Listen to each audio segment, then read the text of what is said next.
nigga high as a motherfucker, by the way. Let me go fast forward. I am the nigga, Young Dog.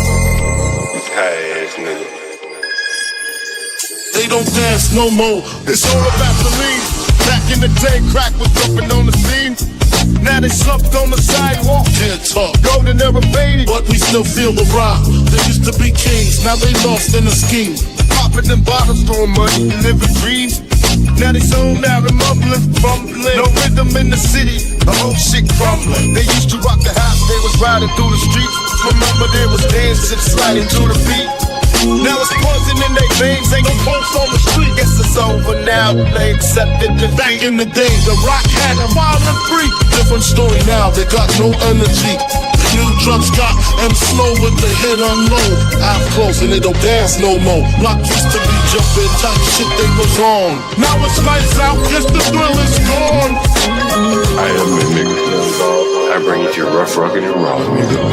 They don't dance no more, it's all about the codeine. Back in the day, they was rocking on the scene. Crack out of pop, even dancing in the rain. Now they nodding off, shit just don't hit the same.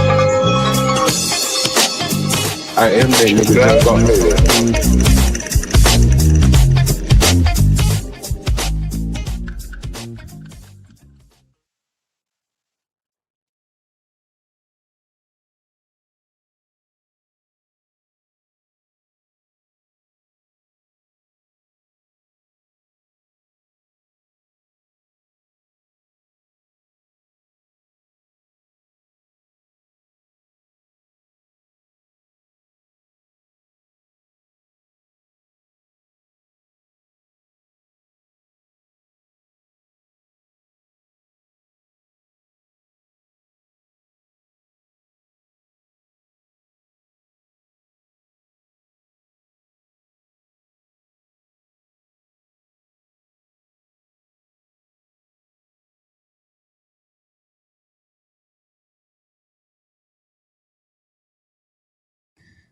So many cameras, so many mics on and shit. So sometimes it doesn't show up. I was talking to you. I was listening to YouTube streaming. I should not be muted right now, right? And he was saying your first few minutes, you should acknowledge the crowd, the audience, stuff like that. From my standpoint, to be honest with you, the people I watch, I watch CT, the other people I watch, even though I don't agree with them, I want them to get right into it. And so oftentimes I don't waste your time by like, hey, I see Swish in the audience. I see Manos or whoever in the audience. But I probably should do a little bit of that to, acknowledge some of you guys that are here every day, day after day. And so particularly people that support the channel, the Innate Ways, the MFBs, Master Kim, in more ways than one. Oftentimes on a channel, a particular channel like this, there's a lot of input that come from other people. Someone like Master Kim, the MFBs, they're very valuable to the channel, much more so than just financially. So I want to give a shout out to those people. I don't do this very often because I think you guys want me to just get right into it when we get going. Anyway, guys, I'll wait for a few more people to get into the audience. Give me a minute. We're about to get the show started. The first thing I want to talk about is like the greatest hits. When we get a few more people in the channel, one of the things I want to talk about is like, I'm compiling a greatest hits. I'm like, what should be on the greatest hits? There have been so many clips on the channel that, I'm like, I don't know what to include. So from that standpoint, I want to get some audience feedback. What should be the greatest hits on the channel? We've had so much content. So I'm going to have someone put it together. What do I need here? Okay, I need that. Yes. And so I have a couple clips I'm going to share with you guys. What was it? Okay, so I was downtown DC today. And you'd be amazed at how nice downtown DC is. Oftentimes you see me show the ghetto sides of town here on the southeast side. But the Northwest side, so like filled with affluence. I'll share some of these clips with you that I took today. Yeah, no particular order. So we're just going no particular order. There is a thing to this stream, so it is about once more people file in. We want to hear what should be the greatest hits. What should be included in the greatest hits of the channel.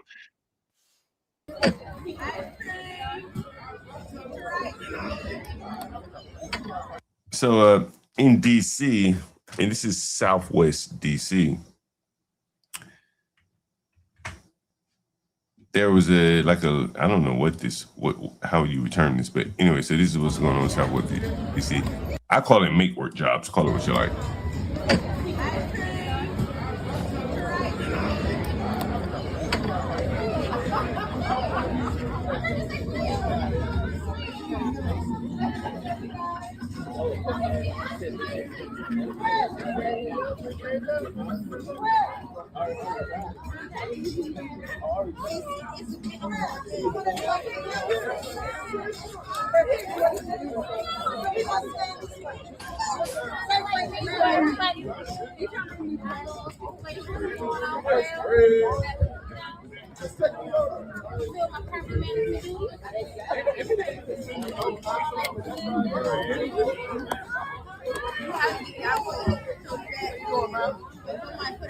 One of the things you're gonna find interesting, I think this is a clip here. Lady with the blonde hair. Two ladies with the blonde hair.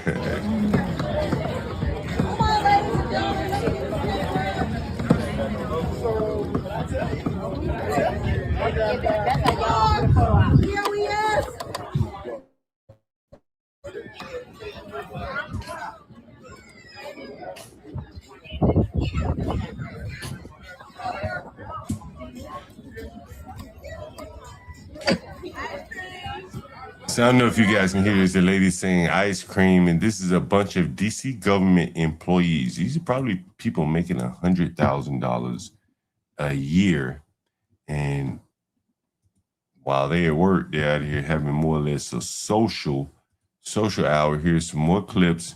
Again, this is why.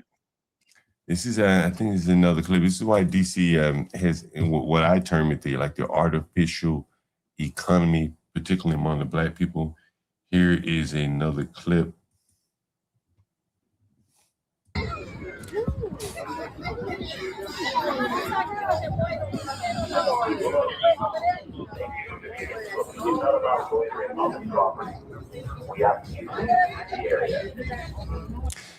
This is a booth set out all by DC government employees right here.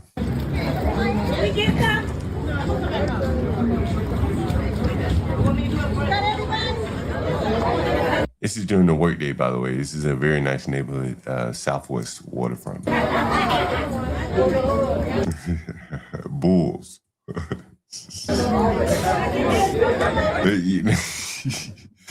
You may not have noticed that people still are wearing masks here in DC.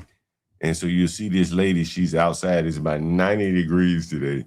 And you're going to see this lady pull up her mask. You're going to see a lot of people, well, you know, a handful of people with masks on.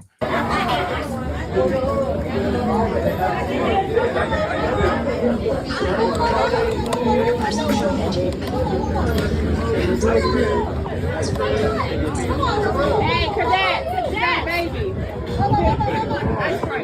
These are all these are all DC government employees. All these people right here that you're looking at, they're probably all making $100,000 a year. Trust me on that. I've been living here long enough to know that all these ghetto-ass blacks right here, they all make about $100,000 a year. So this is very true. And this is what they do during the middle of the day while everyone else is hard at work, trying to be productive. This is social hour. This is the Black economy that no one wants to talk about. I rent to these people.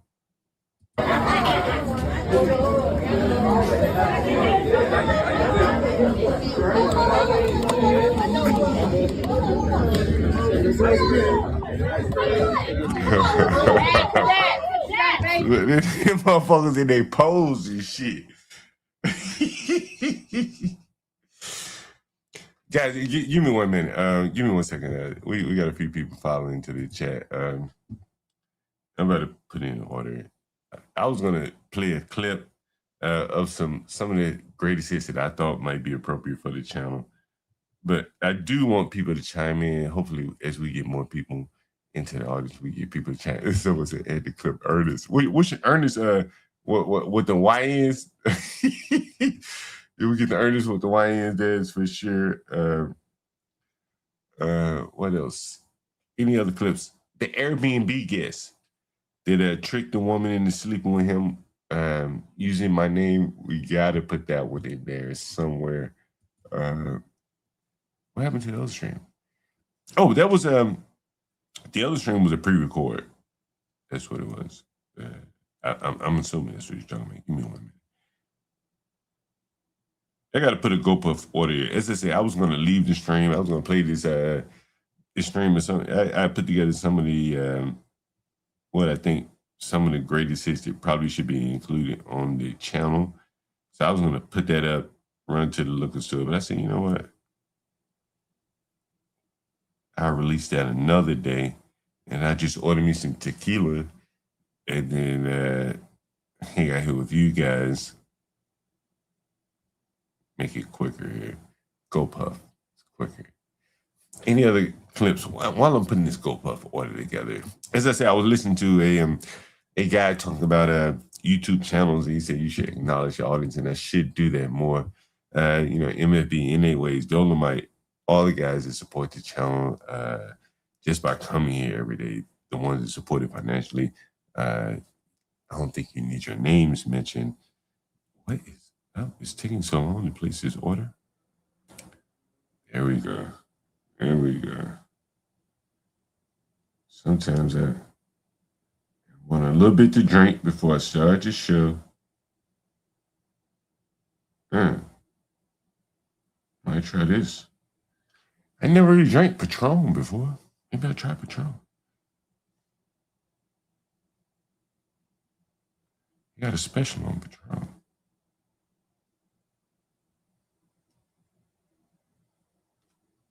I thought I added that to my cart. Sheesh. They had a special. Anyone ever had Patron before? Tequila Patron. Okay, so that is added to my cart, my bag. Cool. All right, let's check out here. Give me a minute, guys. I gotta get these things in order. Yeah, I gotta get these things in order first. 1 minute, 2 minutes. Anyway, yeah, so let me play this video while I'm waiting on this. What did I go through? So anyways, I'm downtown Southwest Waterfront. This is what I saw.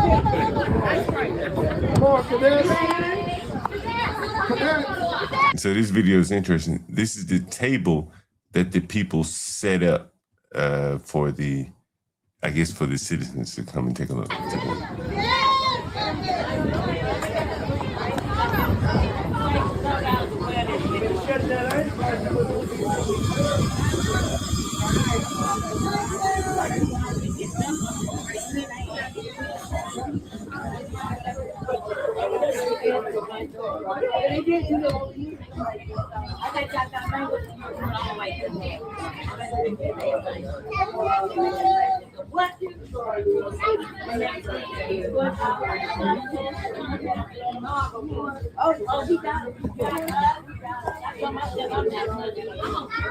I don't know if you noticed this, but they're passing out snacks like chips and shit like that.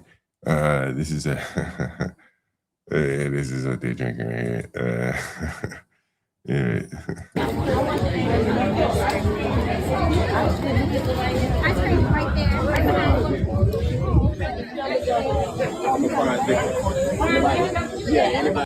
And you might notice that these booths, some of the booths right here for this one right here is for the Crime Victims Compensation Program. They were also passing out condoms and stuff like that. There's a requirement that you have different services that we can assist with.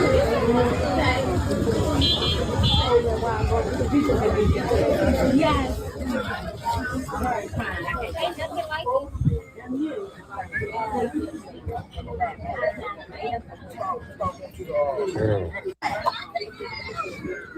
Yeah, this is downtown DC. These are all DC government employees right here. This is in the middle of the day when they could be at work working. You can see what they're doing, taking pictures and all that.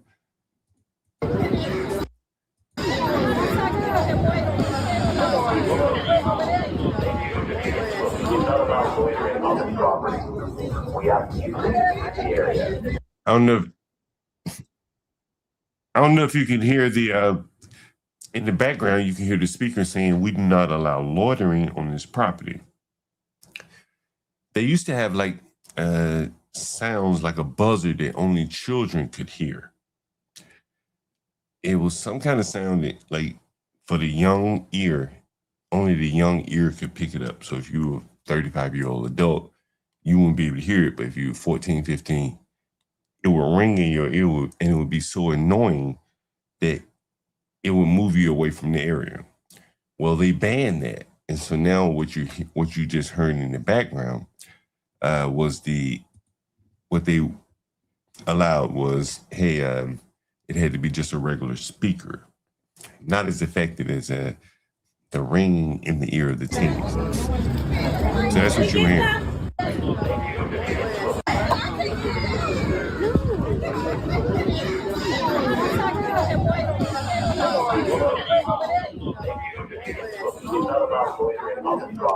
Right, so we do not allow loitering on this property. So I'm guessing this must be some kind of camera that senses a large number of people gathering, and they it alerts the sensor to say, hey, there are too many people here. You need to spread out. Anyway, so here's another video highlighting the elements of the economy here in DC. This is what I would call the artificial economy, but you judge it for your own.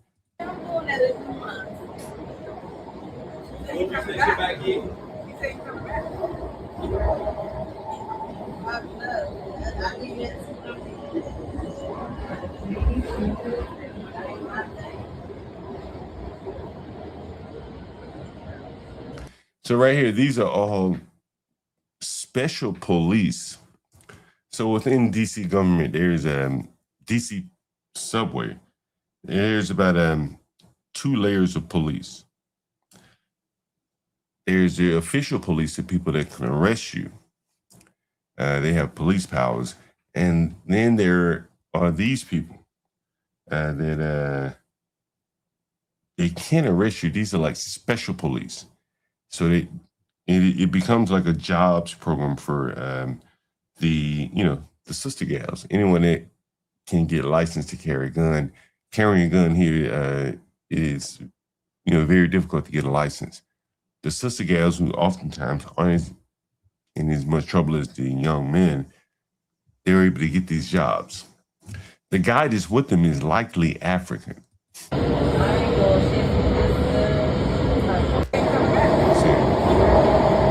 This is likely an African man, and this is how the economy works down on the street. This African guy. Anyway, so I had some other clips. I was downtown DC. I oftentimes show you the not so nice parts of DC, but I see DC Slim was in the audience earlier, and thanks.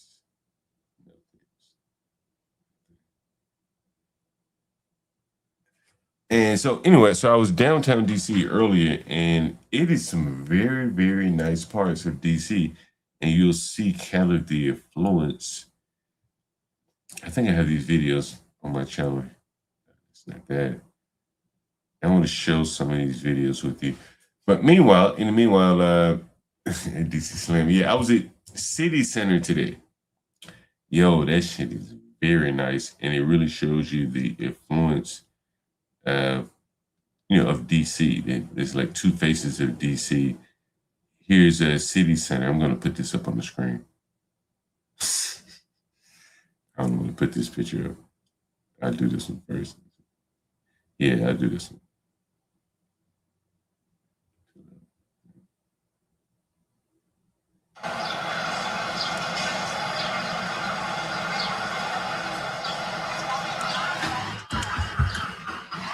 Yeah. Give me 1 second. Give me 1 second, guys. I'll be right back. Let me put this video up on the screen.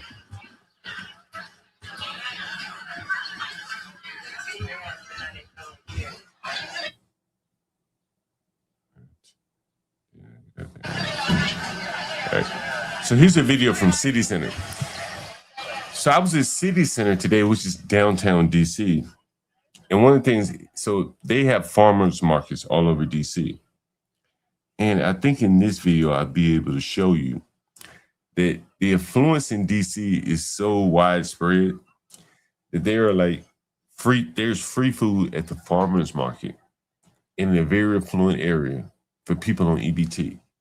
And so I think I'll be able to show that to you. Give me 1 second. Let me get this video to upload. I got to step away for 1 second. Give me one.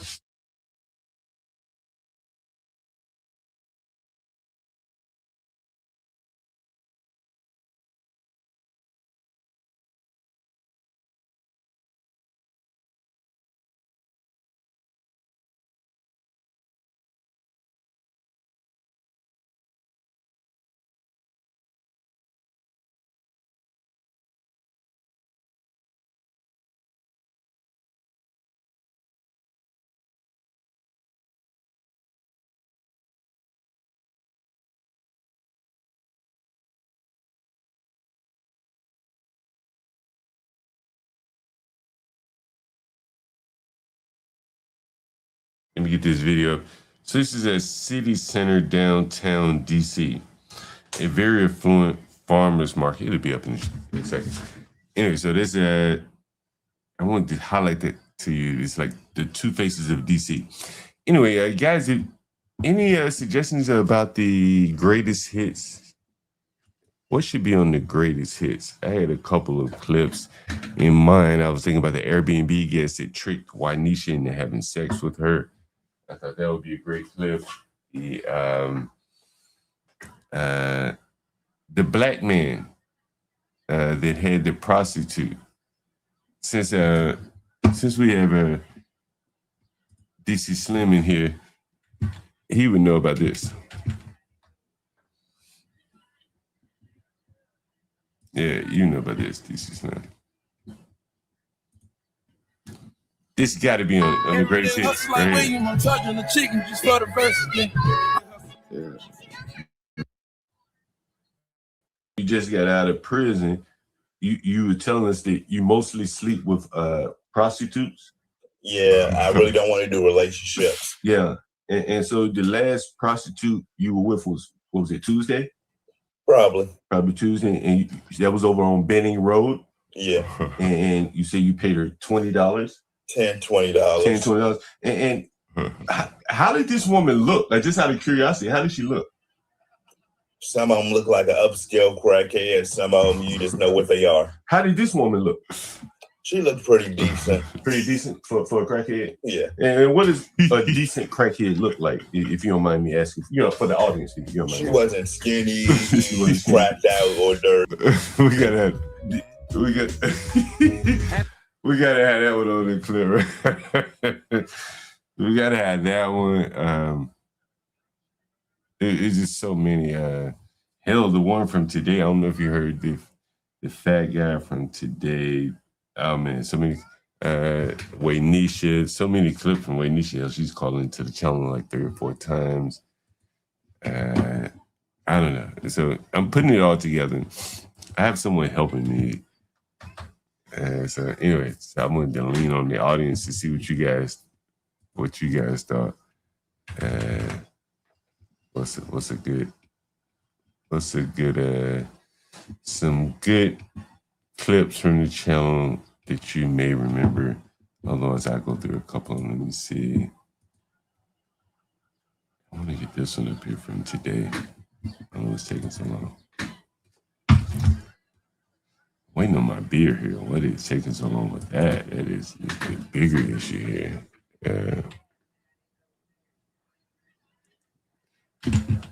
This is a clip that I ran across today.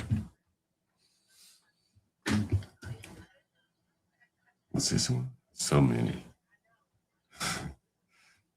Yeah, we do this one. Yeah. God. I got caught. They have to be under 15. 15 Yeah, I think they're all. I'm gonna say 15 and 2. That nigga got 6. That nigga done dropped. Alone is 6 bitches. 2 of them twice. My nigga Brave. I wonder what my nigga Brave would say about this. What you think he gonna say about this? Whoa. Ooh, you blacks. Hey, nigga, I'm showing the underbelly. This is their underbelly universe. They can't run from this. I know, man. I'm sorry, the person you were trying to reach. They can't run from this. They can't run from this. I see it every day, man. It's sick. 6. You know, in a weird way too, and we talked about this before, John. This does blow a straight barrel straight through the red pill. How does this nigga? He can barely scramble up some money.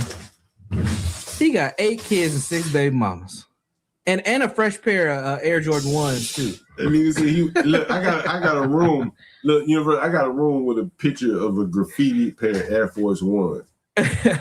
He like, bro, that room speak to me, my nigga, because I got that my favorite pair of Jordan right there, my nigga. He like, this is my favorite pair. This is a baby. Jesus. This is a baby. Them plastic pair of shoes. That be my shit right there. You know what? It's crazy, John, and I'm gonna throw this out there. The woman that he used the cash app through probably ain't one of his baby mamas at all. She's the next one up.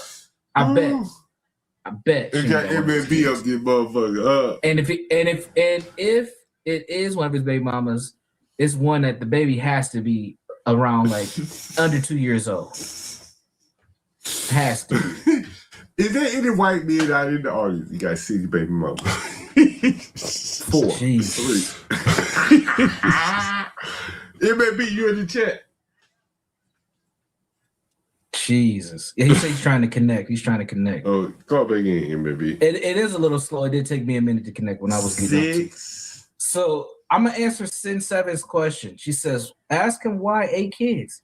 The easy answer to that, well, we'll see what he says. It's because he can. Them women ain't stop having babies by this man. 6. It's because he can. That's baby crazy. Mamas. This is Black Latino. America. Mm-hmm. Latino, no, you don't. How about you get more ridicule simply because of how black your ass is? Hello? Hello? Yeah, hey, what's up, man? How's it going? How's it going, Dylan, sir? All right, yeah, I got your text message. What did you say? You try to ask your coworkers, did you? Yeah, I tried to, but he said he didn't have nothing, so he can't help me out. But you get paid. When do you get paid? I get direct deposit tomorrow morning. I have my money on my card. You sure? Yeah, I get paid every 2 weeks. I get paid on Thursdays. I'm asking, man, because I'm trying to be straight with you. I can offer you a deal, but you gotta be straight with me. You know what I mean? I'm being honestly straight with you, Dylan. I'm not lying about because if you could, the logical explanation thought is, if you get paid every 2 weeks, why you just didn't do this last 2 weeks ago? Because it just hit the fan. Like what I was going through was just happening like this week. Oh, I forgot that's right. You going is that your baby mama or just your girlfriend? Nah, I was staying with my sister, but she has a family right now, and it's just things is a little rough right now, bro. So you staying with you staying with your sister for a whole year? No, I was staying with her for like a couple months, like about a month or two. But you say you've been homeless for a year. Time. But you say you were homeless for a year. I've been homeless for a year. Yes, I've been homeless for a year. And when she found out that I was in the streets by a friend who that ran into me, then that's when Oh, that's how your sister found out. Yeah. Okay. Hey, how old are you, my man? I'm 46. I'm an 80s baby, so every time the year gets older, I get a year older. You got any children or anything like that? Yeah, 9-year-old son. He's 9 years old, Dwight Jr. But I mean, you ain't got custody or anything like that, do you? No, he's with his mom. And your baby mama, she ain't causing no trouble or anything like that, right? No. She wants me to get somewhere so I could see him on the weekend sometime, but I ain't got nowhere to take him. She don't let you come over there and like stay with her or visit her or nothing like that? No, sir. To be honest with you, man, I don't, her mother's in town now, and her it's just a rough situation right now, man. Yeah. And you from DC?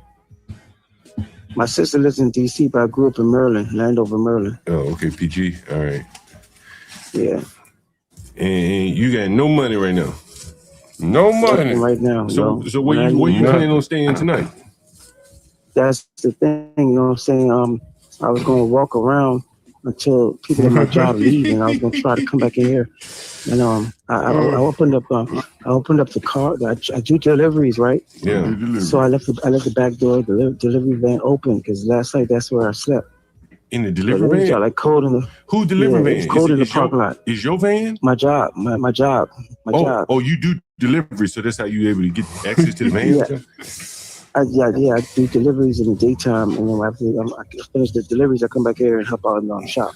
Oh, okay. I see what you're saying. All right. Yesterday, I said, when me and I got caught in the gym the day before, yesterday, my coworker told me just try to leave the back door of the van open. Yeah. Which I did, man, but it was cold as I don't know what out there. It's in a parking lot, and but it was still cold. So what did you do in the snow? When it was snowing, freezing and shit? Man, when it was freezing like last year, man. I'm talking about just 2 weeks ago. 2 weeks ago. Shit. 2 weeks ago, I was still over at my sister's house. Oh, you still sister. Okay. I was still over there. All right, look, man. Look, I got a deal for you, man. Okay. I got a room with a twin bed. That's about all you need, ain't it? Yeah, just a bed, yeah. Twin bed? You got TV and everything. Yeah. Man. Yeah, just somewhere I can rest my head, And right now, there's only you and another dude that'll be in there. You hear me? Okay. And what I can do, I can give you a good price on it. So you come by, you got your son, and when you get on your feet a little bit, you get your footing, you move up to a full-size room with a full-size bed. If you get on your footing a little bit more. How much you talking about? Shit. I'm making you a deal, bro. How about this? Can you pay me $275 a week? Be honest with yourself. Hey, every time I get paid $275, yeah. But you get paid every 2 weeks, right? Every 2 weeks, yes. Right. So, but you had to pay every week. So, would you want to pay every 2 weeks? No. Yeah, I pay every 2 weeks, yes. All right. So $275, can you pay $550 every 2 weeks? Yes, I can. I can give you that tomorrow, sir. As soon as I wake up, I go to the because I'm off tomorrow. How much you get doctor's appointment? How much you get paid every 2 weeks? I get after taxes, it's like about $920 something. After taxes. That ain't gonna. Well, they'll leave you about $400 for the rest of the 2 weeks. Yeah, to save. You don't get food. You don't get food stamps or anything. You don't get food stamps or anything like that. Man, I lost my wallet, man, and my food stamp card was in there, but I had to recertify or whatever, and I did it over the phone, so I don't know if it went through or not. And being that I lost my card, I don't know if I got my food for the 15th. Oh yeah. Yeah. How much do you usually get my food stamps? How much you usually get? How much you usually get in food stamps? I was getting $290. I was getting $290 every month. Yes. So if you can help me get my car back, and like if the certification went through, I could be able to get some food in the house. Yeah. All right, so look, man. Look, tomorrow I'm off work. And I could go to you can take me to the bank or whatever, to the ATM, and I'll take the money out and give it to you. If I could just come over there tonight, because I really don't want to sleep in the van. You can't Zelle it anything? Can you Cash App or Zelle anything? I got Cash App. Yeah, I got Cash App connected to my bank card.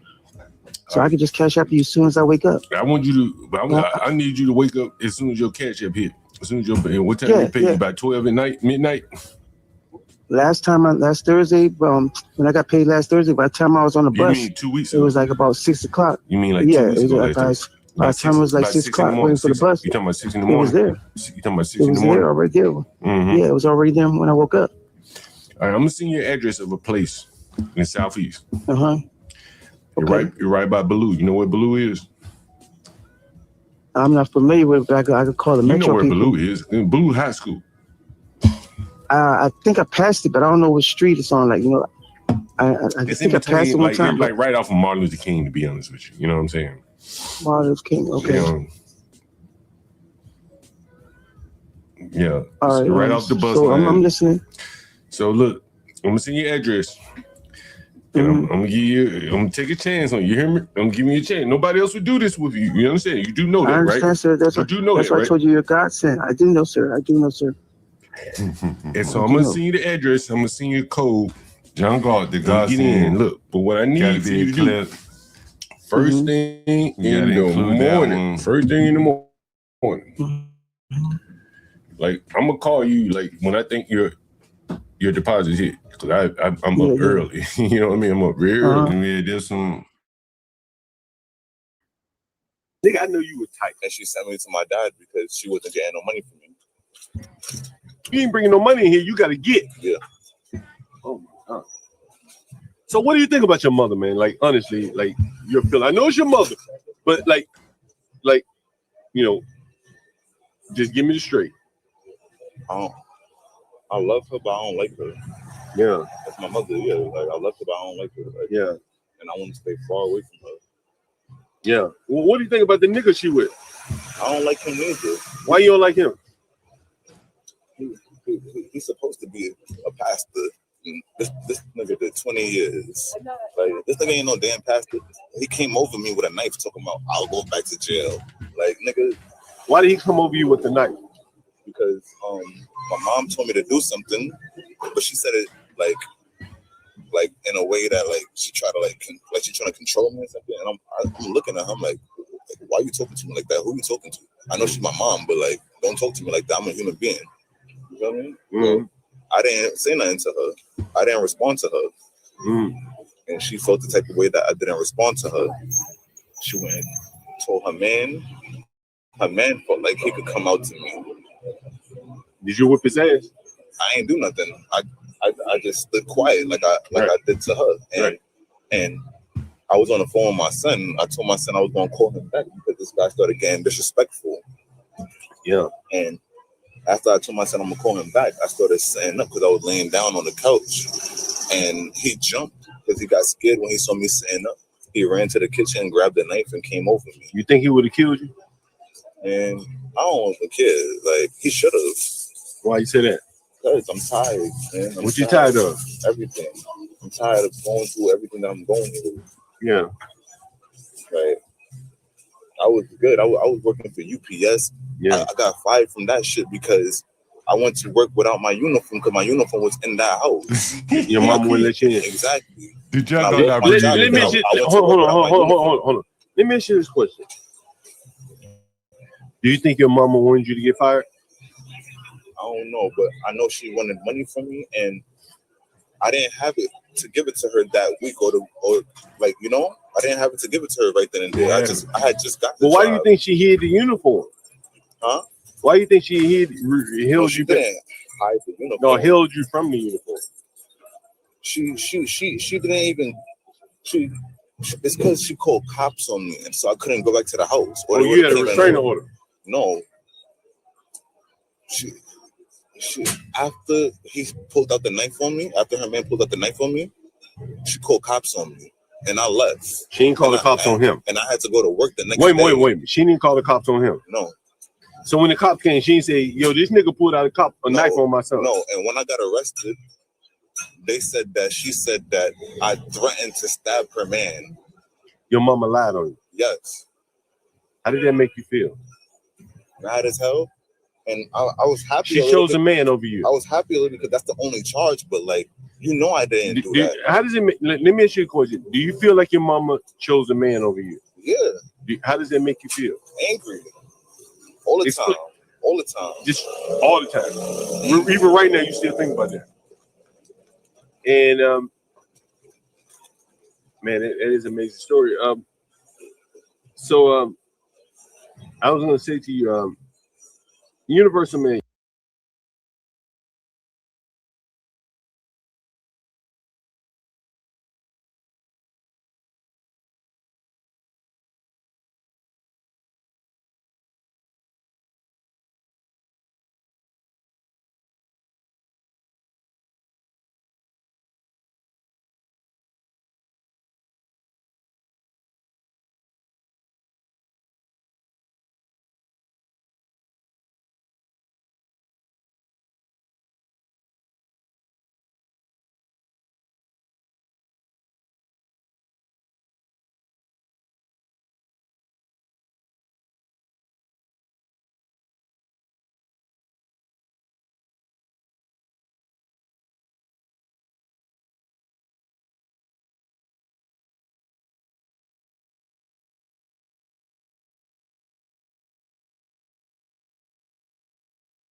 Jungle, I'm still here.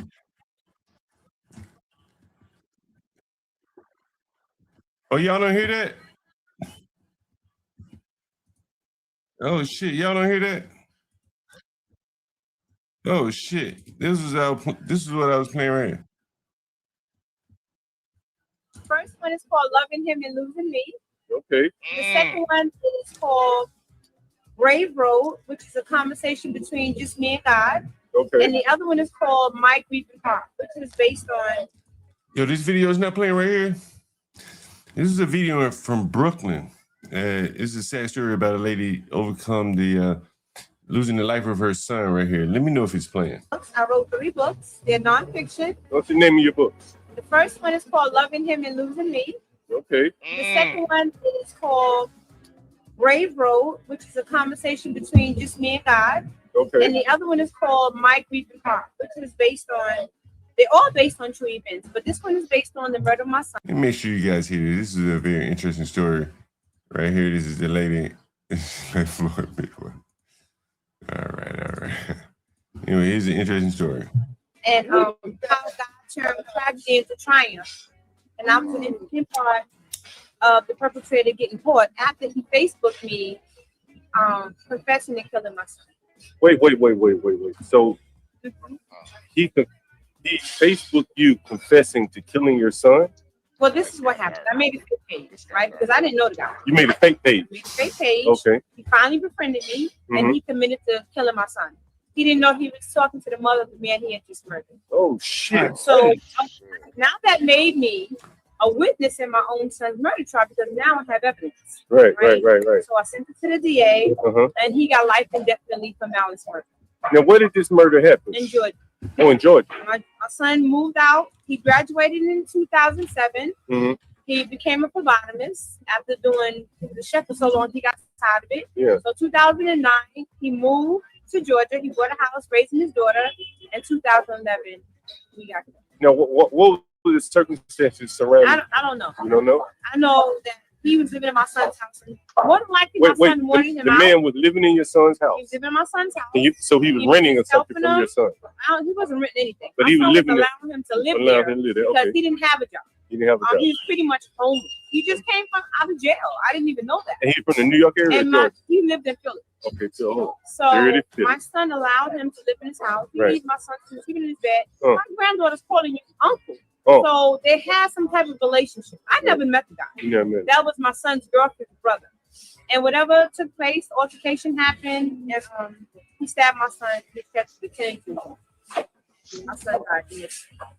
Damn, I'm really sorry. So those books, I have 2 sons. I have an older son and this is my youngest son. And then it was this. Doing in my house. That's all I want to know. All I want to know. No, start with that. What is your black ass doing in my house? I'm assuming you black. What is your black ass doing in my house? Because ain't nobody breaking in. Ain't nobody, hey. Ain't nobody breaking in. What is your, hold on. I don't want to talk to you fucking niggas. Like, what is your black ass doing in my house? Ain't nobody fucking breaking in my motherfucking house. Hey, man. Hey, look, I ain't gonna go back and forth with you. I ain't gonna, look, nigga, I ain't going back and forth with you fucking niggas. I'm gonna tell you this. Ain't nobody fucking breaking in my goddamn house. I know that shit to be true. Ain't no motherfucker breaking in my goddamn house because I know who there. So I ain't gonna go back and forth with you fucking niggas. That's what I ain't gonna do. Trust me. Right? So I think the discussion is over. The fact that you got my goddamn number shows you that ain't nobody breaking in. He just gave you my goddamn number, right?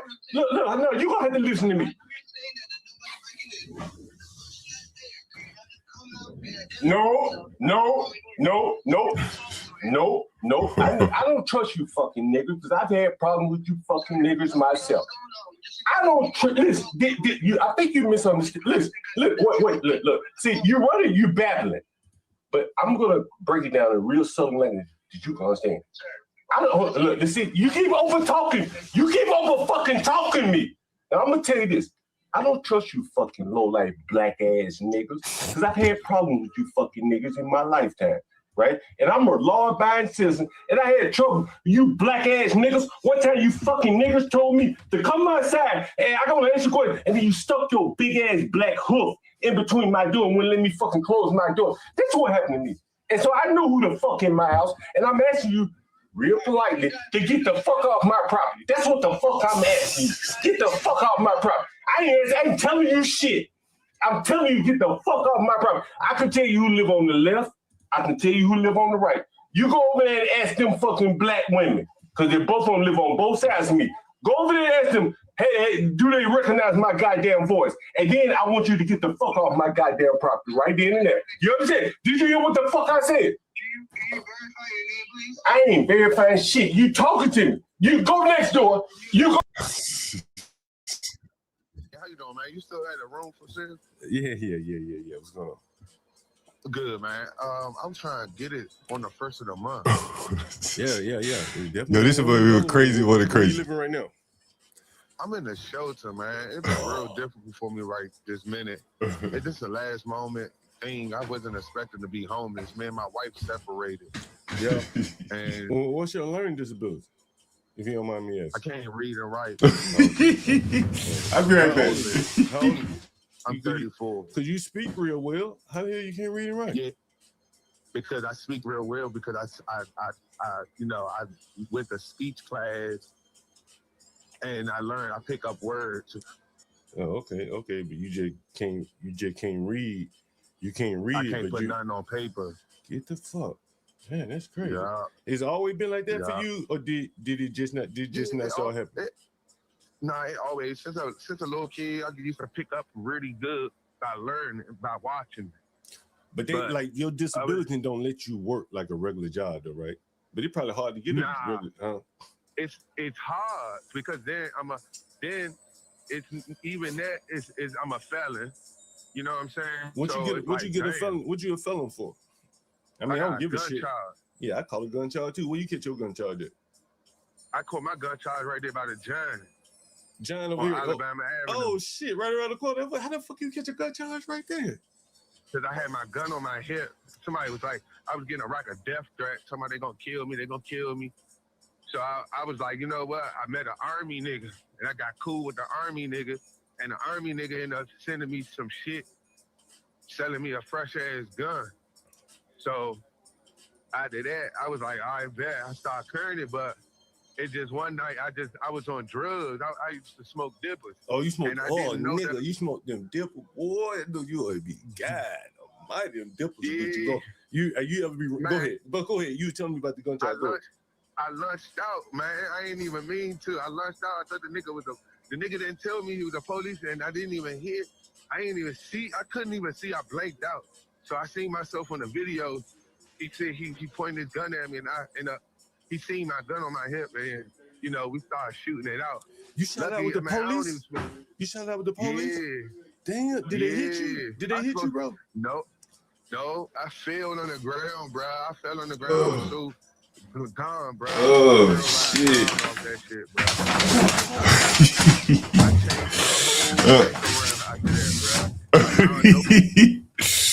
Oh man, hey, who brought it to you? Like that was it. I didn't even get a chance to hear it. I remember that was the guy that couldn't read, right? You say he can't read it, right? So many clips from over the last couple of years. Just give me 1 second. Let me get before we get the show started here. Give me 1 minute.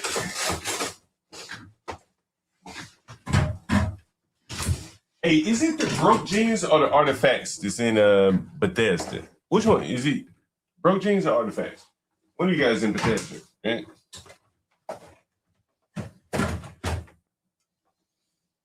I can't remember which one of you guys. This side of the way. That over there. Where's it? Tequila. Yeah, I went to this farmer's market today. Yo, they had it was right downtown City Center. Yo, that shit is so nice. If you ever been Artifacts. Okay, Artifacts. Where are you from, Bro Jeans? Are you from Chicago, if I'm not mistaken? Yeah, you're from Chicago. see what we got here. I don't know if I've ever had Patron before. Fuck it, it was on sale. I tried. Once you still in the bottom, fuck it. Go with that.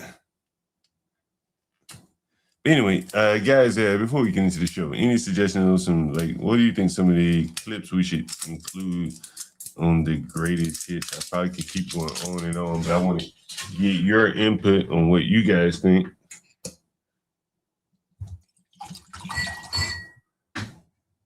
Chicago, that's right. Yeah, I remember you now. Yeah, I think I have a clip. I think I have a clip of you on the channel. Actually, I think I have a clip of you on the channel. Damn, did I play the rest of? Did I play all this? No, this is another one. This is so interesting. Yeah, it's fast.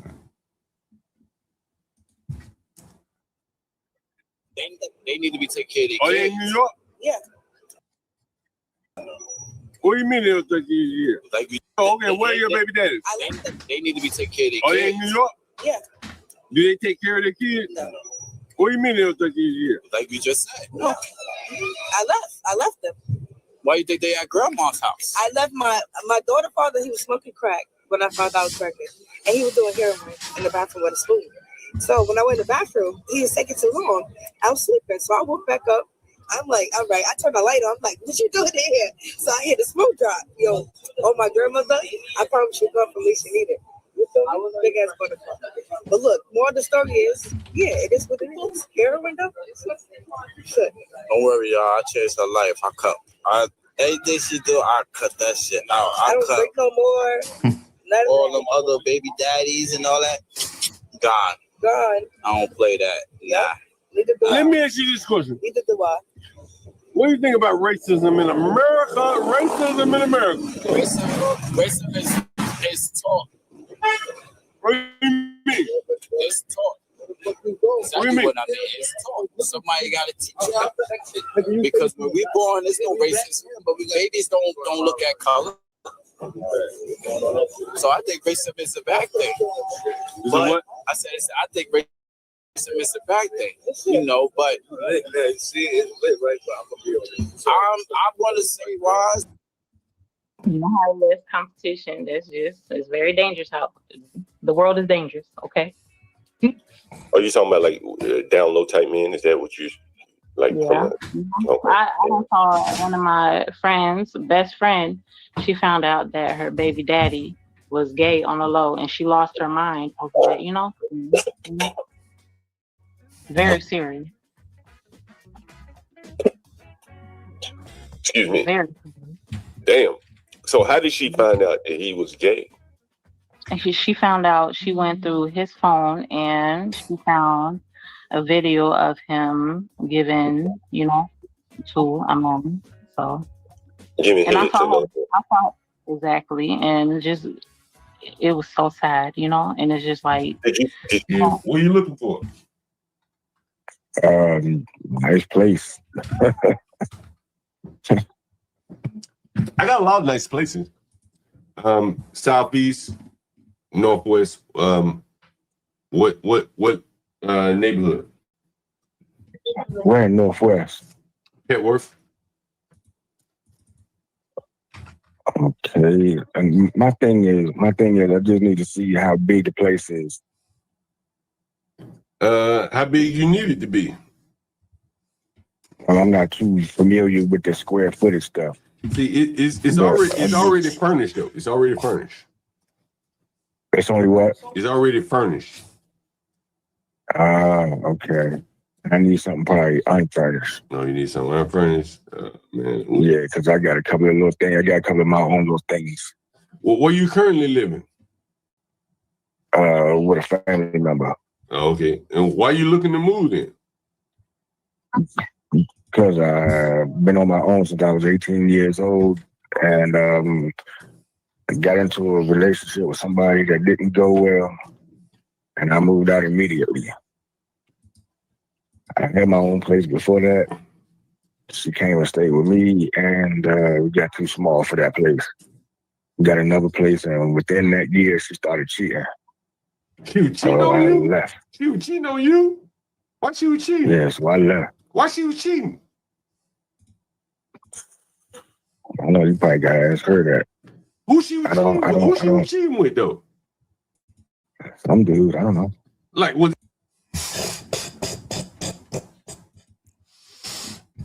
so many clips. So I'm asking you guys if you can help me out here. We're probably going to do it on a regular basis, maybe like quarterly. Go through some of the clips of all the things that I mean, I could keep going on and on, but I don't want to do that. I just want to release it as like one big video and maybe push it as a live or something like that. I want to open up the panels. I see some people in the chat that do come up. If you want to come up, give me a clip that I should include in the greatest hits so far. And, we'll take note of that. I was on the Trade Truth Teller channel last night for a brief minute or two, and an interesting conversation with Angry Man. And it's probably worth repeating. If you guys want to see it, you can let me know. But I'm really more interested in hearing some of your feedback about what some of the clips that we should include on the channel. I mean, there's so many. I don't know if you remember this one. You remember this one right here? This was an interesting one. This is a very interesting one. I'm gonna pull this up. Anyone remember when we asked the black man, can he define per capita? Anyone remember that? It was a black man. He called in. He actually went to school with him. Actually, his brother killed a man, and I happened to bump into the murder scene before the police got there. Years later, we found out that this guy on the phone that you're about to hear right now, he's the brother to a murderer. And we looked it all up on the channel, but his brother killed a teacher at my high school. And so here is me asking this guy, and he's talking about how he's so successful. He makes $100,000 a year. And I think I'll find that clip before we play that.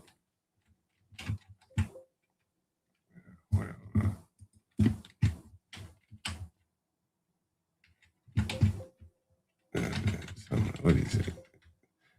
Well, anyway, here's the clip of that.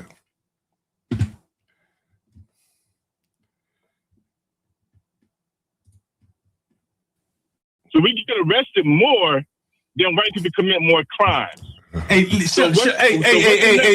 hold on. No, for the audience, I'm gonna let you speak right now. Hold on, good. I'm glad. I'm glad. I'm gonna let you speak. For both of you, do you know the definition of per capita? No, they just throw that word out. No. Hold on.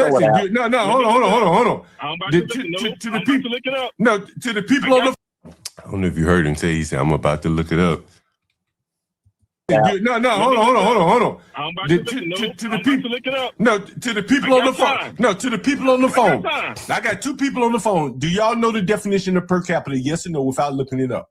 I do, because I was to the people on the phone.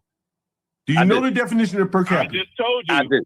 I just said to you, I don't, but I'm about to look it No, up. he don't. And that was a black man that was that considered himself to be very successful.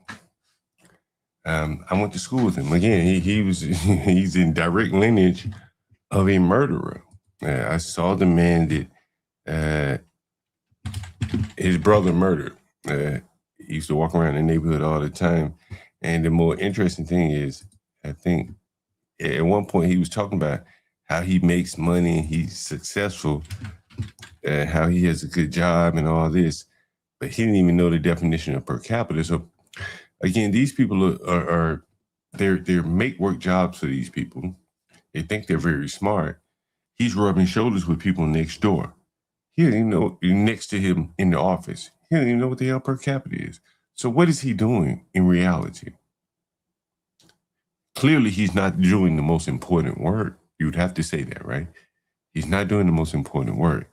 He thought he was a smarty-arty, successful black. Didn't even know what per capita meant. And so, that is some of the things that, I've been highlighting, that, I started off this channel, highlighting a lot of these blacks are very, very overeducated. And it is created, a sense of entitlement that they can go out and make a living using their head and not their hands. And there are very few people that can make a living with their head over their hands. The vast majority of us will make a living with our hands. Hell, I clean up for a living every day. I clean up behind people, literally mopping floors and shit like that. That's what I'm doing when you don't see me on the camera. And the other guys that get up here, they wear their Versace glasses. I went through a whole phase talking about that. And the reason why I did is because down on the street, a lot of these young men are refusing the menial labor. Corporate America is carving out positions for them, and they're thinking that, hey, I'm really, really, really smart. But in reality, he's in the office with people, and he says, I don't even know what per capita is. Imagine that. While thinking he's very successful, at the same time, he doesn't know what per capita is. And this is I think kind of a dislocation there that, these people, they've been overeducated. And you saw that with the black lady from the earlier stream where we profiled her. One of the things she said was she didn't like working in corporate environments. And I think, how dare he not know per capita? And again, the bigger part is that he thought he was very intelligent. I'm about to know. I want to play it again. I'm about to tell you, nope, I want to play it again. To the people, look it up. No, to the people on the phone. No, I got time, nigga. I'm about to look it up. No, they just throw that word out. No, hold on. I'm about To to the people, look it up. no, to the people on the phone. No, to the people on the phone. I got two people on the phone. Do y'all know the definition of per capita? Yes or no, without looking it up? I do, because I was a college to the people on the phone. Do you know the definition of per capita? I just told you. I do. I just said to you, I don't, but I'm about to look it No, up. he Okay, so don't. you I know. do. What about you, Devon? You know? Do you know the definition of? Do you know the definition per capita? It means how much. Hold on, goddammit. Let's see if the people on the phone know. Do y'all know the definition of per capita on the phone? Sean, Devon, hold on, Sean. Don't read it yet. Devon, do you know it without looking it up? Yep. He said he knew it, but we didn't press him on that. It's just in so many clips. It's just really kind of amazing.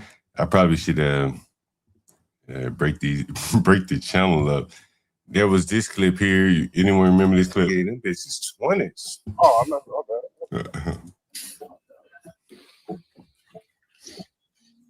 Get down on the floor. Get down on the floor. Get down on the floor. Get down on the floor. Hoes, get down on the floor. It was a stripper that lived in one of my houses. And she worked at, she you know where she worked? I'm going to show you where she worked. This is very interesting. This is where she worked.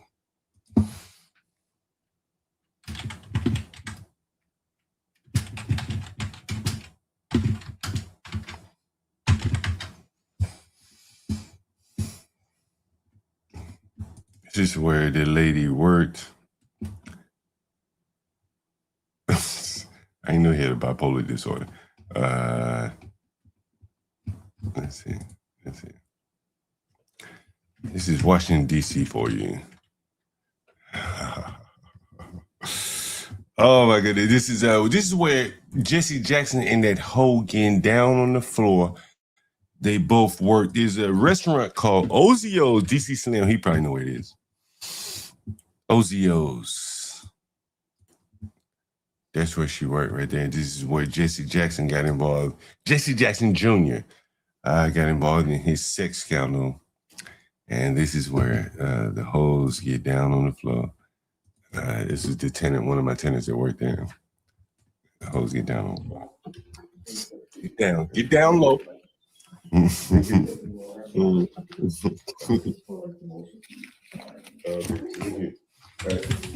Oh, you want to send me that message that you had me sign?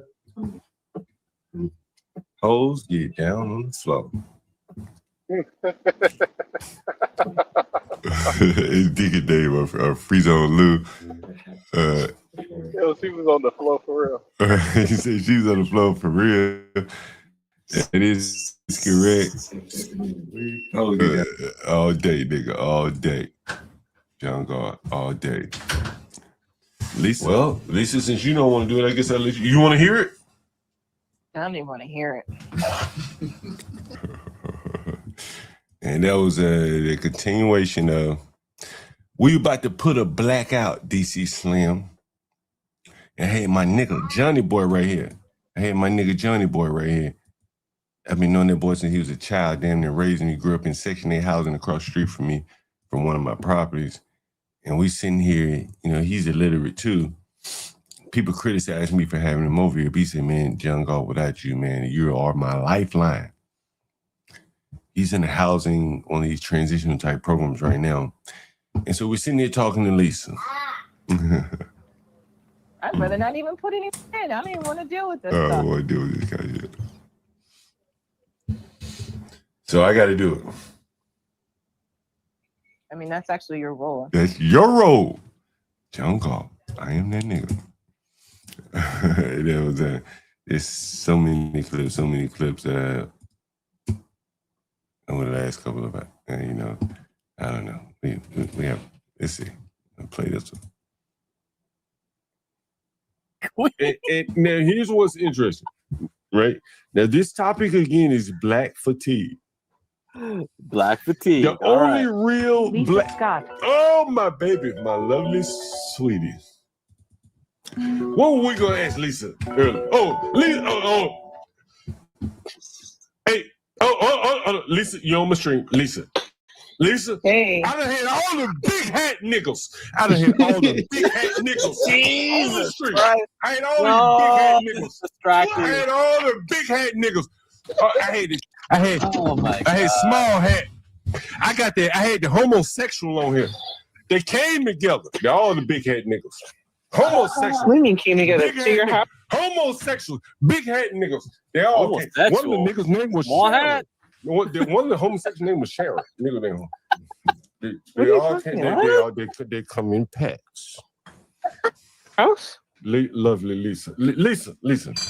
I'm headed out, right? Listen. When I got listen. Lisa, hold on, Lisa. I want you to answer one question for me. How would you feel if I came in your house? I said, move all your shit over. I got to put my 30 hats in the closet. I got 30 motherfucking hats. Move your shit over. Make room for my 30 hats and my big ass size 12. Air Jordan, Chinese plastic. Move your shit over. Move it over. I mean, I wouldn't. How you feel about this? Big hats. Big shoes. Big shoes. I don't know Big what's hats. going on right now. I know I know you, baby, but I need you to answer the question. I done had these big hat, I done had these small hat niggas in here, and I need you to answer the question. In your house? On the stream. On the stream. What would you feel about a man that was all into the accessories like that? I'm just curious to know. If I had big hats. Something I'd be interested in. No, you told me something earlier. What do you think about a man that had 35 shoes? What would you think about it? If I say I had 35 shoes. Interested in someone had that many shoes. Say what? It's more shoes than I have. What if I had 35 hats? I didn't need to know how long have you had. Huh? I still got how long you've had them. I still got the sticker up under. The sticker? Or what? The sticker price? No, it's like a what do they put that sticker up on there? It's like a seal. Yeah, it's a 50. It's like a to let you know that it ain't. Yeah, she ain't gonna understand any of that garbage anyway. That makes no goddamn sense. Listen, you don't understand the stickers and shit. I mean, like with the price on it. No, it's like a sticker saying, what is this sticker? It just says 50. It says the 50 Club. It says 50. Yeah. No, 50 Club. 50. It's like a baseball thing. It's like a baseball. Oh man! See, this is too much explanation. That's why it doesn't matter. Africans don't care about that bullshit. Somebody says so. It's an authentic sticker. It's an authentic sticker. Yeah, who gives a fuck? You're a Black American. Sister. You're a Black American sister gal, right? You're a sister gal, right? You're a sister gal. Maybe I'm too old stuff. You but it's my baseball card. It's already sealed. It's been graded. Wait a minute. Wait. Hey. Is it bad to say you were 49? Is it bad to say you were 49? Is it bad to say you were 49, didn't he? He said you 49. Right. Listen, what would you think about a 49-year-old man with 35 hats? I guess it depends on how long he acts, and maybe he's trying to cover up his. He doesn't like his head. Okay. So he's. Feel this motherfucker. I fill it up. Fill it up. I'm gonna call it right now, John. 005. My nigga Johnny boy, I'm calling this sex offender. I'm calling this sex offender on these niggas. Sex offender. Anybody remember I called that sex offender on these niggas? Nigga, I'm gonna get my rent one way or the other and let this sex offender know. Hey, Miss Parker, how's it going? I talked to you yesterday. Hostel Chic. Yeah. Who? Calling you a Hostel Chic. Remember we talked about one of your clients? Yeah, I was calling to see if we talked yesterday about you referring me some more people. If you have, I'm talking about sex offenders right here. I have a couple more rooms available. I'm talking about sex offenders, my nigga. Nigga, I fucking flood your neighborhood with sex offenders. These niggas running their mouth at the time, I think. When I did this shit, I said, bitch, I got a fucking Arab sex offender in my house right now. And I called his sex offender officer just to flex my muscle on these fucking niggas. Well, I have some. Like, bitch, I feel your whole fucking neighborhood.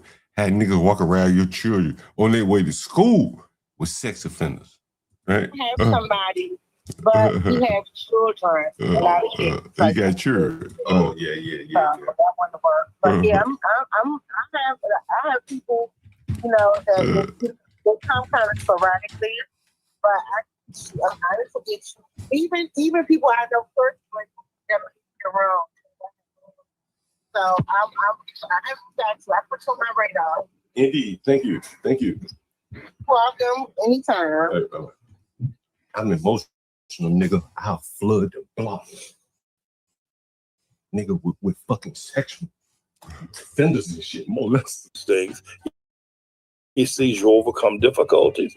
He sees you overcome tax problems. He watches you acquire property. He watches you bid and get properties and watch white folk cave into your abilities. He watches that for years. You die, he's ready to roll. But the man that's sleeping on the street has the same skills. He just hasn't had to practice. He hasn't had any damn body to lead him. They need a to young show dog. him how talented he is. I agree. I do agree that there's no one to show these people. And the problem is that the talented blacks, they're gone, man. They're a bunch of damn phonies. You want to line them up and shoot them at something. I have some strong feelings. I want you to listen to this. And so here's a video. I played it for my channel, and I'm going to bring it to New York, go in Harlem.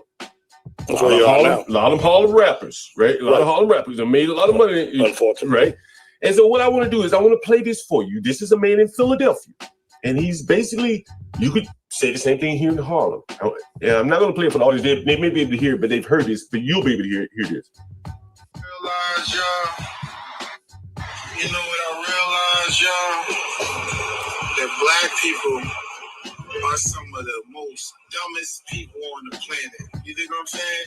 Y'all see this shit right here? Like, here it is, right? They never had this cheesesteak spot. All of a sudden, the Italian people open up a cheesesteak spot, and they getting paid. Black people, only thing we want to do is kill, manipulate, make fun of our own kind, misjudge, and all type of fuck shit. But here it is. Every time one of these people, these Italian people open up a business, we patronize them and get them hundreds and hundreds of thousands of dollars. But we don't never patronize our fucking self. Why is it that y'all millionaires from Philly, or y'all niggas who made it from Philly, don't open up simple stores like this? This is in Harlem. John Galt went up to Harlem to meet with Pastor Manning. From time to time, we talk on the phone, text message each other. And give people jobs just because y'all selfish. Black people, we are selfish, ignorant, rude to each other, and that's some fucked up shit. Excuse my language. And so what he's saying, and we're gonna bring it to New York, is that this is a man said, just create something simple for us. The bodegas, the corner stores, so we can have jobs and we have places to go eat. So we don't have to go to the op. And op don't even know what the hell we saying, and it's a language, a culture barrier. And he said, why don't meat meals? And all this is a pre-Rick Chow here. Philly rappers do it. Every time I cut the internet on, I see 50-year-old Jim Jones. You know who Jim Jones is? No. You never heard of him? I don't think so. He's probably been around. He's probably been filming right around here because I think I saw him filming at the. Isn't it a hamburger place across the street? Where is it? Harlem Shakes. The burgers. It's a couple of blocks north, and then one block west, east rather. Okay, was it about with Pastor Manning? I used to live in Harlem, nigga. Harlem Shake, this burger place, right? And I've seen Jim Jones there. Jim Jones is a 50-year-old rapper. He dresses like a 20-year-old. Puffy's from Harlem. Yeah. Right. And Dipset, Cameron, all these people. Right. Are there any businesses run by these blacks? No. Not one. No, not one. Not one. It's got to be a clip. Why do you think that is? There's got to be a clip included in the greatest hits of They John don't Galt. understand that you need an economic base, like this fellow was saying, that the Italians come in and we patronize them.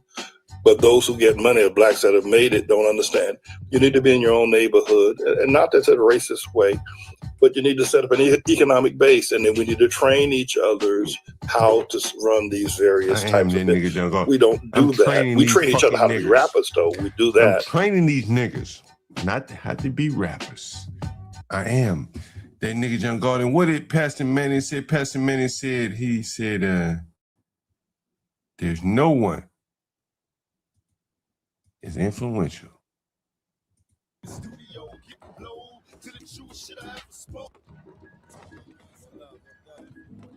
Like politicians and Wall Street and all that stuff, they do have a big influence over New York, but nobody's as influential as the landlords. They own these buildings, politicians and Wall Street and all that stuff, they do have a big influence over New York, but nobody's as You want to go to war, Mondami, and all these fucking low. You want to go to war with these local ass blacks and Wall Street. Mondami, you want to go to war with these local ass blacks against the landlords, nigga? I'm gonna bet my money on the landlords, nigga. Niggas like John Galt. We been fighting all our lives, nigga. And we ain't about to bow down or lose to no fucking low IQ, black ass on the man. It just ain't gonna happen. What did Pastor Manning say right here, nigga? It ain't gonna happen.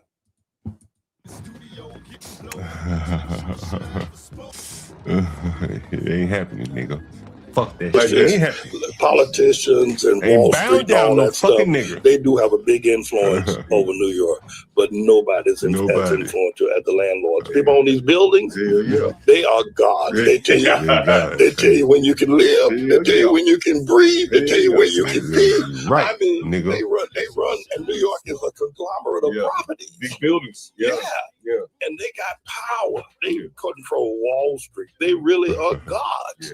Gods. And then developers come in, they got plenty of money, they got the banks, then they buy the politicians, they get the land, they do what they want to do. All these rent control laws, all Mondumi talking about he gonna freeze rent. He better watch himself. Who would that John Galt bring it to you long before Mondami ever talked about freezing rents? John Gardner and Pastor Manny sitting there talking about, like, he better watch himself. He's already crossed the Rubicon here.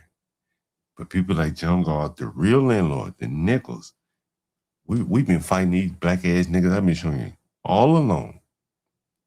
These niggas ain't ready for this fight. Montgomery got some weak ass foot soldiers behind him. But they don't want to come up against a nigga like me. Trust me. You better go with a real similar, different army. And if my mind is of any thought, they're gonna run into some very, very fucking rough people. But more to the point, in America now we've brought in so many immigrants that they're gonna pay their rent, and there's so many areas of the gray market that they can take advantage of that Americans can't. I'm gonna show you something. Look at this.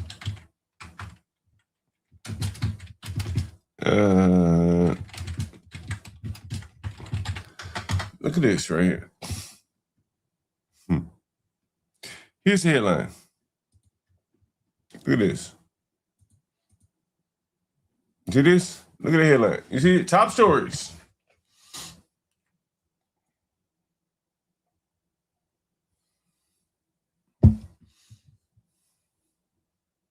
What do you think that means? You see, there's a video about it. I can explain it to you, but the video would be a little bit more succinct than me. So here you go. This is it perfect. Google co-founder Sergey Brin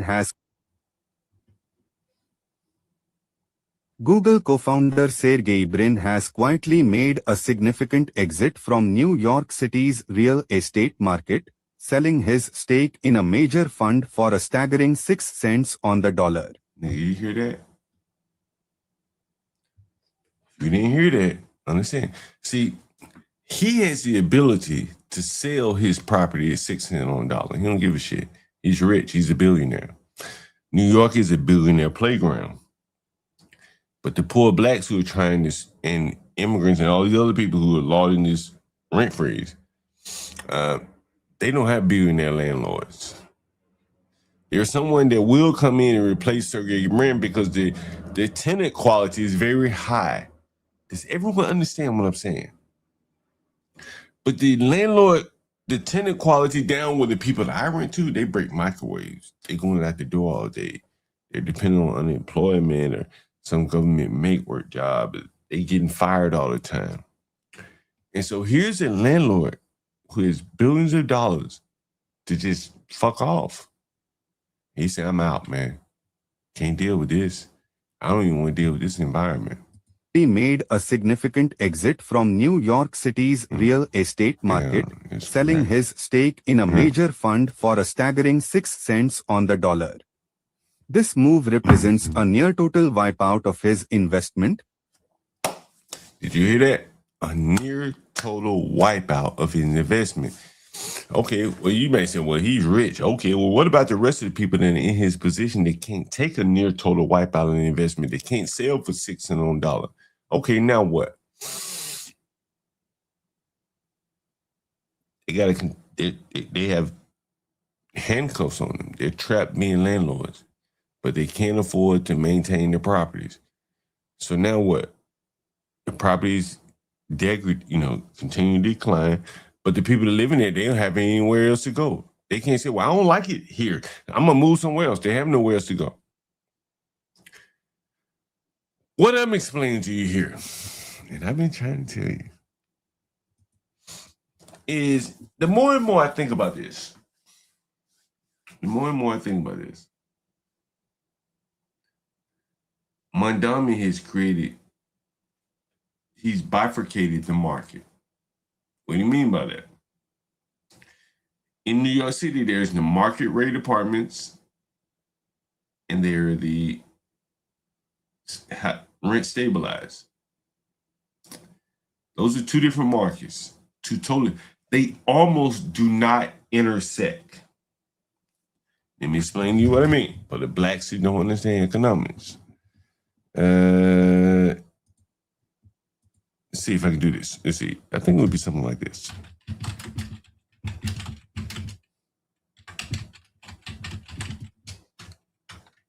Yeah. It'd be something like this. It'd be something like this.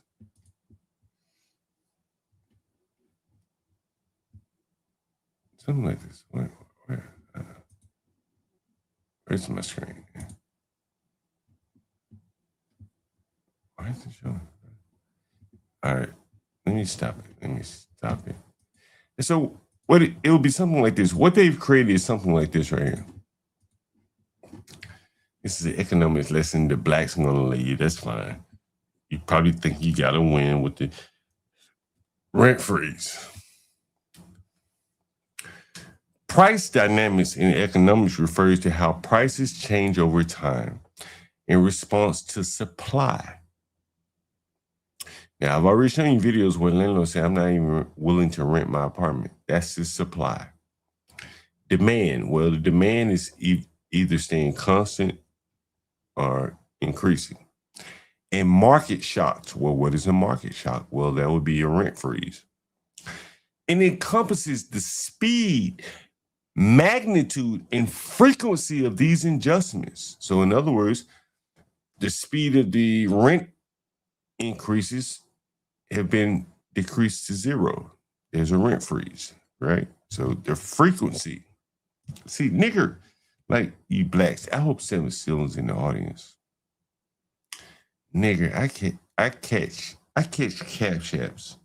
The way I deal with the blacks, honestly, how I rent rooms, is just free game to you aspiring landlords and landlords. There's a reason why I cleaned up around my houses. And a buddy of mine, let me see if I call him. What the fuck is my phone? I'm gonna explain some game to you, really.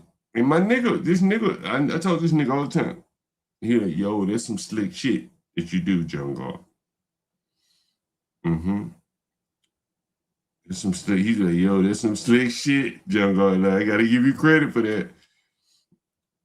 And I'm gonna let him explain to you. So you don't think I'm lying or anything like that.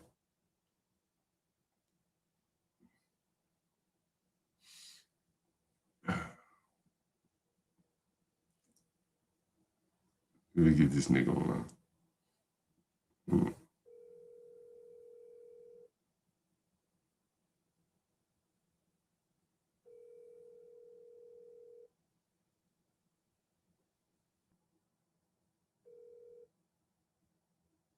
The person you have called is not available. But anyway, and he may call me back. But for the landlords out here, and you seeing what Mondami is doing, one of the reasons I clean up my houses, I don't tell. I cut the grass and everything. And I'm not saying that doesn't scale well. But for what I'm doing is creating the mindset that you don't live here. This is not your house. This is a temporary mainstay. That is what's going to ultimately happen for people to avoid these rent stabilized apartments. I don't know how they will pull this off in New York. I'm not very familiar with if they can rent outside of the laws, but at best, they're going to cherry pick the best tenants. If I can't raise my rent, then I'm going to cherry pick the best tenants. So anyway, so again, the frequency of these adjustments, that would be the rent. You do rent rooms, City J. Yeah, but I don't rent apartments. See, this is the beauty of it. There's a big difference between renting rooms and apartments.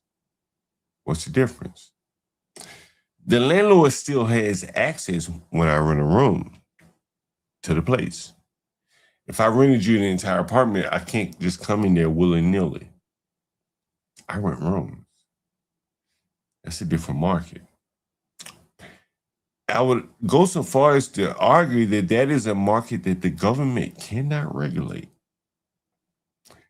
I've told you, I've done streams about it, that Facebook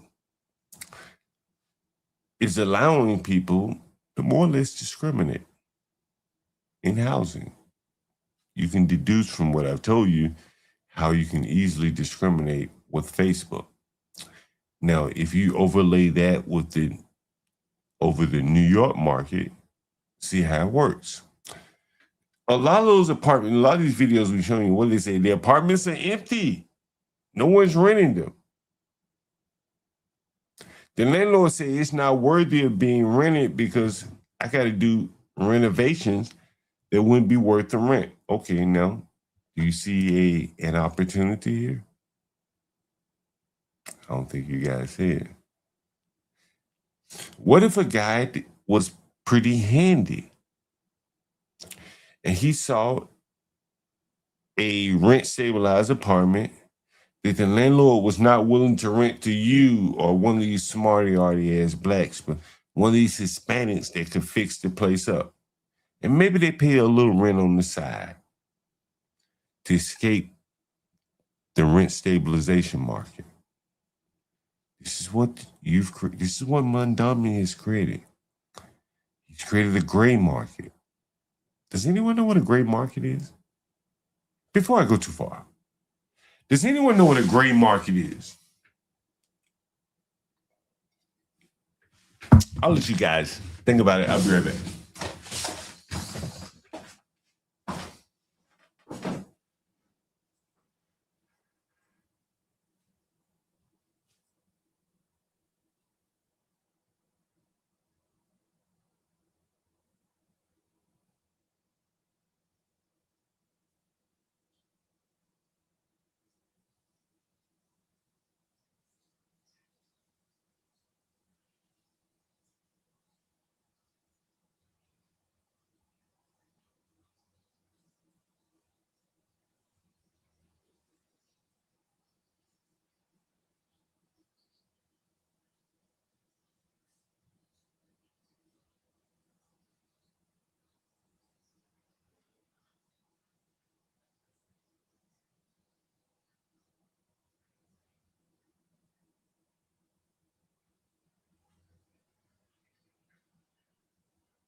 I guess no one knows what a gray market is. No one.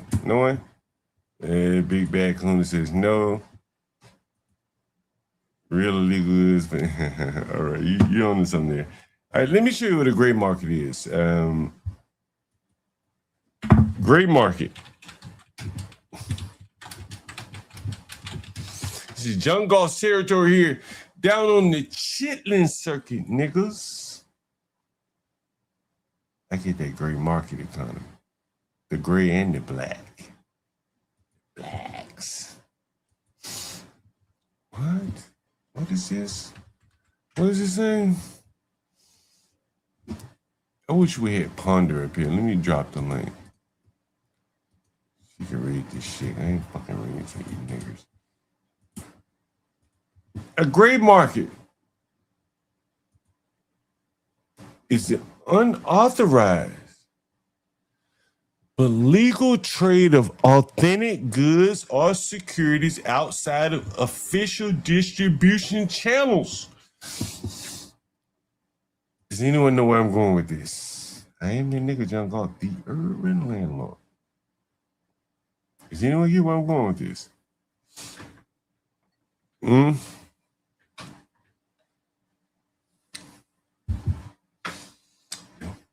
Ain't just curious. Maybe I transition to beer while you guys chime in here.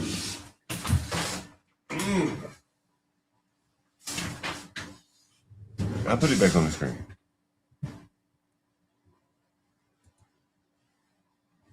A gray market is is the unauthorized but legal trade of authentic goods or securities outside of official distribution channels. It is driven by global price disparities, supply chain imbalances, currency fluctuation.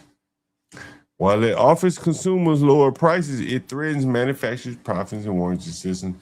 That's in the non-real estate economy. But as I've been explaining to you all along, the real estate economy now, with the advent of Facebook, or the entry of Facebook, has skirted one of the central policies or laws of housing, discrimination. Facebook allows you to discriminate by race. It allows you to more or less implement a social credit score. I've already told you these things. It's not new to you. It should not be new to you. So when Mondambi talks about he wants to zero out rent increases, okay, well, now you've limited the number of people that I can deal with, because all these people don't pay their rent. The people that have 0% rent increases, they don't all pay their rent. So now what happens? If I'm a landlord, I need the best person possible. And if I find the best person possible and that person knows he has a good deal on this rent, then what does he do? Maybe he's handy. He said, yo, bro, I'm so happy to find this place because the private market, the non-housing stabilized, is double the price. I'll give you a couple $100 in the gray market to rent me this apartment. This is what Mondami has created. He doesn't. Can you niggas see these fireworks behind me? Can you guys see the fireworks behind me? They've been shooting fireworks all week. Anyway, this is what Mondami has created. Mondami has created a gray market economy, and that the well-suited people, the people like Mondami, who was paying $2,300 a month to rent an apartment in Astoria, Queens. You think he would have wink, nod to the landlord and say, yo, I'll give you a couple $100 more, and I'll get my carpenter and my plumber to come in here and fix a couple things and make it nice for me and my family. Mondami's wealthy. He can afford to do that. And see, this is the thing. My lady friend, she lived in the Bronx. She made 6 figures, easily 6 figures. She had a rent-stabilized apartment. So who benefits? The Mondamis, the people that make 6 figures. There are a lot of people in New York that make 6 figures, like Mondami, that live in rent-stabilized housing. They will be able to cherry pick the rent-stabilized housing. Maybe they'll pay a little vig on top. The poor people, good luck. You're going to be living in 2-bedroom apartments with 5 or 6 children. That's how it's all going to work out. Trust me on that. I am Junk Author, Urban Landlord, I'm telling you.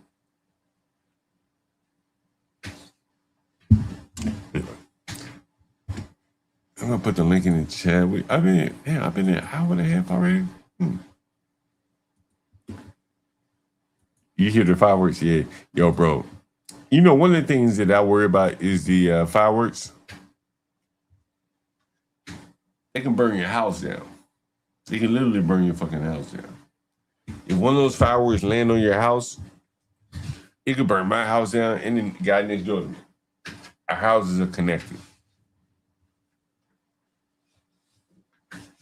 So that type of activity, again, clearly drives up the insurance rates. It's an unseen cost of living in the ghetto. Anyway, I want to run down my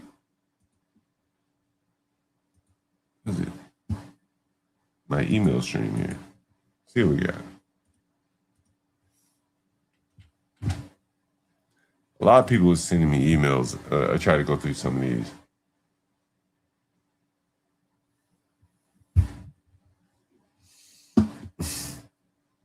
Yo, does anyone remember that that African email, the African corruption guy that he sent me? He called in. He like, yo, Nigeria actually elected a drug dealer. Does anyone remember that? So I sent that to a couple of my Nigerian friends, and they were like, yo, girl, like, we may have to get them on the stream to talk about it. Anyway, so here are a couple clips that I want to highlight here. Here's the first one.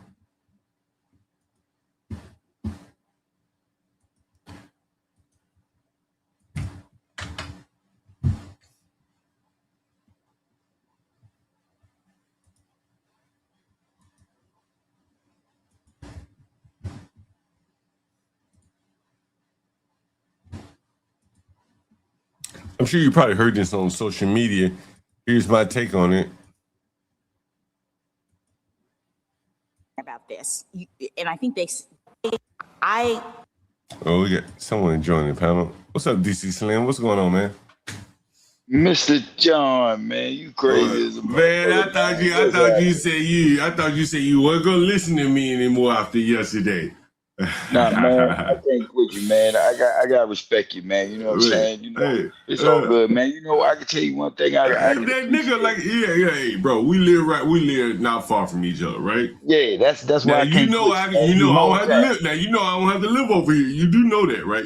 I ain't gotta live over here. But you won't leave because you know it's I like hood niggas. I'm a nigga. Like, I ain't got no problem with niggas, right?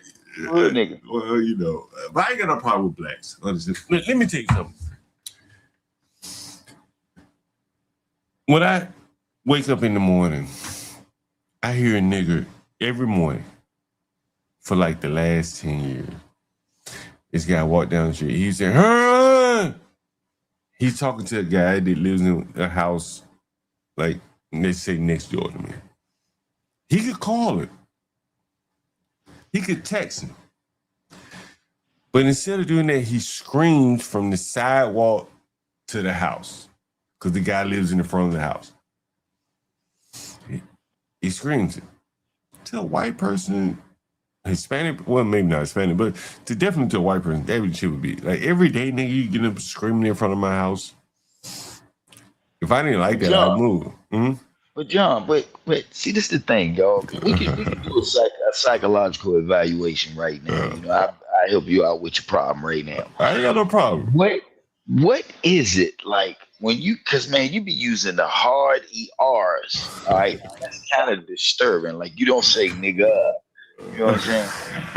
Like nigger, and what that shows is like that's another level of hate for the black man. You understand what I'm saying? It's almost worse hearing it come from you with the hard ER versus the white man. All right. Now I understand. Yeah, man, because look, it's okay to be pissed off at the degenerates. Okay. I think most black people, even in the hood, it ain't cool with the degenerate shit. But to like the promotion of talking bad about black people now, I think, man, it's just getting out of control, man. Yo. Let me ask you this question. Did you hear the fat black guy that called in earlier today? I think I released it as a video, maybe a live or something like that. I'm not sure. But you hear the fat black guy? No, I think I missed that one. I missed that one. You got to check it out. You know, matter of fact, bro, like, this is what I'm trying, like, I read someone's comment in the live chat. It was Sin 7 Cent. And she said, only a ghetto ass landlord would talk to this nigga this long about renting the room for rent. It was Sin 7 Cent. See, that's the thing, man. You ghetto as shit. You just like the niggas who you talk about that you really don't fuck with. Act just like one of them niggas though, man. You know what I'm saying? It's like that's the whole weird dynamic to all of this, you know. I'm just being real, just being honest. But you know the point that I'm making is that like, and let me see if I can pull this video. Remind me later. I gotta whatever. All right. Let me see if I can pull this video. I want to show you something, and I want to talk through it while I'm showing it to you. Give me 1 minute. Let me find it.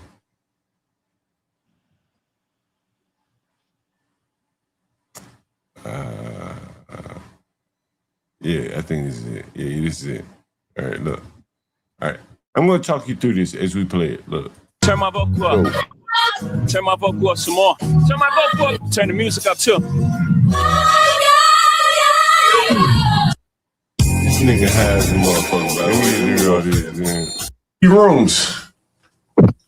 Or did you want a room? You say you. No, so talk to me from a point of humbleness, right, and meekness. That got worse than the other habits that if they were aligned up, right? Yeah. So you should call it telework, and that's from LA. So basically, right here, this is a guy that's he was 365 pounds, some shit like this. Oh yeah. You know what? I did hear that because that's what I had to let you know about the neck on that T-shirt that you got on. I was like, man, hey, listen. But the thing is, bro, like honestly, bro, like I told him, I said, bro, give me 5 minutes, I'll call you back. Nigga, I get drunk after the stream, I go to bed. Right? I was like, all right, lay out for a minute. But I figured that you guys would want to hear this. So I said, let me get up. I had the white beater on or whatever. And I recorded just to let you hear it. But again, you're seeing two sides of DC. On one side, you got a white man paying $2,400 in rent for 1 bedroom in DuPont Circle. On the other side, you got the black man, like, he beaten down. It's a tale of two cities. This is what I'm trying to explain to you. You understand? Like, I lived here as a software developer. Like, I had a whole shitload of disposable income. I lived a different life then. Today, I have to live a little bit more modest life because, you know, I don't have a income, like a job. But, you know, I'm a modest nigga, so it doesn't really matter. I clean up after these fucking niggas and shit like that. And so, you know, I'm showing you like the layers of the soil. I did a stream about it. It was like the soil layers of life. You understand? And that's what you're seeing. It's real. This shit is real life.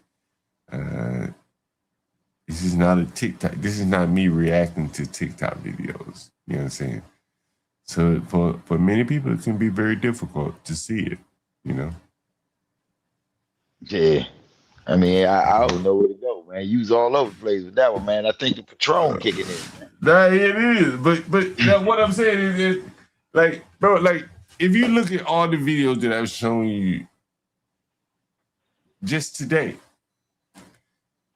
what are you seeing here? Like, the blacks and the whites here, for the most part, the white people, they come here for progression. The black people, they more or less have a symbiotic relationship with the government. Look at all the videos I'm showing you.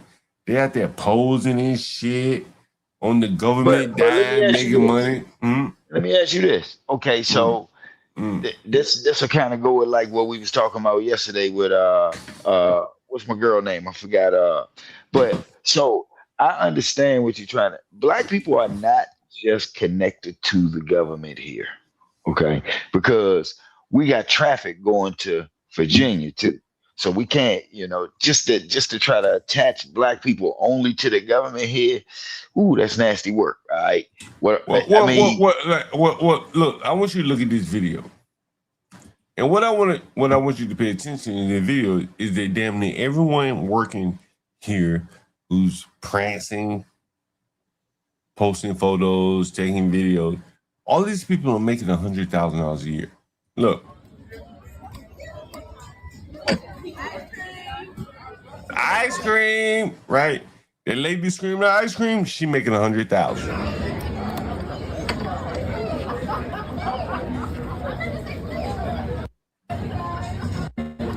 Look, all these bull mammies making $100,000. Every one of them.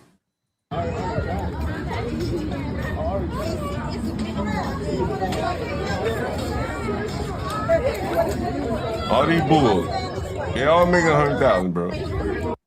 So let me ask you this: What Look, are you look, hold on, look at all these bulls. They all making $100,000, bro. Look at this shit. Look at this fucking woman right here. Now she's not making $100,000. Look at her walking through here. Her belly out of this shit. Look at this shit. Nigga, this Southwest. You know what Southwest is? This is Southwest DC. Look, she worked for the government. All these blonde head monsters right here. These two right here. Listen. So you already know that the city is probably 80-90% government in DC anyway, right? So you can't, like, I'm trying to figure out where you going with this. But these are make work jobs. You So understand? what are you expecting though? Because I mean that's what's here. So just like yesterday, okay. You know what? You know what half these bulls should be doing? Calling me and saying, "I come clean up these piss bottles out of your room. I come clean your room, Mr. Jungle. I cut grass. Some of the men, I cut grass. I got a lawn service business." But the government, hold on. But the government has told these niggas they too smart, and so you see these fucking niggas out here posing and this shit. Look at them posing. Look at it posing. Look at it. This is the middle of the day. So you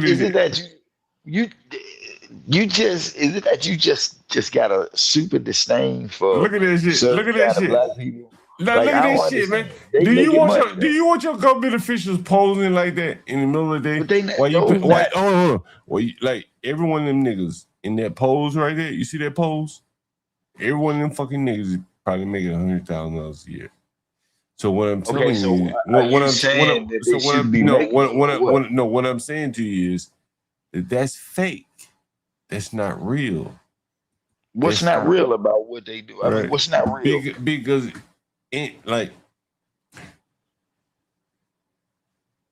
me see if I can explain in like dope man parlance for you.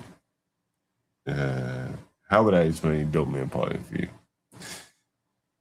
If you go buy some weed at the dispensary versus some weed on the street, it could be the same weed. It could be the same weed, right? But no, let's just do a hypothetical. But the weed from the dispensary would cost more. Why? More trustworthy things like that. And so what I'm saying is, like, from the standpoint Government of regulated. Right, government regulated. From the standpoint of these people that you're seeing leaning down, taking photos in the middle of the day, it's almost like the flip side is that the government has carved out positions for people who probably should be doing something else. So hold on. Okay, so let me ask you this question. So what do you think white people or Asian person or Hispanic, because I like to use every nationality. There's no white people. There's no white people here, so let's not focus on white people. It's nothing there. No, see, you can't say that because I'm asking you, what do you think they would be doing? So just say, what time was that? That looked like it was midday, around lunchtime. Yeah. So if it's midday and you know DC is mostly, that's lunchtime, all the restaurants pumping, it's people outside just doing them.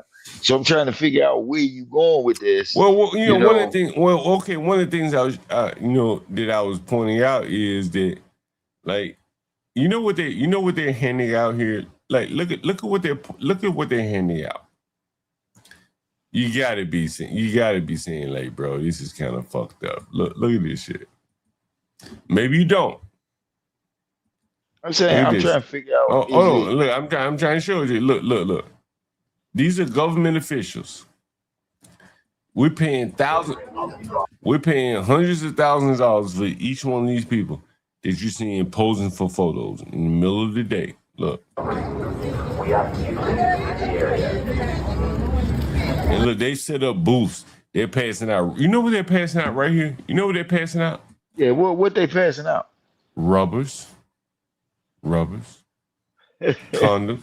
They're passing out fucking condoms. Right? Look. So like damage control. And the condoms that they're passing out, nobody's gonna use. Let's be honest. Okay, so what if I say look at that bull. I think all that might be a publicity stunt. I wouldn't disagree with that. Okay, but let's say it's a publicity stunt. These are taxpayer dollars that you pay into a publicity stunt to something that's never gonna work. This is not gonna work. Look, they passing out rubbers and corn chips and Cheetos and shit. Look at this video. And again, this is not in the ghetto in Southeast DC. This is in Southwest, at the Southwest waterfront. Look at this shit. Look at these bulls. Bulls. Look at these niggas. Look, all these niggas right here down on their knees and shit. Probably make $100,000 a year.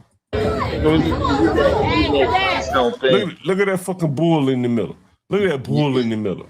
Is it that you just don't think heavy women should make $100,000 or no? What I'm saying is these are artificial positions. Do you know what an artificial like? Can you imagine, do you understand what like? And do you understand like? Let me see on Google this. Let me pull it up. Give me 1 second.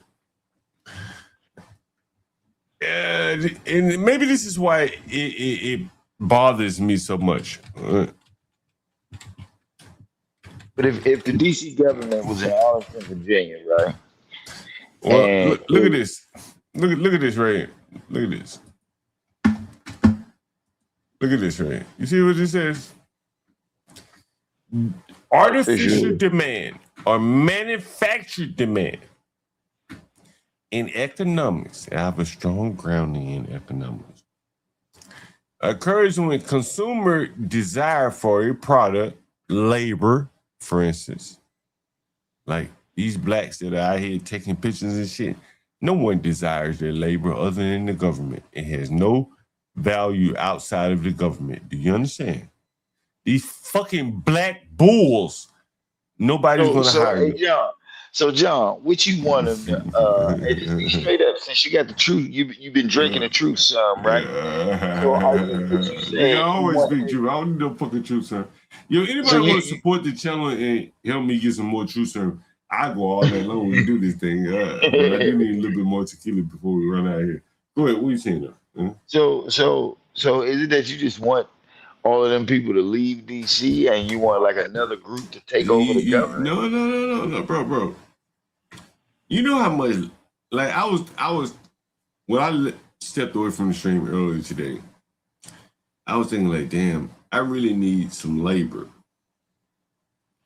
I got to keep up with a lot of different properties, cutting the grass, painting, throwing out trash, this and that, this and that other.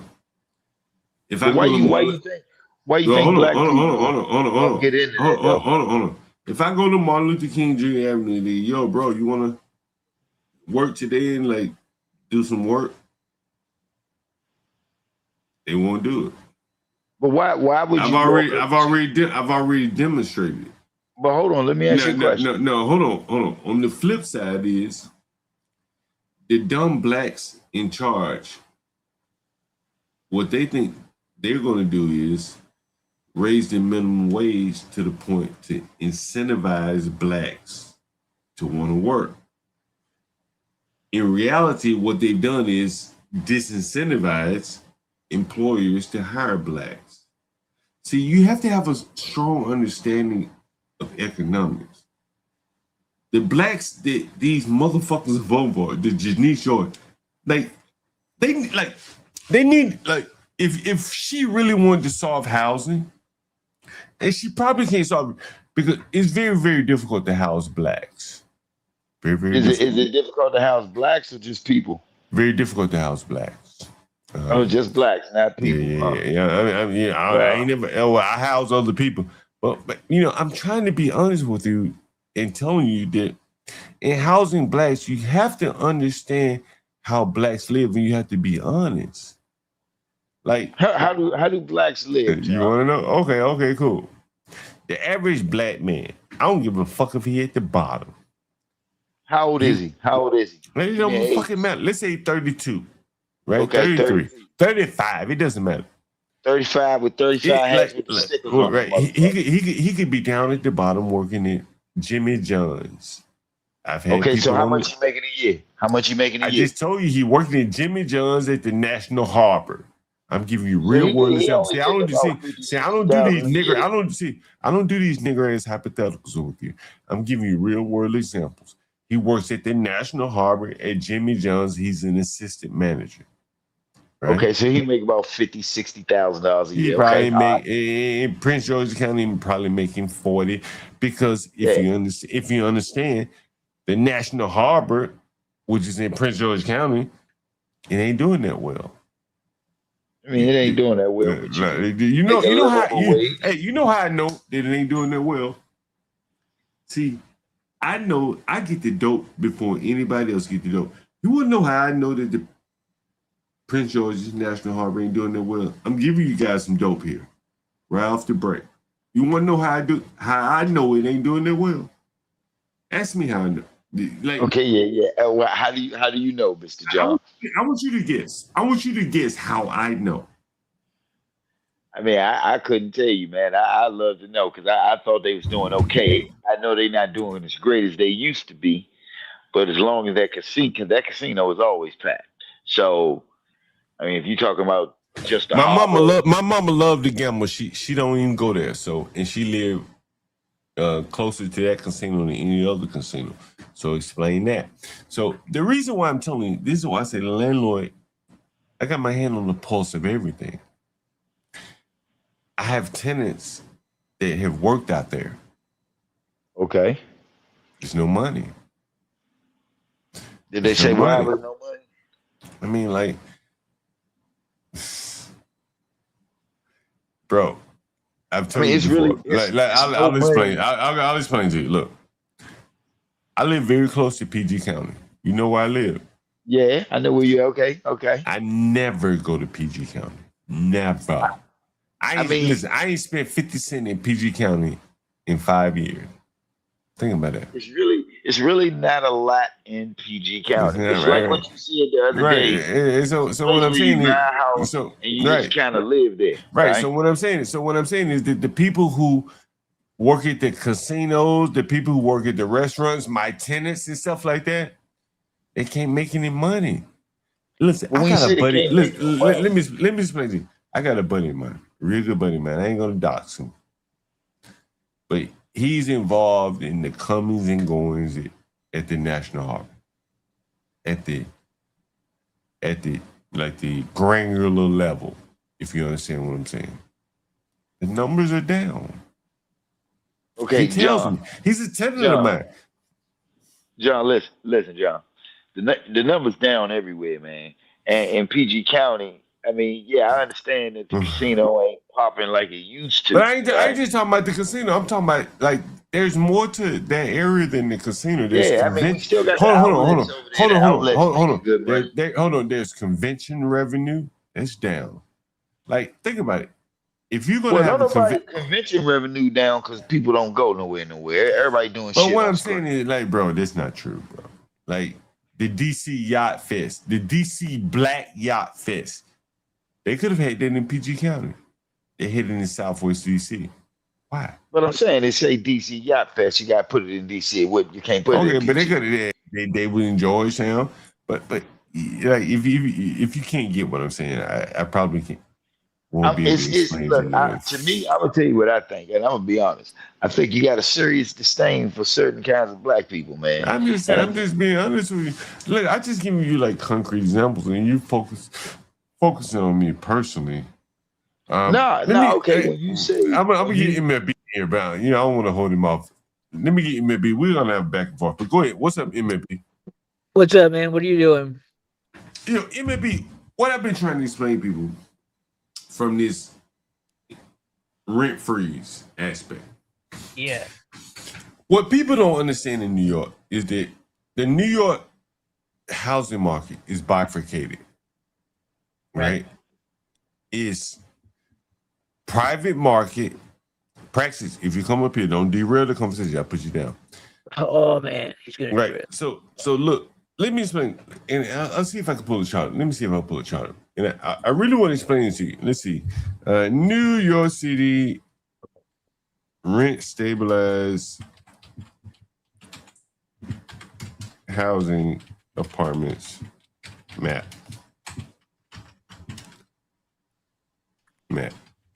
I want to show you something. Let's see it. Hopefully this is not. Let's see if I can show you.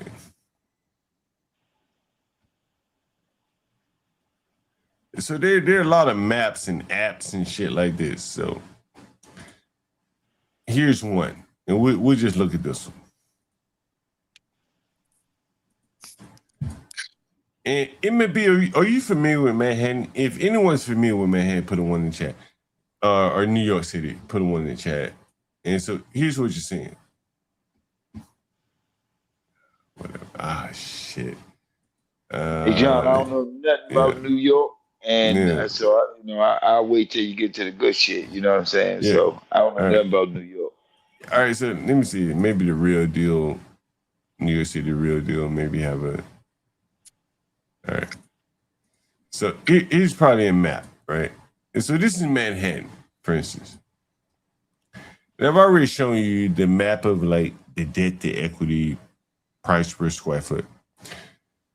In Manhattan, there are a lot of market rate apartments. If you want to live in Trump Towers, you think that shit rent stabilized? Huh? Hell no. Fuck no. If you want to live in Hudson Yards, anyone ever heard of Hudson Yards? You know what it is? Like a lot of these blacks in MFB, they probably familiar with Hudson Yard because it's a basketball, it's the basketball court and shit, right? It's the basketball court and shit, right? You see a lot of basketball players shooting basketball at I forget the name of the gym, but it's in Hudson Yard. Hudson Yard is a massive mixed-use development on Manhattan West Side between 10th and 12th. Blah, blah, blah. It's the largest private, nigga. You see that word? Read that word right there. Private real estate. Oh, man. You understand? What does that mean? I mean, it's not public. That means that there are going to be very few rent-stabilized apartments there. You understand? Hey, John, what happened to the video you said you was going to play with, you was on there with Freezy and them last night? I'll play it later. Oh, Not last night. But what I'm trying to explain to the people, for the people that are like banging the drums for the rent freeze, New York City market is bifurcated. The private market, which is what they call market rate, and you have the housing stabilized, which is the undermen, and the people who are slightly above the undermen. Mondami was in a market rate apartment, but he would be the one who was able to take advantage of the laws set for the underman. It's like diversity laws. Who takes advantage of diversity laws? Who? Politicians. No, I'm saying, who takes advantage of, when people say we need affirmative action, who ends up taking advantage of it? White women. That's what they say, right? And same thing will apply for housing. Mondami lived in stabilized housing, even though his family is rich. Make that make sense. The same people that he just voted for rent increases for, he's rich. He could have lived in market rate housing. His family's rich. But he, probably by virtue of his reputation, his background, he was able to get into a market rate housing. You understand what I'm saying? Right. Do you think these fucking blacks, that black that broke my microwave, would be able to rent an apartment in a market rate housing where there's no rent increases for 2 years? Fuck no. Why we Yeah, gotta right, keep yeah, going back to definitely the not. blacks though? I mean, why do we Because gotta I'm be trying to picking show on these you that fucking there's blacks, though? I'm trying to show you that there's a bifurcation in the market Do where. you talking like no blacks can afford nothing? Like But well, okay, if you can afford it, cool.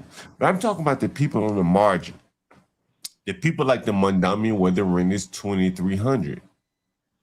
Who are you gonna accept when the rent can't be increased? Mondami or someone who has no familial support? You're probably gonna take the Mondami. Here's the other thing, and what I was trying to tell you about the gray market, right? Remember I said the gray market, right? And so what I'm suspecting, or what I think, which makes sense, what happened is that a gray market would come to exist, right? This is landlord talk. I'm This is clueless on landlord this. talk, right? Do you understand what I'm saying? Do you understand what I'm saying right here in MLP? So Like, I would, it says the unauthorized.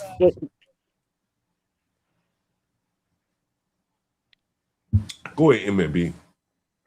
See, This what is I this was is my saying, first time seeing the you the never gray heard it. market thing. You never heard the term before, the gray market before. No. This is economics 101 for you, ladies and gentlemen. John Gall brings to you raw and uncut. Like if I sold you some food stamps, that's black market, right? Mm-hmm. Right? But if I cut you a deal on a rent stabilized apartment and you agreed to pay me a couple $100 on the back end, that's gray market. Okay, I got you. You get it?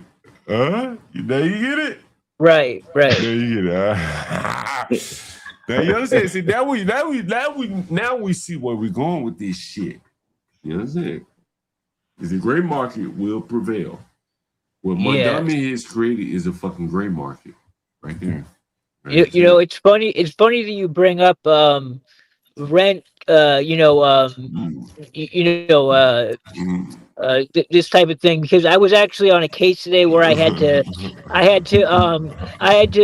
pose as a low income renter from a low income housing complex, and I don't know all the rules or whatever, so I went in there and I told them how much. I told them I made too much money, basically. Like I didn't dumb it down enough, and they said, "Oh, well, you're not eligible.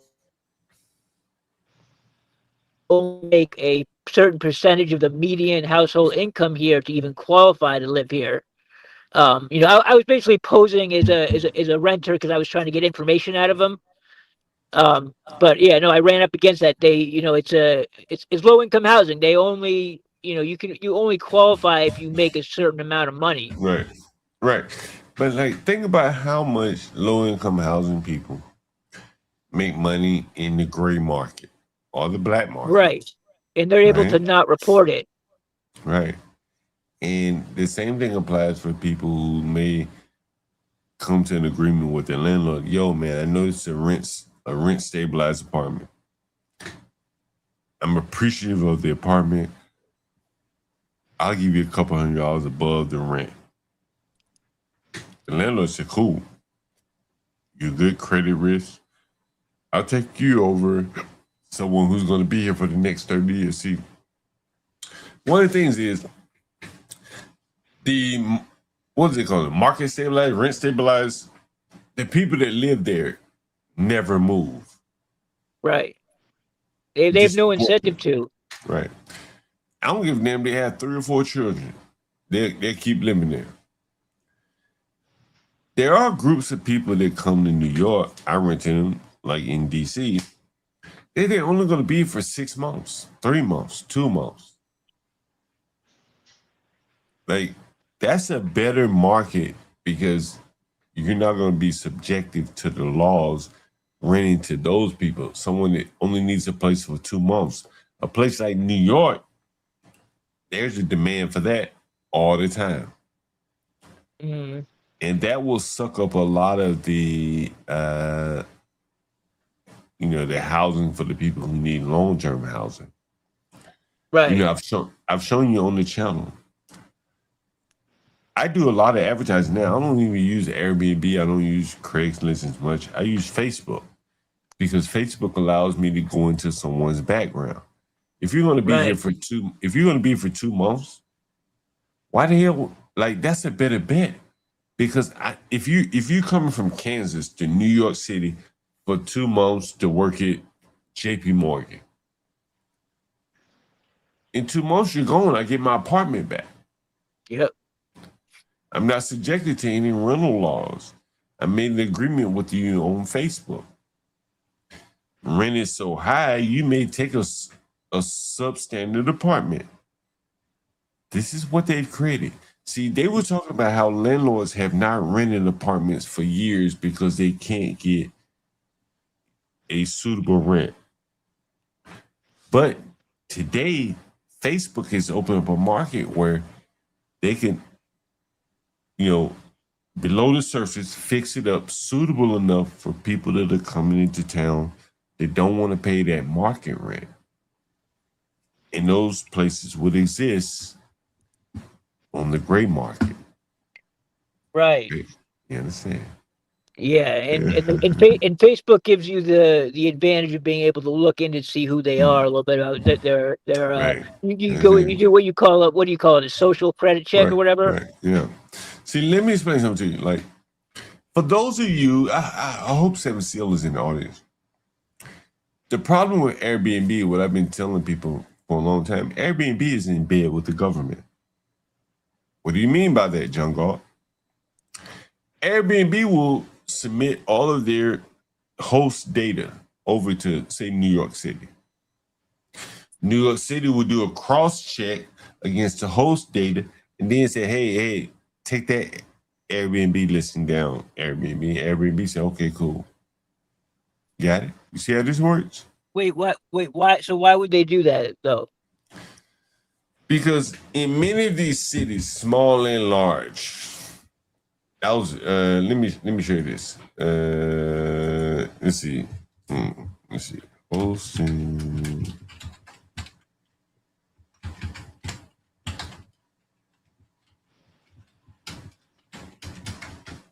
All right, look at this.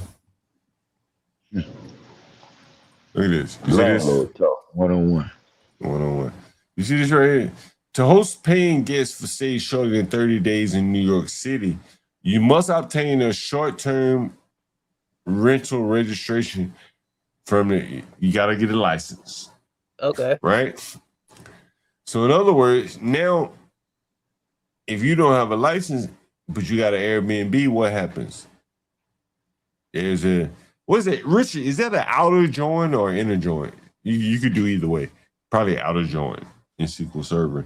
And so you say, well, what doesn't exist in one list but exists in the other list? And then we need to punish the people who don't have a license, right? So that's what they're doing? Like if you're... Yeah, hell yeah. They do that shit in DC. That's why I don't do Airbnb anymore. So you, if you don't have a license, you literally can't do Airbnb for short-term rentals if you don't have that agreement or whatever. Right. Now, in New York City, they have the bureaucratic heft to enforce this. Most cities don't have the bureaucratic heft to enforce it. Technology will allow them to have the bureaucratic heft to enforce it. I know people on Airbnb right now here in DC. They'll get a letter from DC saying, hey, we found out that your Airbnb is on, that you have a listing on Airbnb that doesn't have a license. See this? And they'll say you need to come in and submit to a license, or we're going to tell Airbnb to take your listing down. Oh, okay. Right. You see what I'm saying? Like, it's a cross check. It's a one-to-one check. If a listing is on Airbnb, I had no idea that Airbnb they didn't used to do that shit back when I used them. I used to rent back in 2016. Shit, they didn't do none of that. Well, but that's because the cities were not cracking down on Airbnb. But once the cities crack down on Airbnb, then they can say, show me the cities that show me the Airbnb listings in your city. and we're gonna cross-check them with the licenses in our database. And anyone that doesn't have a license, we're gonna tell you to take that listing down. Does that make sense? Yeah. So do people actually get licenses like that? Yeah. Hell yeah. I know people that have gotten licenses. It's a process here in DC and in other cities. New York City, for instance, for sure. You see New York City has one, right? Yeah. Mhm. John, I just have to sidetrack for 5 seconds. You got to check out. You got to check out Freezy, man. He's still on it. You gotta check it on your boy. Who's he have on there, man? Who's he have on there tonight? I mean, right now they're just doing. I mean, they're zooming in on the more pixelated footage. I mean, he will not let this go every day. I mean, he's making hella money off of one event. Man, you know what I'm gonna say, man. Like, I've been thinking about this a long time, and I'm gonna say this. And if Freezy, if you're listening, he's not listening because he's live. You know the thing is, he has no other content. He nothing. Yeah. There you go. Like, if Carmelo wasn't dead, if Carmelo, like, what would he be talking about? Relationship. Maybe and he'd be getting 4,000 or 5,000 views. But it's extremely impressive. He's taking now the title of today's show, it shows the thumbnail with an AI image of what's his name, putting him in a headlock. And again, the fact that he's able to spend hours with such high viewership. But right now, when I just checked in, it was zoomed in on the fence, and they were showing like a pic. What's that pixel right there? Man, they all be saying this, man. Like, bro. Freezy live around whites. You do know that. I asked the nigga, I pressed that nigga. Oh, he makes real money. Of course he does. He makes, dude, I see that. I see that bread coming in. Man, what I'm saying, like, I pressed the nigga. I'm like, you live around whites, right? I live in a non-black neighborhood, which means whites. And I'm like, what's your relationship with your next door neighbors? Saying you don't really speak with them. And the point that I'm trying to make by that is like, these blacks move into the white people neighborhoods, but they don't really form communities. They're not even part of communities. Yeah. As proof of that, as proof of that, where were the people in Carmelo's community to come up and account for him in the character statements? There wasn't none. These blacks out here just going from the car door to the house. There was they weren't part of the community. If they were in the black area, they'd probably be part of the community. They'd be having cookouts and shit. But in the white area, they were just, more or less benefiting from the safety, the good schools, while begrudging being there. Yeah, and they hate fucking white people, man. Like that family, man, they're the worst. Yeah. Like, look how many niggas done stole my motherfucking bikes. I ain't moved. Why them niggas move? Right? The fuck they move for? Did I move? I got every reason to move. I probably got as much money as them fucking niggas. Them niggas sell cars. Because you self-medicate. But I'm saying, like, but they moved. They were tired of the blacks, right? But they wanted to impose themselves on white people. And look how it turned out. Should stay their black ass around blacks. They boy have been out of prison about 10 years from now. Yeah, stand your own goddamn tent. So you don't think they was trying to move to try to, What's the numbers on the interracial violent interactions? Bro, I'm a fucking segregator. Like, honestly, man, I'm just come on out with it. I believe niggas need to stay their black ass in their own fucking neighborhood. Wow. Honestly, my mama did it. Look, I never forget, man. I should call my mama. Let her tell you niggas the story herself. She had the opportunity to move wherever the fuck she wanted to go. And she like, I just want to move to a black neighborhood. Like, keep staying in a black neighborhood. I've always lived in a black neighborhood.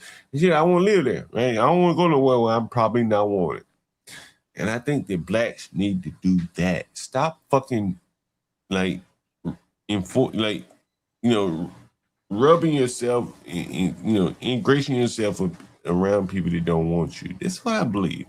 So black people shouldn't work there?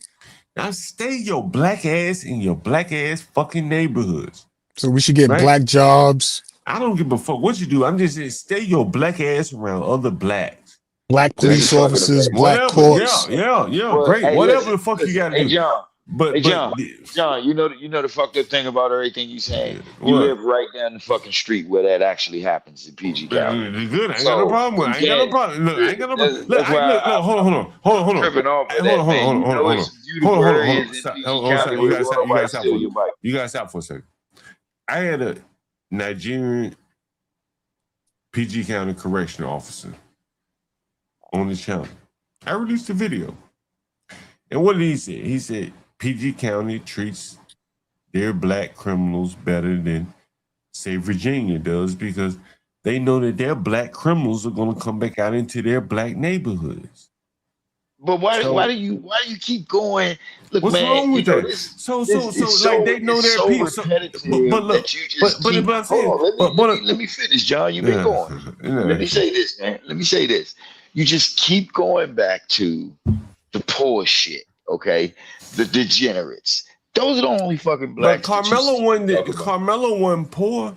But if he stayed his dumb black, if he stayed his dumb black ass but if he stayed his dumb black ass in his own neighborhood, he might not be in prison, and the other boy might not be in jail. No, I ain't gonna say no you know, shit like you're that. dead. So what you saying? You don't know. Yeah. So You don't shit, know. are you telling me? But Hold on, hold on. bro, Hold on, hold on. every day blacks go to school with each other every day around Hold here on, let together, me ask you a and they're not question. killing each Are other you- because are you they're around telling each me- other. Are you telling me that blacks not allowed to go to a neighborhood and buy a beautiful home that might not be in their black neighborhood?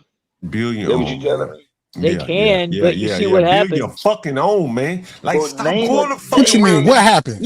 Stop fucking talking. neighborhood. See, this why I don't want. Hey, John, Hey, I'm gonna drop you niggas down. Oh yeah. Look. John, This listen, this John. my Hold this on, my John. look. Hold on. Look, this is my serious problem. Honestly, I'm bringing you back up.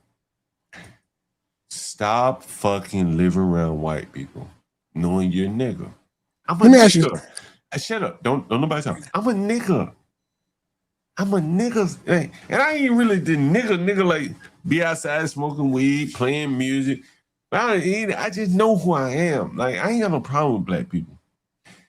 So how you all these people that you But what talking I'm saying is the black. You got more nigga in you than the nigga that you act like. But let me finish. But for the blacks that engage in behavior where they are not conscious of how they are rubbing the other people the wrong way, they would be better off staying in their own neighborhood. Hey, John, listen, Don't interrupt me. Don't interrupt me, because again, there are some benefits too of living in the ghetto, right? Look at John, right now. John, you repeat yourself, John. Hold on. You Look, repeat right. yourself, Look, man. let me finish.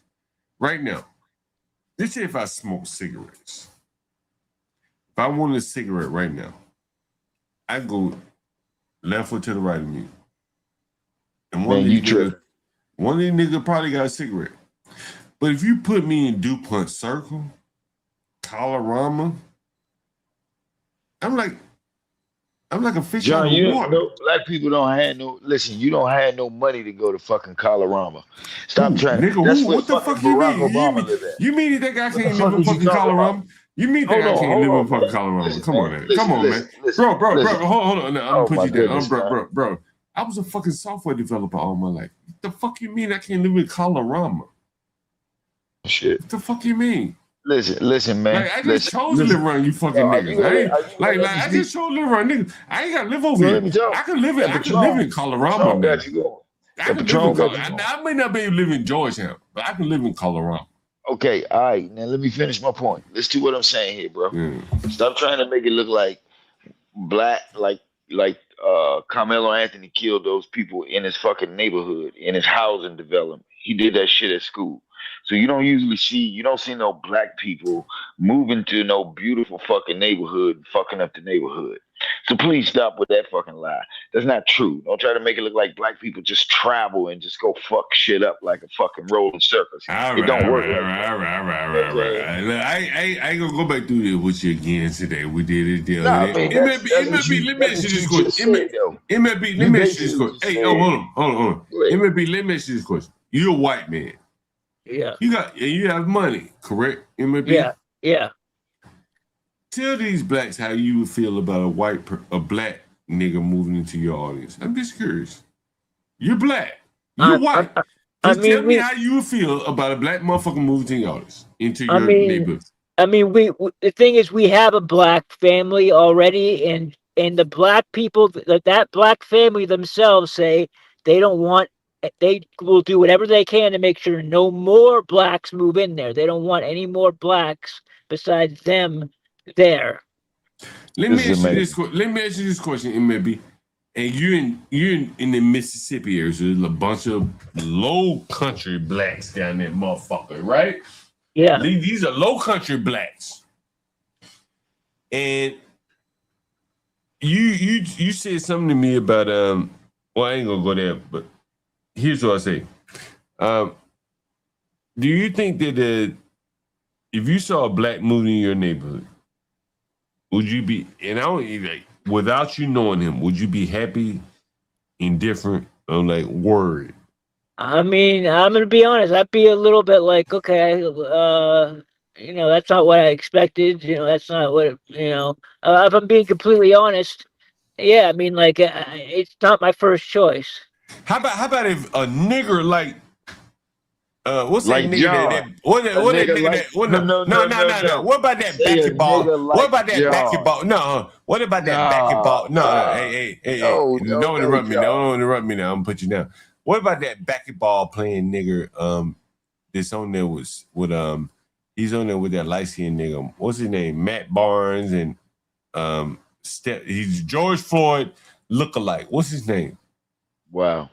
What's his name? Oh, well, yeah, I know what you're talking about. I if can't you saw that name, big black fucking nigger moving next door to you, and he got a lot of money, would you be happy, sad, and indifferent? No, I wouldn't want that at all. I wouldn't want why that not? at all. Well, okay, why not? He rich. He rich. Because but he's got family and he's got friends that come from from the hood. So next thing you know, people from the hood are in my neighborhood, and I don't want that. You think he had DC Slim in your neighborhood? Like I don't want to live around that. Like that's not my focus. Let me ask you a question. Let me ask you a question, bro. Not you. Let me ask him a question. So look, when you say you don't black bullshit with you tonight, though. So you said you want to sit here. You talking about we ain't gonna do the black bullshit, but you doing black bullshit. All right, like just think about that, though. All right, but let me ask you a question, bro. When you say you don't want that, right? Are you saying that every black person that you see? There you go. Are you? No, look, he said it, so I'm asking the question. Look, one thing about me, if a person is just racist, ask the question, man. Just ask the fucking question, man. The answer is no. I don't think every black person is like that. That's the answer. But the thing is that I know how a lot of the black community thinks about white people now, especially after this Carmelo Anthony thing. So I know that if we get a black in the neighborhood, they have a family member or a friend or a cousin or whatever that is just like those Carmelo Anthony supporters. And next thing you know, they're in my neighborhood thinking about, you keep your hands to yourself. Bullshit. I don't need that shit. Let me ask you this question. So look, we just chopping it up. You right? So look, let me ask you this. So what is? How would you distinguish that? So if a black stop. Ain't nobody got. How do you know that though? How do you know? The answer is, nigga, ain't nobody got fucking time to figure this shit out. You can't distinguish is the problem because you don't know. That's the thing. I may get someone black in my neighborhood. He may be cool, and I may be completely fine with him, but I don't know his friends and his family. I know that there's a segment of the black population that's prone to violence and that is okay with violence against white people, and I don't want one of those people creeping into my neighborhood. Sorry. Hold on, MLB. But you also don't want them in your schools. Yes, I don't. You don't want to go to a party. Hold on. Like MLB, let me tell you. This is a true story. I took my kids to the park and I showed them the park, St. Mark's in St. Mark's in like Buffalo. Motherfucker stole my child's jacket. And I couldn't go and confront them the black because it wasn't worth going to the mat for a jacket. Yeah. For a child's jacket. And these are things that people that don't want to deal with blacks, because blacks will go to the mat after stealing some shit. Yep. We've seen that. Nobody wants to live around this shit, bro. So let me. Hey, look. So this, I want to make sure I got this right. It sounds like both of y'all want to go back to segregation. I think that would be best, bro. Honestly, Hey, John, please tell me you joking, John, and please tell me that. Well, I don't fucking joke. I don't play games, man. Why would that be so bad? Why would that be so bad? Like, what the fuck is wrong with it, man? Like, what the fuck is wrong with it? Like, nigga, I live around all you niggas. I live around all you niggas. Look, hold on, no, hold on. You listen to me. Look, hold on. Look, hold on. Give me 1 second. I live around all blacks. It wouldn't fucking matter, like, if 1 or 2 more white people moved in here, that their mindset is all blacks. The blacks want to be around each other. Why not, like, live around each other black? Because when you go to other people's neighborhood, all you're doing is like alienating the other people against your ass. It'd be better if you engage in your bad behavior amongst yourself. Don't that make fucking sense? Hey, look, you gonna let me speak because you got the hit. Yeah, I mean, it's all yours now. It's all yours now. Go ready. Okay. So listen, man.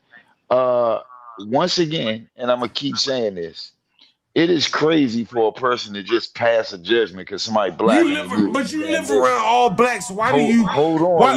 You gonna let me finish, man? Yeah, you go gonna ahead. Yeah, go ahead. The whole crazy part about this, when they do segregate us, you're going to have to live where I live. And you're not going to. Nigga, I already live where you live. I already live where you live. So there'll be no change there. There'll be no change there. So what's the big deal? Listen, the big deal is this. This is a free fucking country. Okay. Now, it's a lot of people that live in neighborhoods where it's white people. That don't fucking mean that somebody gonna walk up to their neighbor. Hey, hold on. Man, this is what I mean. All them fucking niggas that live in white neighborhoods is barely hanging on by a bootstrap. They gonna be renting from. Hey, hold on. Don't interrupt me. They gonna be renting from me. You see what? You see why I'm all for segregation? Look, all these fucking niggas that live around white people. Let segregation happen, nigga. They coming back home and they gonna be renting from a nigga like me on the chitlin circuit, nigga. I'll be winning. Either way it go, I'm fucking winning. Hey man, you finished, man. Just let me know when you finish. Hey, let me say something to the brother. Hey man, look, it's not a. I get that you're offended that we would just prejudge, but some things are stats. If 1 out of every 3 black men are convicted felons, well, like Emma B was saying, that when they come to our neighborhood, I just got done house shopping here in Florida buying a second crib, okay?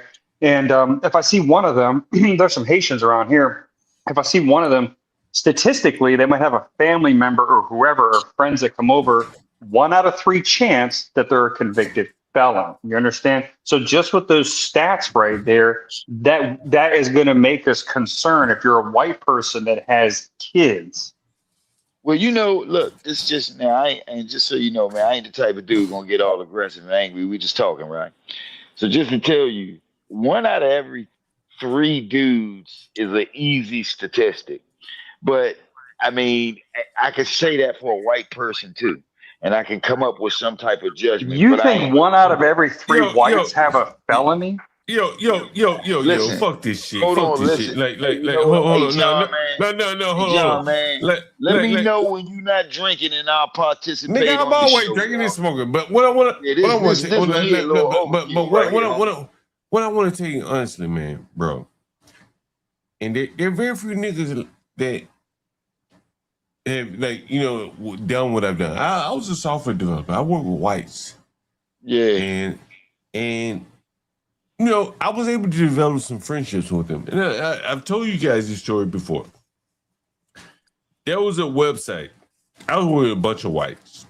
I can't believe I'm participating in this shit. Yeah, but it's good. You're going to learn something. Nah, I ain't learning nothing. And, I told you guys about the whole Obama website and all this shit. So I'm not going to go into any detail. But the bigger point I want to tell you is that for the blacks in the audience. Now, I want you to listen to this. We got a drunk Now, black I don't man. want to hear that fucking shit. But listen, don't interrupt me. Don't interrupt me. These two white men might be laughing at you, John. I don't give a fuck if they are. Nigga, I control my own domain over it. Nigga, I go crack down on a fucking nigger. Right? You white man laughing at me, nigga, I go crack down on a fucking nigga, right? Then, John, you think But that white man like the bigger point I'm trying to tell you is, honestly, is I was working with it was like 3 or 4 white guys. And I can't remember their names like it was yesterday. Adam, Brian, and Matt. It was at least the 3 white guys. And Matt was my manager. Matt has been on this channel, I think. And so anyway, so there's a website called Stuff Black People Don't Like. Man. I'm going to put you down. You can't be careful. Yeah, no, you know what? I'm going to go ahead and tap out. I'm going to tap out. I ain't even going to Fair participate with you. enough. Fair enough. I understand. Well, at least you learned something tonight, brother. I understand. But there was this website called Stuff Black People Don't Like. And I've talked about it here before. Anyone ever heard that before? Stuff Black People Don't Like? Yeah, you talked about it. I remember you talking about that shit. Right. And so I'm working at the Department of Justice, and we're developing this Obama app. And it was Adam, Matt, and I forget, Brian was the other guy. All 3 white guys. 3 white guys, and it was me. And my manager, whose name was Matt, he knew, like, I was a landlord still at the time, even though I was still, working. He trusted me. I could call that fucking white boy right now. And I'm saying white boy, just boy fat. I can call him right now, depending on where he is in life. He'll send me $10,000 right now. Trust me. He's done it before, right? And so anyway, he's having a conversation with the white guys at work, and they're talking about this website called Stuff Black People Don't Like.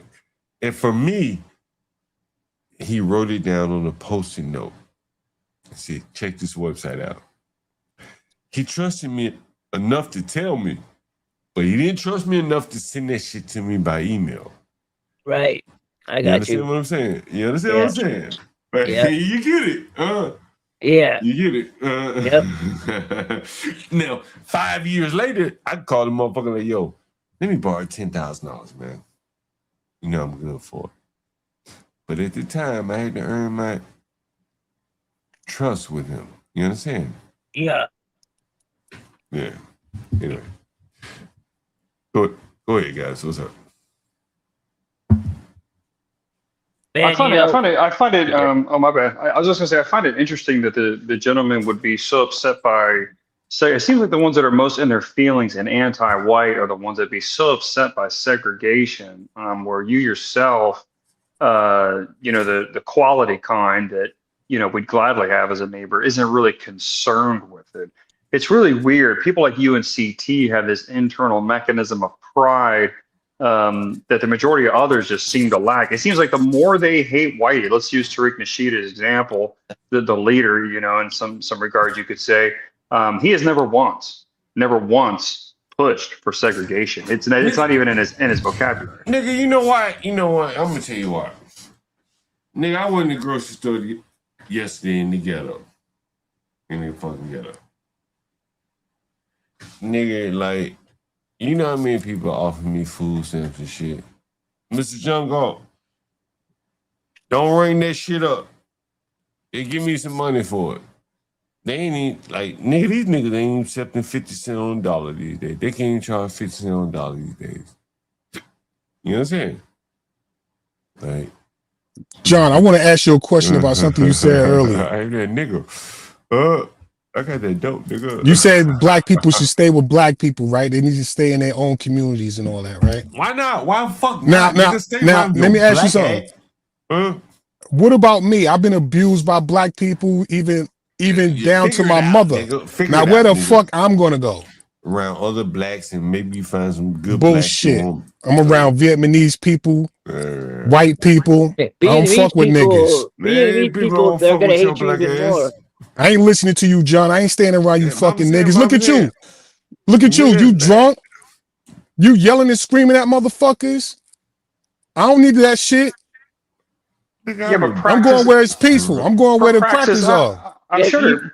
You I'm pretty sure sound I've heard more you with some violent than anti-white. John. Yeah, What? Praxis. I'm pretty sure Praxis has got on the anti-white bandwagon too. I'm pretty sure. Never, you said some nigga. things that Never. are- Never. I know you I said ain't things never- on the lines I ain't of never- one of my I ain't favorites that never tell- Praxis said. Well, here's one of the best things you said, Pratt. You said the white man got permission from the Negro to colonize the U.S. That was pretty good. What you mean? I show evidence. I put it in the chat. I even told you to go look it up.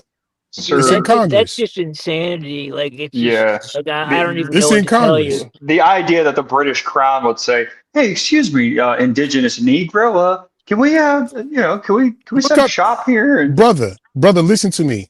Look up the word Brit, what it means and where it came from, the etymology. I ain't about to look Nah, at all I ain't this talking shit. about right. I ain't talking about that shit. All right. What I'm saying is, me personally, from the time I was shat out my mother's womb, I've been disrespected by black people. Right. Yeah. All right. So for you to say that I need to stay around black people and keep getting abused and shortening my life, and to whereas now I gotta self-medicate with their liquor and alcohol and shit, I'm going around the crackers, man. it ain't all that bad, man. There's plenty of chill And I ain't even sons, talking. man. I'm not even talking about white people. I'm talking about crackers. Even the crackers treated me better than the fucking niggas and the black Dude, people. look at it this way, man. At least if you commit a crime, the blacks will stick up for you. At least. Listen, let me tell you something. That's a lie because I went to jail one time, right? And I called one of these blacks that I thought was my friend, my Ace Boone Coon, and he didn't even come get me out. But you know who came and got me out? Hold up. Yeah. You know who came and got me out? A white person. Mike. And we sat down by the trestles after he got me out, 2:00 in the morning, and we fished and smoked weed. What the fuck? So what the fuck? And his you wife saying? made me, what- and his so wife what- made me so- a banana bread. So what's the point of that? So you want No, but wanna you live can't around- say you that want- I need to stay around them niggas. So you want to live around white so they can bail your black ass out of jail and shit? What you talking about? What What you talking about? First of all, you don't even know why I went to jail. I went to jail behind a nigga lying on me. All right, it was a lie. I walked on it. I wasn't even supposed to be in there. Well, dude, next time when they found out them niggas, listen, I end up in jail from a nigga lying on me. So for you, I'm not turning out like you. I can't fucking deal with you no more. Dude, next time commit a crime against a white. You went to jail because a fucking nigga lying on you, shit. And you ain't like, what the fuck is going on, man? But John, it's just really interesting that you'd be okay because again, you're more accomplished than someone like me. I mean, John, you're a computer programmer at my younger age. I didn't have the patience to sit through college classes, and I know how hard college used to be. I ain't never took no fucking software class. Never. Oh, don't you have like a master's degree or something? I think like a computer. I've never taken a software class ever. I learned this shit on my own like 6 years. Okay, that's probably even more. Some would say that's even more prodigious. Let me tell you something. I've told you this before. As a software developer, at least in my age range, I'm 50. When I was coming of age, one of the interview questions was, what was your first computer growing up? And the answer was, it's either Tandy or Commodore 64. And if I were looking to weed out people, that would be the question that I would ask them. Hey, tell me, what was your first computer as a child? What was your first computer? Mine was the Commodore 64. Some of the whites had Tandy, some of the Commodores or whatever. But I think that was a weed out question. And a lot of the blacks, I've talked about passion a lot of the times. A lot of the blacks don't have passion. They're looking for more entertainment. And so from the standpoint of software development, something like that, when they were 6, 7 years old, they could have been begging their parent for a computer. They weren't. I was. Go figure. Whatever, I'm not putting myself on a pedestal. I'm just saying it is what it is, Yeah. Yeah, I hear you. Yeah. But if you're kind of self-taught in a way, I mean, that's even more. I am self-taught. I've never that's taken a class in my life. that's more of a prodigal mind than someone that even went to school for it, having someone else show them the ropes. So that's what I'm saying. At that younger age, But I I was will a total almost argue fucker. to you. I will almost argue to you, Aaron C. The best software developer I've ever worked with was a white guy. His name was Adam B. I ain't gonna say his last name. This nigga dropped out of high school. This nigga was so talented that he comes work with cut off shorts. And my manager, who's been on this channel, will have to look, hey, he's just Adam. And overlook it. He's that talented. You know what I mean? Like, I didn't even know you could do it like that back then. You guys, you're telling me there's enough resources. I mean, this is like pre-YouTube and shit, more or less. I mean, you're telling me even back then, without schooling, people were able to just learn that in depth with computers, man. I mean, you're talking early '90s, right? Nigga, I'm telling you, that's what I did. Like, I learned VBA, VB6, object-oriented programming, C#, Java, C, all on my own. I've never ever taken a class. Not one. Ever. I've taught it. My mama sat in one of my classes one time. I was teaching people. And my mama she was in DC visiting, and she came and sat in one of my classes. And I was teaching people. I've never ever taken a class ever. Honestly, I would say that America probably doesn't have the talent to staff up professors to teach software, except for in the elite universities. Because if you're like me, fuck you just go work and make a lot of money. What the fuck are you gonna teach you Howard for? Morehouse or University of Maryland. You just gonna make a whole lot more money just developing software as opposed to teaching it. That's my thought. No, I guess it was more of a pioneering age. My dad in the early '90s, we were the first ones in our neighborhood with the internet. My dad was hooking up people with the internet in like '94, whatever. He built websites for a living for a solid 10 or 15 years. Now I guess anybody can do it. So I guess it was more of a pioneering thing. Well, but see, I built websites for like multilingual. So let me give you an example of what I mean. Let me see if I can show you an example. Trying to think of a website that were. This is probably a good one. This is a good one here. I developed this site, with other people, of course, right? This site, right? So if you look at this site right here, this is Comcast, right? This is Xfinity or whatever. And so if I were to, somewhere there's like a Spanish version of this whole site. You see where it says right here, Espanol? See that? Yeah. Right. If I click on Espanol, it's going to render this site in Spanish. Or should render Spanish. Espanol. Right. And everything's in Spanish now. But it's the same site. Right? Yeah. You see this? So what you've seen is that the content changed, but the site didn't change. Does that make sense? Yeah, I mean, it's the same. It's the same website, just in Spanish. The content changed. Like you have to in software. You have to understand all of these are components. This is a component. This is a component. But what I'm showing you right here is the Spanish language version of this component. If I go down and select on English, then I'll show you the English version of this component. And this is the type of software that I developed. This is what I actually developed this site right here. So is it like the commands or you have to alter the commands and everything? Nah, what it is let me see if I can show you. Let's see. Let's see. It may be here. Let's see. But basically, the content management system is saying, do you want the Spanish version of the site the Spanish content of the site, or the English version, or the Korean version. It's the same site, but the content, the wording, the text that you see on the site is different depending on what language you want. You see this? Yeah. See, this site only offers English and Spanish. But what if you're Mary Kay, right? You're going to have multiple languages, right? Because you're global. I developed Mary Kay's website as well. So if you have Mary Kay, then you're going to have, you know, like kind of a global, you have multi-company. So if you look here, let's see, where is it?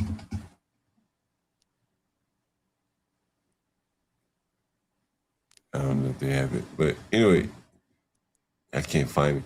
But if I wanted to see Mary Kay Spanish or Korean or something like that, there would be a link. Let's see if I can find it. Let's see. It's probably something like lane equal EN -SP, something like that.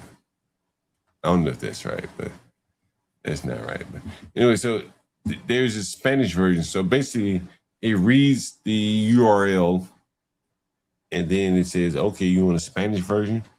It's going to be the same website, but the content that's going to be shown would be the Spanish version or the Korean version, or the, you know. So that's more than just translating from English to Spanish, then. Well, it's not even translating. It's here's the software that I developed. Here it is. This is how you do it.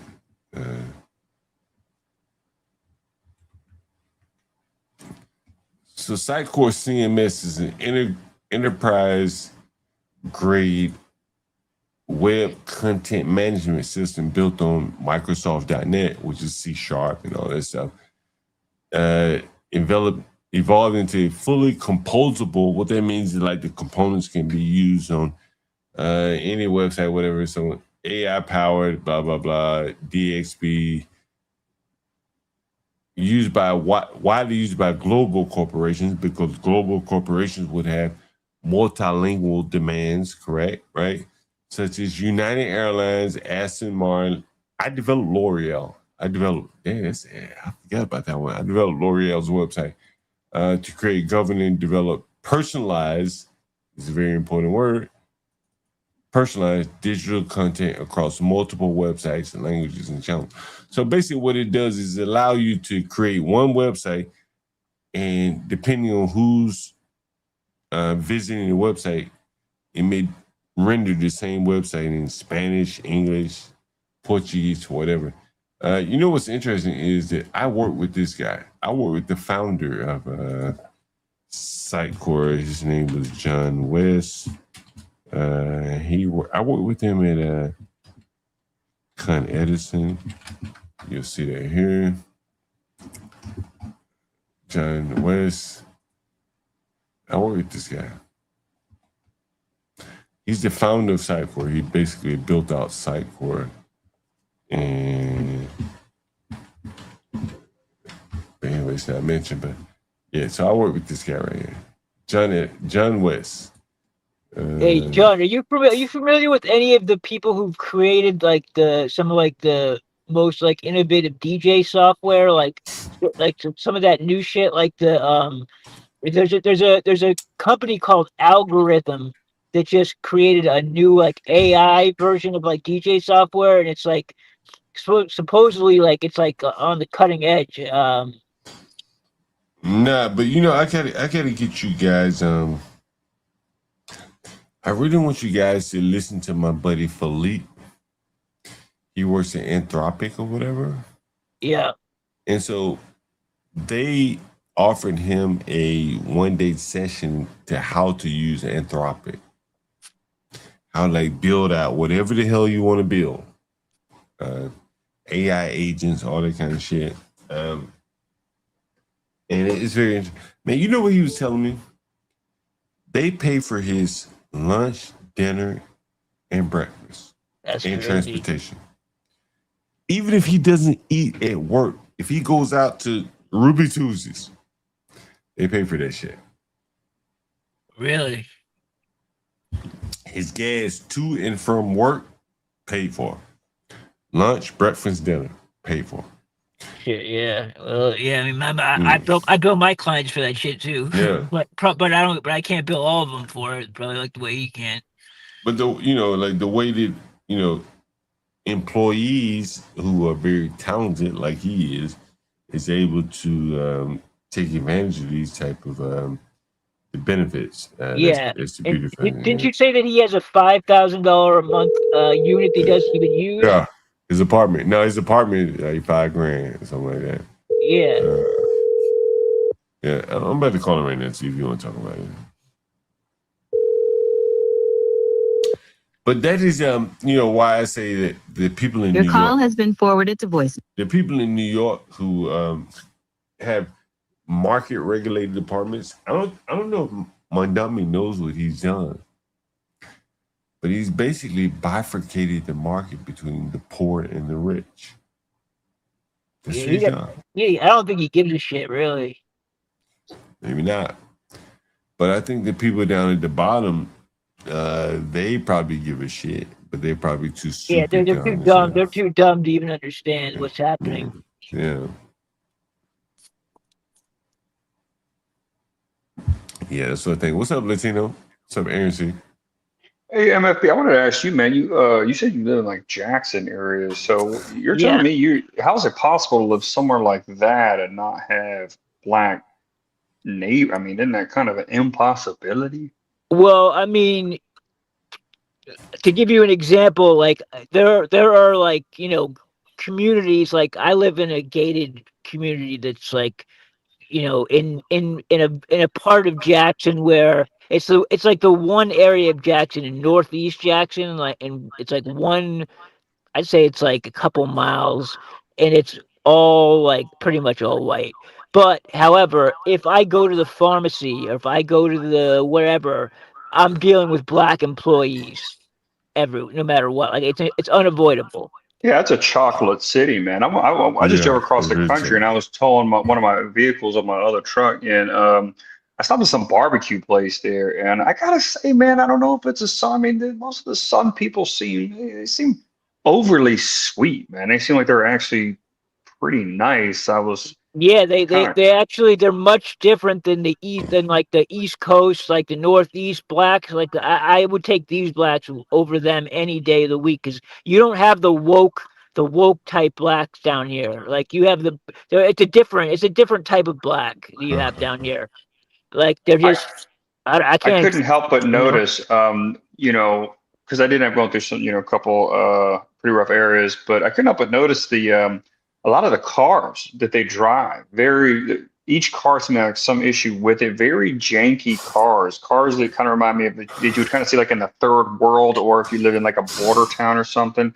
All the cars really, they're really kind up. of really fucked up cars, man. It was really interesting, because where I'm from, I'm used to some people usually take pride in day ride. Yeah, not here, man. Not here. You're not gonna find that shit here. You know what's interesting? I had a guy call me today. He was telling me, I had to get my car towed. But part of the problem was he ain't had his car registered or whatever. So he's gonna be behind on his rent. So the point I'm making is that like these cities are becoming like, well, have you ever heard the term technocracy? No. You never heard that term before? Anyone ever heard the term before? All right, let me pull up. All right, technocracy. All right, technocracy. All right, technocracy.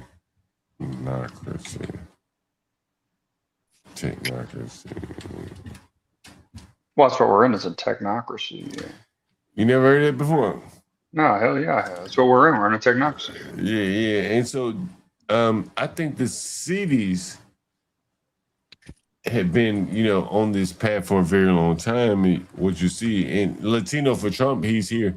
He could probably better tell you than anyone. A technocracy is a system of governance where decision-making authority is delegated to technical experts such as scientists, engineers, and economists. Well, today, those scientists, engineers, and technologists are what? AI. And that shit is unforgiving. Does anyone understand what I'm saying about that? Yeah. You understand? Like, if you go 32 in a 30-mile-an-hour speed zone in the city, you get a ticket. Providence is a great example of back that. in the day. If you were driving and the police all pull you, he ain't gonna pull you over for going 32 in a 30. Nope. But the red light camera would get your ass. Yeah.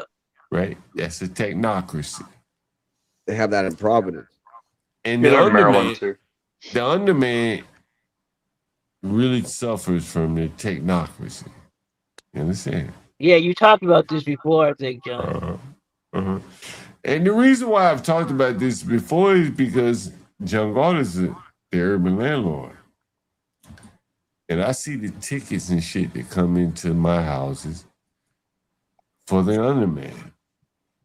He going a little bit too fast. He's in the bike lane. This or that. He turned right on red when he shouldn't have. And the technology snares his ass. You understand? And it beats him down. Yep. Over here we have there's these vehicles that even for the gas, bro, like it comes through, like it just like it's like these things, it flashes, and they don't even have to get out the car to read your meter, bro. Really? Hey, am I not that nigga that just brought it up? I saw some nigga. He said, "Am I not that nigga? Am I not that nigga that brought it all together?"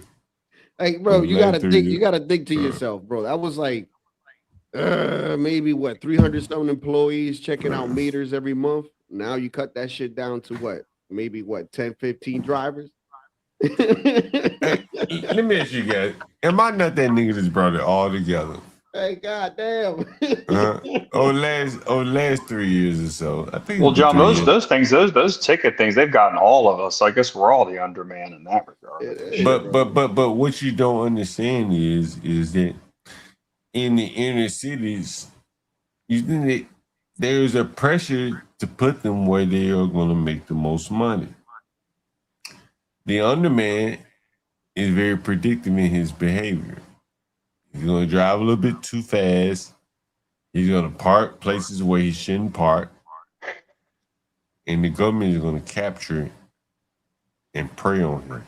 I mean, you make a valid instances. point because I don't see none of that shit here in the sub, Bro, to be honest. I got a nigga that write tickets. I got a nigga. Look, I got a nigga that call in on channel.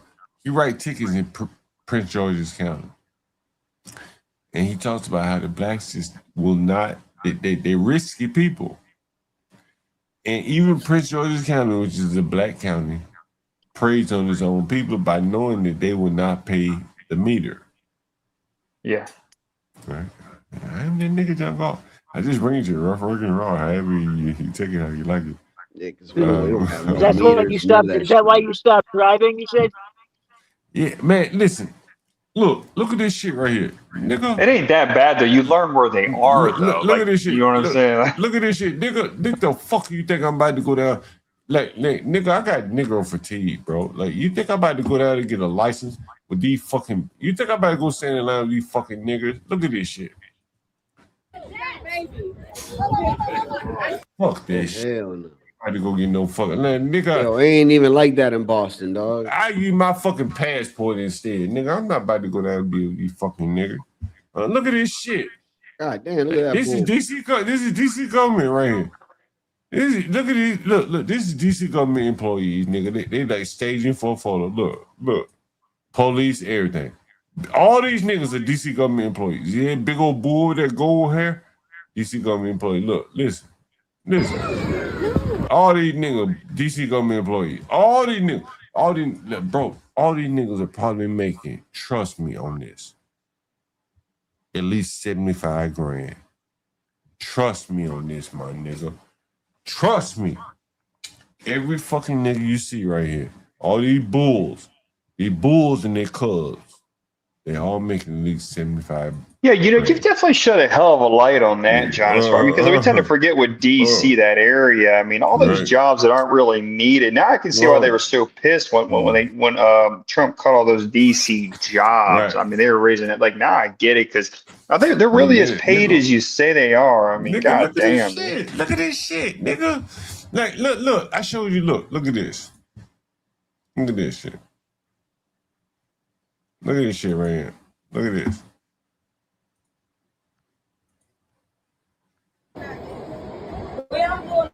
Bulls, nigga.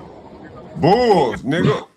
Them bitches got guns on their ass too, nigga. Them bitches got guns, nigga. Huh? Them bulls. Bulls with pistols. Like, bro, them bitches, listen, them bitches make $100,000 a year, boy. You know what I'm saying? What's the fuck I'm saying?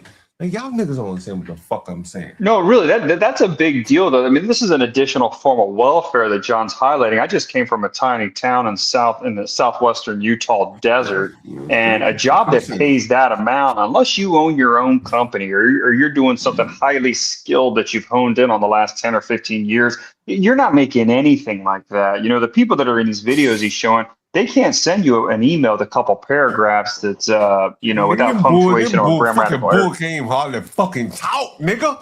Yeah, them fucking bull, nigga, fucking bull can't hardly fucking complete a goddamn sentence. He fucking bored. Listen, my piss tenant. For those of you who don't remember my piss tenant, this is what he did for a living. This is the black economy, my nigga. Like what you don't understand what you're seeing here is there are 3 or 4 layers to DC transit security. This is the first layer. These niggas got guns, which means that they have gone through some additional training, which means that they're getting paid more money than just somebody just standing around with no gun, right? But these are not police officers, which means they can't arrest your ass. So, okay, so now that's the first layer. The second layer is Metro Transit Police. They have official police powers. They can arrest you. That's the second layer. Then the third layer would be DC Police. It's 3 layers of police, 3 layers of enforcement just to ride the motherfucking train. And who are the people enforcing it? Bulls and Africans. Whose sons are calls in the right, look. I'm gonna show you. Look, bull, African. Is how it works. Yeah. A bull, 2 bulls and African. 2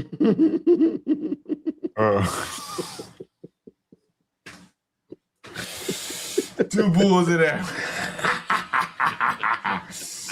What do you think about that, Aaron? 2 bulls in Africa. Well, that's just interesting. The same people get paid off of it that caused the issue in the first place. I mean, if you think about the entire home security, industrial security industry, you guys have helped that grow tenfold. Aaron C. Yeah. My wife has been offered government jobs, and you think she's ever worked for a government job ever in her life? No. And her reasoning is because you can't depend on a government job. It's just like, where's the money coming from? Like, you get what I'm saying? Like, well, what do you mean? It's kind of the best job security there is. I mean, it's kind of an endless. I mean, it's the richest government in the world. They're overseas plundering right now. Necessarily, like if this is shut down. Now you missing it, bro. Like this whole fucking there's a large ecosystem, which you guys don't understand because you're not here in DC. This whole fucking shit is fake. You know what I'm saying? This whole fucking shit is fake. Yeah, it spreads out past DC though. I used to work for the comptroller of Maryland, John. Yeah, they're there too. Yeah, they're there too. Nigga, this shit probably go 6 counties wide. Right? Fauquier County, Charles County, Baltimore County, Charles County. They ran a lot of Annapolis, man. A lot of Annapolis. Those taxes, comptroller. They ran a lot of shit there too, man. A lot of officers there too. I mean, Shit, hey, Annapolis, but Annapolis is a state capital, which means that they're gonna have a direct tie with the federal government, correct? Oh man. You see how that works? They're gonna have a direct tie with the federal government, so of course they're gonna, have some largesse. That's the way it works, man, bro. I was downtown DC today, and I'm gonna show you guys some photos. And I've shown you, I've had videos. You can go look them up on the channel, like the two faces of DC. DC is like, to me, and I've been to a lot of other cities. I've been in LA, I've been in Chicago, whatever, New York. I live in New York part-time. But it's not as extreme as DC. Does that make sense? Do you guys? We got all the politicians there, dude. Yeah. From what you're speaking on, too. Yeah, it's not as extreme. And these politicians they may make $109,000 a year. Mm-hmm. But their influences, their like, click, share, subscribe economy can be monetized into real money. Does that make sense? What you mean? If you hit like, click, share, subscribe on this stream, I don't make any money off that. Mm-hmm. But the politicians, they have a real like, click, share, subscribe economy. Does that make sense? If you want to get some policy passed or something like that, you got to grease your palm. Yeah. Right. That's a real economy. Right. There are real goods and services and favors being Got passed. to butter up somebody. Yeah, that is correct. And so that's what you see a lot in DC versus, say, because it's the nation's capital. That's why you're able to see things like this. Like, this is probably not funded by DC taxpayers. Probably not. This is funded by the government. Same for this. All this is funded by the government. So that's why I say it's like a fake economy. So when you hear the blacks talking about, the blacks are rich here, it's all fake. Yeah. You see what I'm saying? It's John, fake, but they're getting money. But John, you really had me thinking that, like, my mom was kind of like a diversity hire. I mean, she was just like a typical blonde. My mom, she really is not that intelligent at all, and she retired from NASA a couple years ago there at Goddard there in Greenbelt, and she was one of those people. She thought her job was all important and shit. And it's like, damn, I think my mom, even though she's white, I think she was getting in on this too, man. Yeah, I mean, like I'm just being. Hey, that's just, honestly, bro, it envelops everyone, right? Yeah, like it's not just black people. That's what I'm saying. Like shit, like white people, like everyone's in on it because the money is so good that it like basically cowers people into speaking out against it. They're buying votes. They're buying votes. So what you're saying? Like what you just said is your mama was bought. And there's nothing wrong with that. But she's not going to vote against her best interest, right? Am I wrong? No. Yeah. It even spreads to the national parks way out west, okay? Because those park people, they don't do shit except give you tours and shit. They were all laid off. I mean, you say didn't you say your grandma lives in Bowie? Oh yeah, she has passed away probably about a month ago. But that ain't nothing but a fucking black ass government made town. Yeah. It's all real. It's affluent relatively, but the affluence came from government jobs. It wasn't businesses they owned. It wasn't invention. It wasn't the innovation. It was government. Correct. Yeah. Right. And it is a whole massive area. I mean, where's that Social Security? There's a massive Social Security Administration complex. Where's that? Bethesda, and I mean, there's just all kinds of shit. How about the military, man? You got military shit. You got Quantico in Virginia. You got a bunch of defense contractors. I used to work for a moving company and being up all of it. There's just tons of money see, over there. But see, the difference, I think there's a distinction between saying, if you had the, I think the Prince George's County had the Census Bureau. They fought really hard to use the Census Bureau in their county. But what's the difference between the Census Bureau and, let's say, the Department of Defense? There's a lot of innovation come out of the Department of Defense, weapon innovation, so on and so forth. Ain't much innovation come out of the Census Bureau. It's his jobs. It's not even accurate. It's not innovation. It's just jobs, right? It doesn't even matter if it's accurate or not. It's just jobs, like grunt work, door-to-door work. Virginia has the intellectual capital. You understand what I'm saying? Does that make sense? Yeah. And it was the NSA, the CIA, the Marines. Yeah, it's all there. It's all there. They got Virginia. top secret shit there, man. What's It's that all one you this can't get shit. on without your Fort Detrick? You know about that motherfucker. Holy shit. Fort Detrick is in Maryland, but Fort Belvoir is in Virginia. You got what's the one? What is the CIA and all that's in Virginia. CIA is that's Virginia. It's right there. It's all in Virginia. And then there's also Aberdeen in Maryland too. That's another fucking. Yeah, but the high value shit is in Virginia. CIA, the Marines, Quantico, is the high value. Langley Air Force Base. Langley, what is that? Is that? I can't remember what it is. It's in Langley, CIA. It's in Langley. Okay. But so that translates to the very affluent areas like Great Falls. Quantico, someone says that's correct. So the wealthy, and that is why Trump moved HUD not to Maryland, which would make more sense, but to Virginia. Everyone got to put the dots together. This is why I say, for the people that talk politics, you have to have some understanding of DC to understand why Trump moved HUD not to Maryland, but to DC. And the bigger aspect of this is the black governor of Maryland was so anti-Trump that he couldn't even put himself in a position to advocate for HUD being moved to Maryland.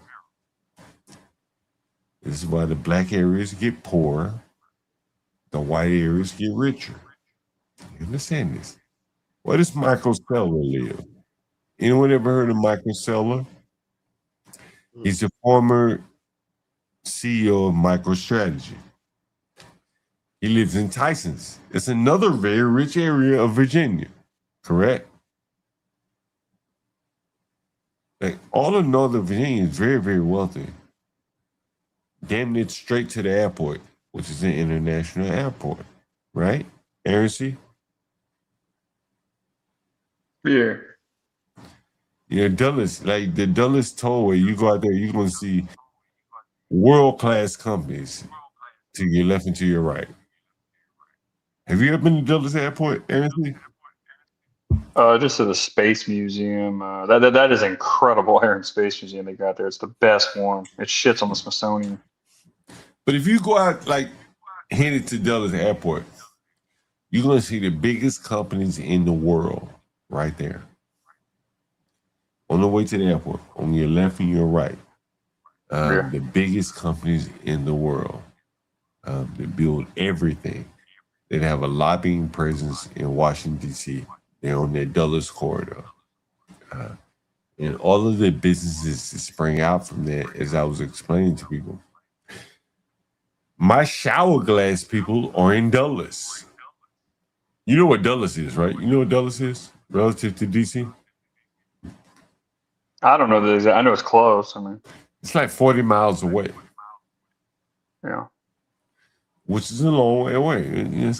It's not like Alexandria, it's not Arlington, clearly. I just know it's the optional emergency landing if Reagan's having issues. Yeah. But it's the only international airport for the DC area, other than maybe Baltimore. I don't know Baltimore. Is Baltimore international? Yeah, Reagan National is not. Nah, you can't fly to Rome from Reagan. Yeah, that I never knew. You can fly from Rome from Dulles, not from Reagan. Yes, someone says BWI is international. That's correct. That's what I'm saying. Like, bro, like the difference between Virginia and Baltimore, just look at your path to the airport. They built the damn train station to Dulles. It's just billions of dollars. Billions, bro. They didn't build it. They could have built the same thing to Baltimore, but the money is not there. Like there's nothing like riding when you get off the airplane at Dulles and you're riding into DC. You're seeing the wealthiest companies in the world, right there. The people that build elevators, planes, trains, automobiles, whatever the fuck. Yeah, all those contractors, I know them all. Hughes, Raytheon, you name them. Booz Allen Hamilton. I know them all. BAE Systems. Yeah. And those people benefit from wars or peace. Correct? Yeah. Doesn't matter. War or peace, nigga, they're gonna benefit. And that is the DC economy in a nutshell.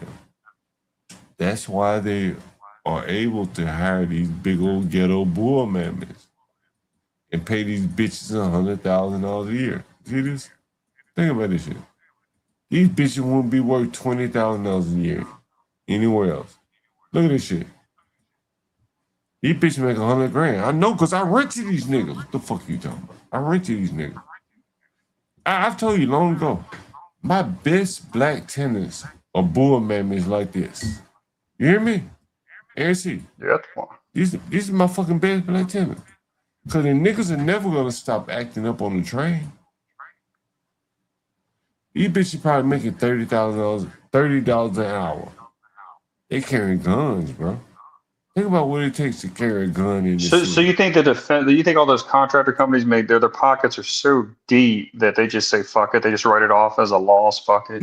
Nigga, the government is subsidizing this shit. These bull mammoth bitches right here making $30 an hour, bro. These are my tenants. Listen, you remember the nigga that left all the piss balls in my room, in my house? Yeah. This is what he did for a living. This is what he did right here. That's some wild shit. Do you know what in a rural small Utah town, John, a construction worker, a white construction worker, busting his ass out in that summer heat, freezing a miserable winter cold. You know how much they start at? They start about like $18-19 an hour. Minimum wage here in DC is $18 an hour. Is it? Yeah. Man, I was telling people the other day. I'm gonna show you this, Aaron. Look at this. I'm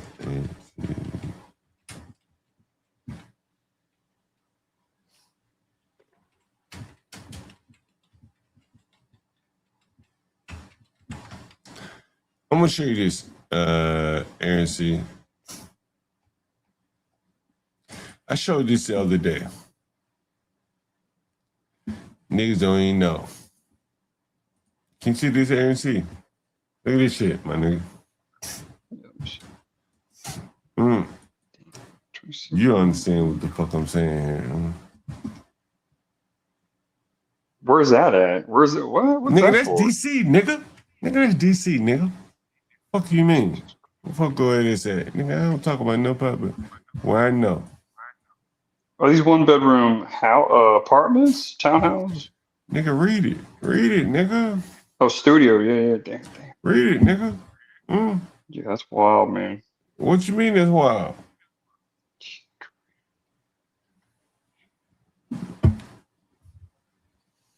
Yeah, it's insane, man. What do you take from this? It's a fucking expensive ass place to live. That's for damn sure. Do you think the average nigga can pay $5,300 in rent if he a working class nigga? I can't pay nowhere near that. Right. So what you're saying here is that the government choosing. They're choosing welfare people over regular people. That's what I'm trying to explain to people. The average welfare bitch got $5,300 in her pocket. We ain't lose a drop. The working class man, he ain't got anywhere near that. You see that? This is JP versus the working class man. Who's winning? Yeah. I mean, that's a pretty well. Where'd you find those figures at right there? Nigga, I'm a Section 8 landlord. These are the Section 8 payment standards. I used to be a Section 8 landlord. I'm not now. What website's that on? That's on a Section 8 website for DC? Yeah, this is DC payment standards for Section 8. Look. And you yourself, since you're there on ground level, you're seeing the housing facilities are the same. Look. Payment standards at 187% of the fair market rent. You see that? Yeah. I was a Section 8 landlord for a very long time. This is what I'm trying to explain to these blacks. And when I highlight JP, what I'm trying to explain to them is the government has chosen sides. Because no one will rent to JP in the private market. You understand? You understand that? So why did they set it to 187%? Why not just 100% to match it? Because no one will fucking rent to JP, so I need some inducement. I need a little vig on top of the vig so you can entice me to rent to JP. You understand? I need to be compensated with a premium, with a cherry on top for me to rent to JP. You understand? This is what the government is sweetening the pot to say, if you don't rent to JP, we'll sweeten the pot for you. We'll supersize his rent. You get what I'm saying? You see, these are the numbers here. Yeah, that's some wild shit. That's a lot of paper, man. Look at this shit. God damn. And you have Section 8 units, right? Nah, I used to. Look at this shit. Look at these numbers. Do you think a ghetto nigga could pay $7,100 for a 5-bedroom? Look at that shit. You see them numbers? That'd be John, right now where I'm in Florida, that'd be a mortgage payment on a home that costs more than $1 million. You had to be a million fucking. That'd be about a two. Well, I mean, for a $500,000 house, the mortgage about 3.5. But this is the black tax. This is the black tax. This is what you have to do to entice landlords to rent to blacks. See that? Yeah, it's fucking insanity. Huh?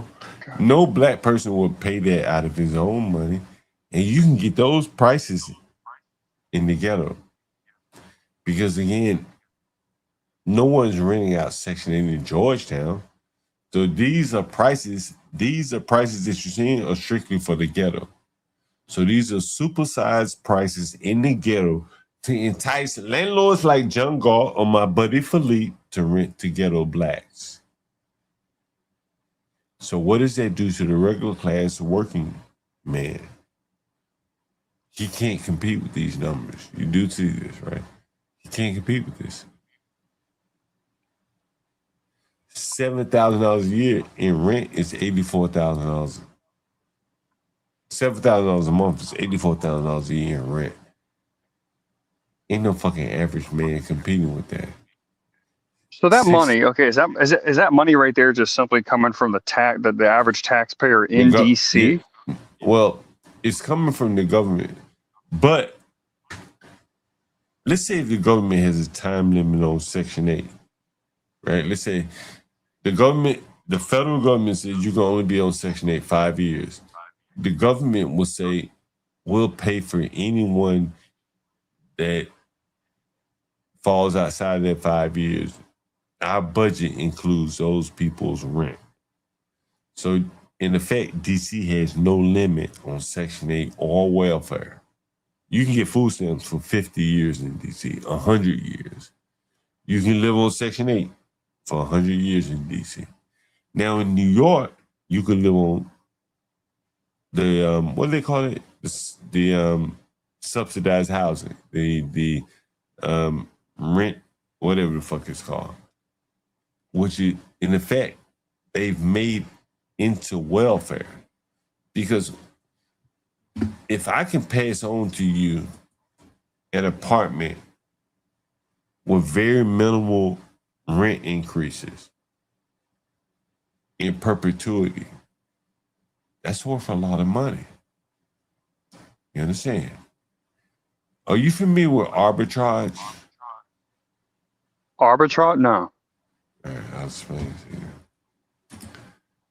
Let me see. Well, real quick though, before you explain Yeah, that, go ahead. okay, so tell me this. All right, so just to clarify for me or the other laymen that might not know. So with that amount right there, I see it's a Section 8 voucher that covers that much, but is the housing, are the housing arrangements actually similar? I mean, most of us, when we think of a Section 8 housing complex, I know that they do put them in neighborhoods and shit now, but we think of a housing project, right? Where if someone else was paying that money on their own to rent somewhere in DC, wouldn't the living arrangements at least be a little more, I don't know, would the building at least look a little better, et cetera?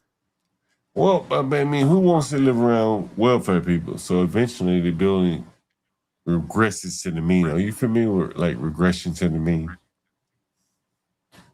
Well, yeah, it's just going to Wait. average itself out, yeah. Well, yeah. And so here's what rental arbitrage is, and this is what happens in New York a lot.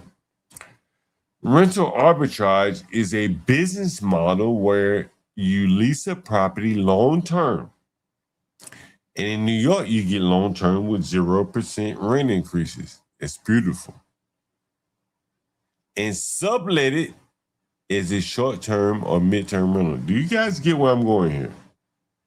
Huh? Or do I need to explain further? You get it? No? Yeah, nah? This is real estate dope. Oh, I'm still trying to read it. Let me see. All right. There's no where you lease the prime long term.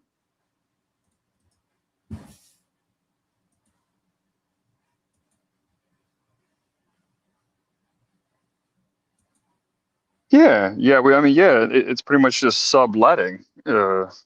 Well, but it's taking advantage, in this case, what they're doing is taking advantage of the government artificially low rate versus the market rate, which is significantly above the artificially low government rate. You understand? Yeah. So they're getting the difference. So basically what they have created is an arbitrage market in New York City. This is further moving away from a real market where people are renting apartments to live there. Now you're going to have people renting apartments, or maybe they already live there, and they're going to arbitrage their apartments because they know that their rent is not going to go up for 2 years. Correct? You understand? This is what Madame has done. If I know my costs are fixed for the next 2 years, then you've given me a lot of predictability to like arbitrage my apartment. I'm not sure if that's making sense. Does that make sense? Yeah. Yeah, and you see people saying rent is up there for more. And they can do this for 2 years. Like, let me explain to you. In reality, bro,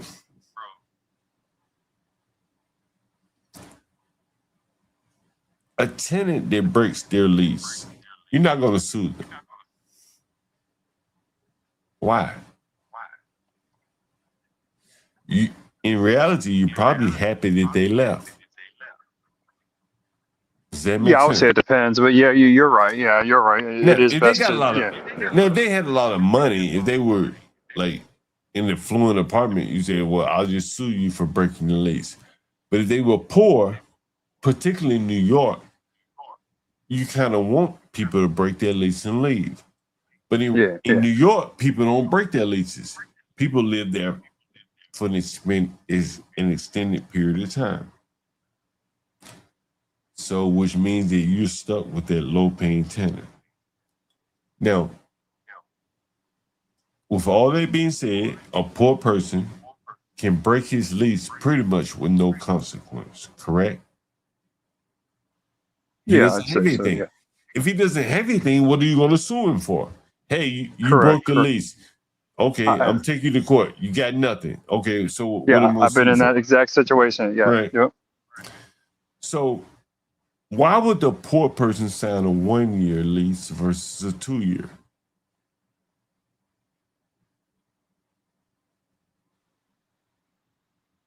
Well, yeah, I guess they would. They would just sign the 2-year. Right, because there's no consequence to breaking the lease. So why not sign the longer term lease to lock your landlord in at 0% rent increases? Do you see where I'm going with this? Yeah. So in other words, they're creating the arbitrage opportunity off of the landlord. You got a low rent apartment. Now imagine if you were a little handy and you could upgrade the apartment a little bit. You don't even have to call the landlord. You just fix it up yourself and then rent the place out because there's so few apartments available for rent. Now you're arbitraging the landlord's apartment. See how that works? Yeah, yeah, and just a few small upgrades in furniture. You know, just a trip to the furniture store can, yeah, you can completely transform. You know. And the other thing is, I've been telling you guys about how I use Facebook to rent. There are a lot of people that come in New York, and they're only going to be there for 2 weeks, 2 months, 2 days. So they're going to fly under the radar of the rental laws. Get it? Yeah. So imagine if you're arbitraging and you're hustling out on Facebook, looking for people that are coming in New York 2 days, 2 weeks, 2 months, and you're maintaining this lease at a very, very low price. You're really hustling. And that is what the more entrepreneur-minded people in New York would do. So that'll be part of the market that's taken away from the lower class. But the lower class people, once they start to have babies and things like that, they'll have to move to the private sector market. And they will not find anything there that they can afford. And that's how it's going to work out. I lived in New York for 10 years or so. I've never met a person who lived in market rent housing. Think about that shit. Think about that. One of my good buddies, he had 3 children. He lived in a 3-bedroom. Him, his wife, and 3 children lived in a 3-bedroom. Think about that shit. They had a rent control apartment. Why would they move? Where would they find something better? So they hang on there because the private market is too fucking expensive for him to pay for. That's how it works in New York.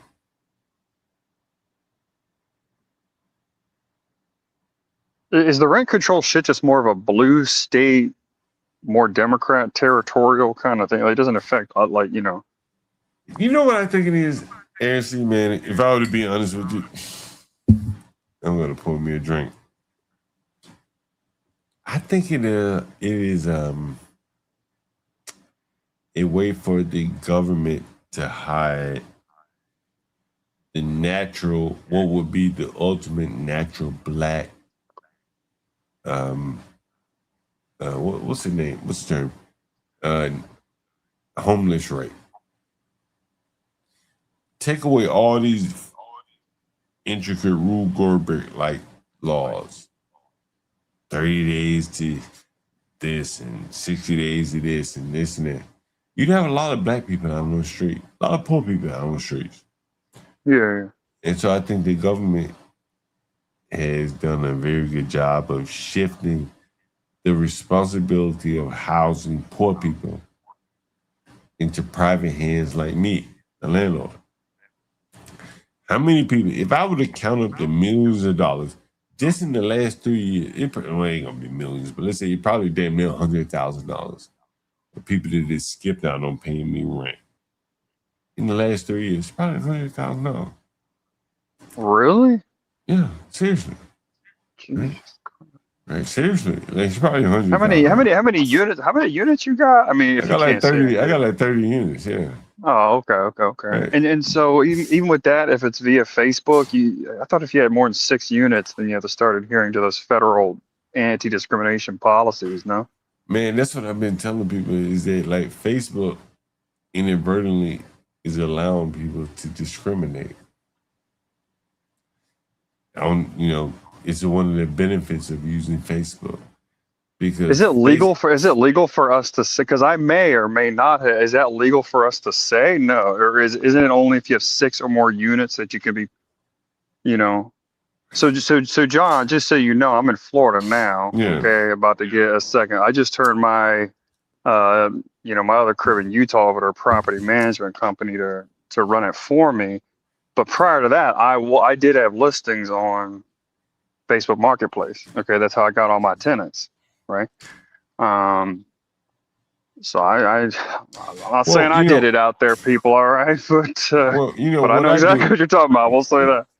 What I do on Facebook Marketplace is, again, if someone says, "Hey, I'm interested in your place," then I can go and look at their profile. Correct. At what point does it? I mean, yeah. All you got to do is look at the majority of, if you look at the average Sun person's profile, it doesn't. It doesn't take much, Right. Yeah, I know what you mean. They're gonna have their life story on there. They have profile pictures going back for sometimes up to a decade or more. They're showing money and shit, like, they smoking weed. Like, you're not gonna rent to that person. So that is the new credit check, and this is what I'm saying about technology. Technology will allow you to get around federal laws. 30 years ago, I'm trying to rent strictly to Section 8 people.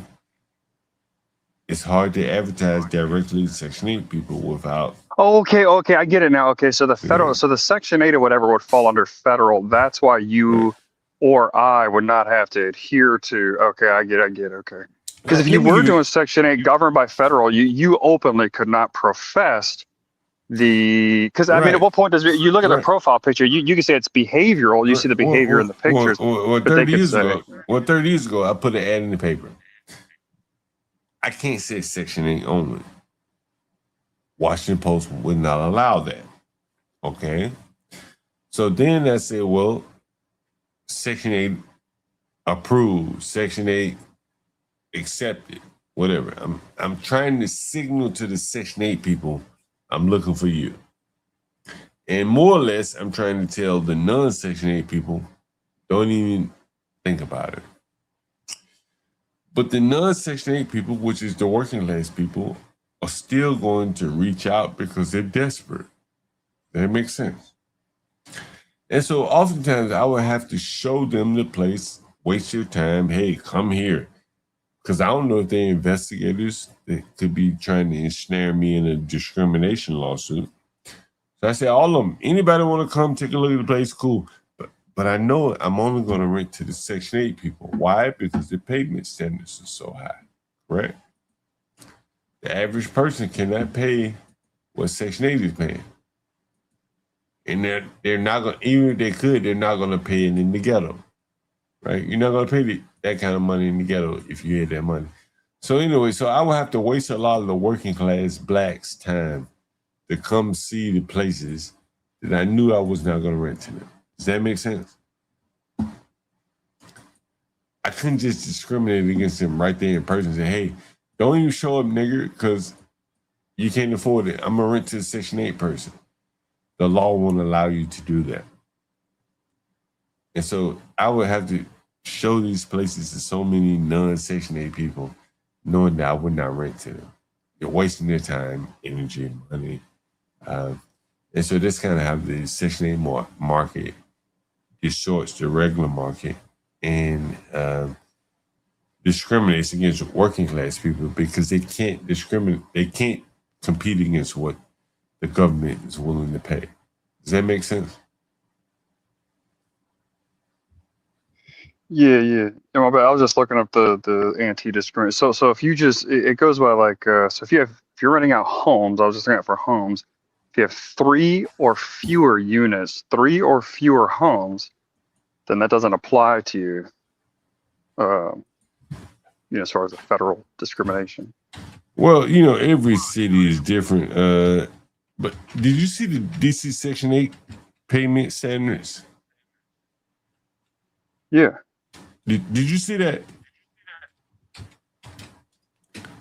Yeah, those high ass fucking prices. Yeah. Right. So now I want you to juxtapose that with this. The average person in my neighborhood makes about $50,000 a year, right? But the government is willing to pay $72,000 a year for a woman with 3 children. Again, the average person that lives around me makes $50,000 a year. The government puts in the back pocket of a bitch with 3 children $62,000 a month. That's $72,000 a year. How can the average man in this neighborhood, where the average income is $48,000, compete with that? Well, John, it also points to, I mean, if you look at the average sister gal, especially in your uppity area of DC, they'll even though they have, a bunch of kids, different baby daddies, et cetera, they always state that they have such high standards for dating preference. He needs to have money, he needs to be a baller. And it's like, now you can see why. I mean, if the government gives them that, they essentially start with that. Nigga, that's because hey, nigga, you know what it takes to like, if I gave you a 3-bedroom apartment in DC, that's $100,000. That's basically damn near $100,000 a year. Yeah. Right? Like, look at what which I don't make, it may never make. Yeah. Right. And then, as I was telling you, bro, I went to a fucking farmer's market today, bro. I get all the good shit, bro. I'm in the ghetto, nigga. I'm a nigga.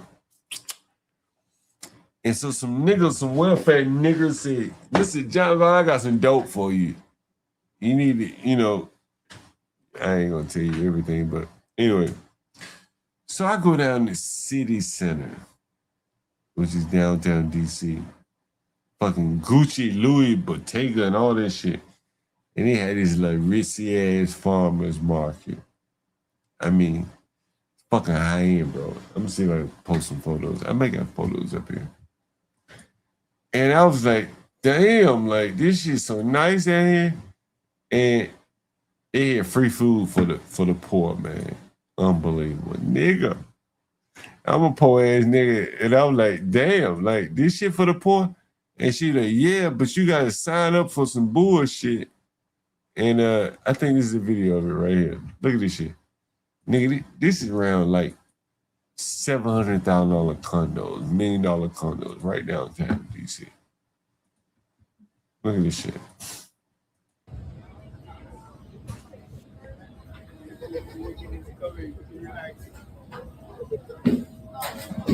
It's the Spanish people working, of course.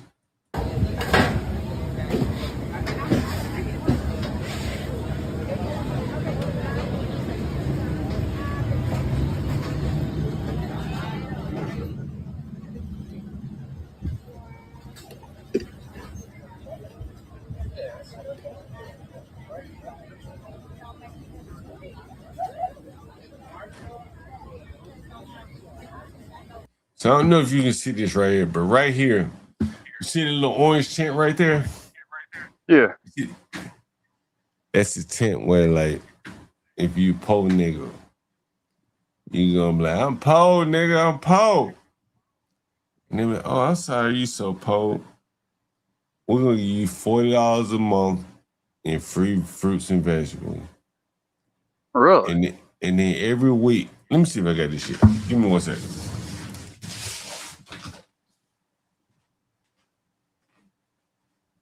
And what kind of? That's not a government program or nothing. That's just people. The liberals like to do the feel good activities.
Hey, Praxis, I see Praxis, and Praxis, you gotta let it go, man. Our Constitution is not from the Iroquois law of peace, whatever it is. This guy, man, this guy. Look at this shit though, Angie. Like, this is I'm gonna see. Hopefully, I can show you this. Look, let me see if I can show you this.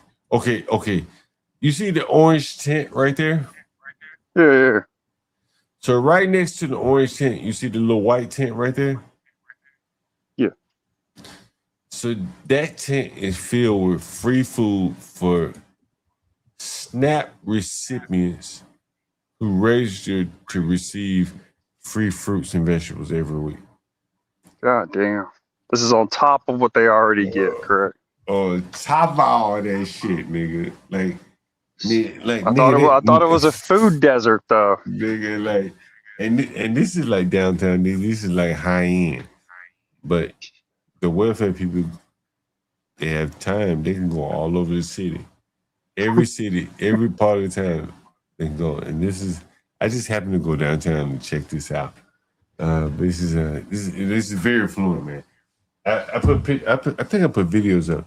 Like, this is a government program. You said $40 worth of free fruits, veggies from the farmer market. And this is a regular, monthly recurring. Okay.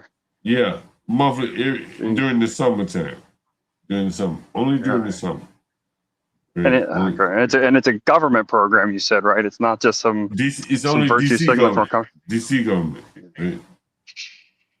So again, see, DC gets so much federal money that they can afford to do these things. Does that make sense? Well, yeah. I mean, it's just from when you showed that chart alone. Yeah,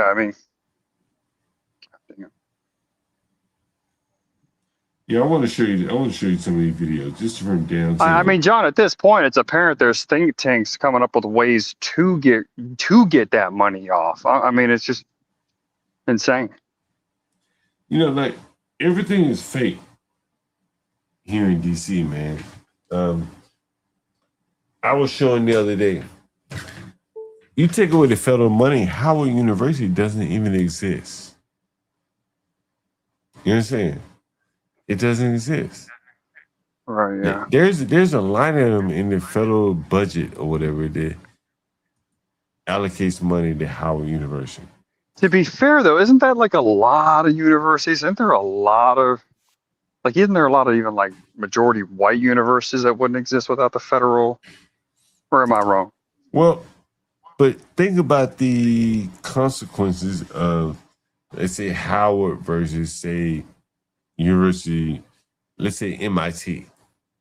MIT gets a lot of money. Johns Hopkins gets a lot of federal money. But what is Howard graduating people in? Well, they're going to be in HR. They're being HR. At MIT, they're producing robots, and John Hopkins producing neurosurgeons, right? Look at this. Look at this shit. Look at this shit from Howard. Look at this shit. HMS. Look at this shit.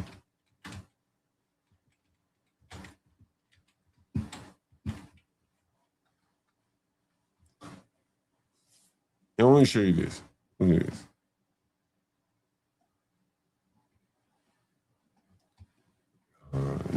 Maybe I need the AI version.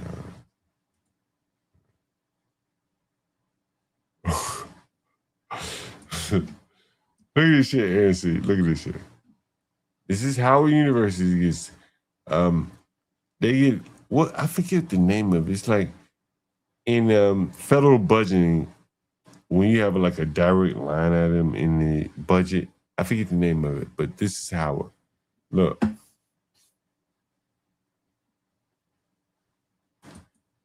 You see this? Social work students. Yeah. Right. Look. I'm show you this. Howard University MSW Black Social Work Program. Look at this shit. Travel to Cape Town. Whatever. Look at this shit. Look at this shit.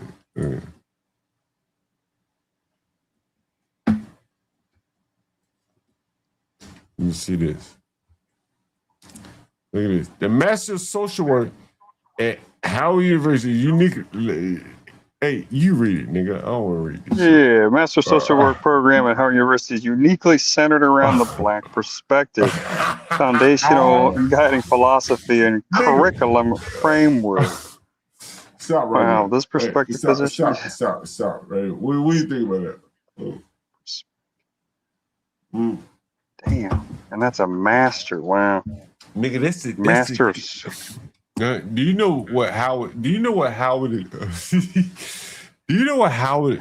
How Howard sees itself among other HBCUs? Do you know how Howard sees himself? I wouldn't know like that compared to where's Morgan State ranked? I mean, you're a white man. I'm gonna show you. Yeah, no, I don't. hey, but hold on. The rest of that description, hold on, that's a wild description. A leader in social work and in systemic oppression, culture strengths, and damn, and that's a master's degree. So it's a master's degree in fuck whitey. That's pretty impressive. Holy shit! Wow, and that's federally funded. My taxes pay for that. That's... Nigga, Howard got I forget the term. My buddy Philippe, if he would have called in here, he'd tell you the term. Like, it's in the budget. Like, it's fixed or more. I don't know the term. There's a line item or something like that. Howard gets guaranteed funding every year. That's why it's not a school. They don't have to compete for students. They get guaranteed government money. Nigga, the school was founded by the government. That's why it considers itself the capstone. Like it's the best Black university because they have money. Howard is? So Howard's the most prestigious quote you're saying? Yeah. Oh, okay. All day. Because their students are right at the steps of power. And yeah, I see what you're saying. So you're more or less saying that there's a pipeline. They graduate with that master's in fuck whitey right there, and then there's a pipeline. There's a pipeline right to a DC position. DC government, whatever. Yeah. Howard is considered prestigious. So right. You as soon as you graduate from there with that master's, you right in the pipeline. You can work under AOC. One of those other reps. You can work for our Bull Amendment mayor. Yeah, Like, yeah. she probably went to Howard, but she probably holds Howard in high esteem because Howard among blacks is like Harvard. Yeah. You know what I'm saying? And it is a, I forget the name of it. I wish I knew the name. But let me show it to you. I'll show it to you. Look. Howard funding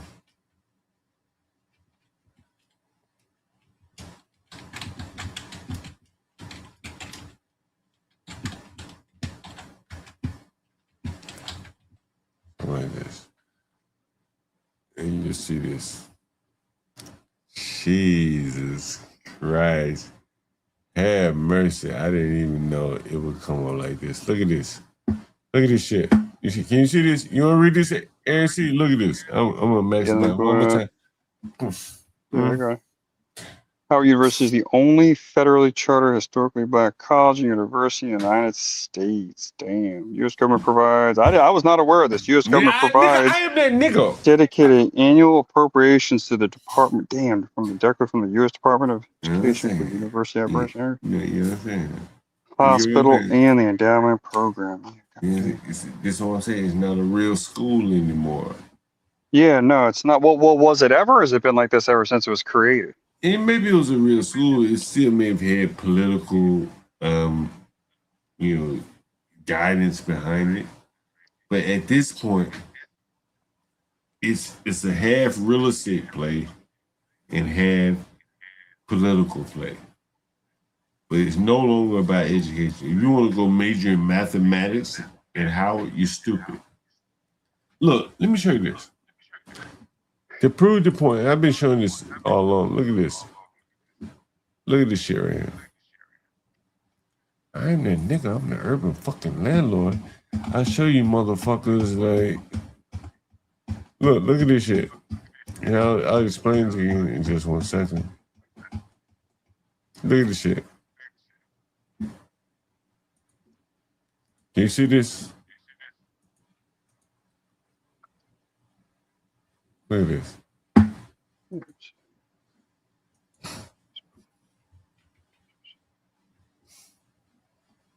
Sarah's friends were being placed in the towers at Hyattsville.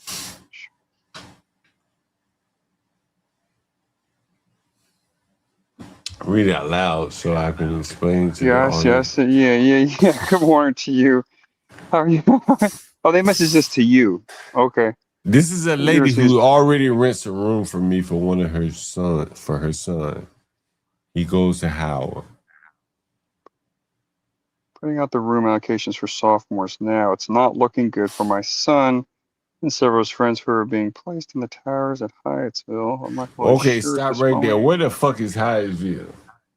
How far is that from Howard? I honestly don't know. Hyattsville. Do you know what PG County is, right? You know what PG County is. What is Hyattsville MPG? Yeah, this is Oh, okay. right. Yeah, so close enough, right? I mean, No. Let's just say Howard is. Oh, okay. Damn. I ain't want to do this. Let me show you something. Okay, look. Hyattsville, Maryland. All right.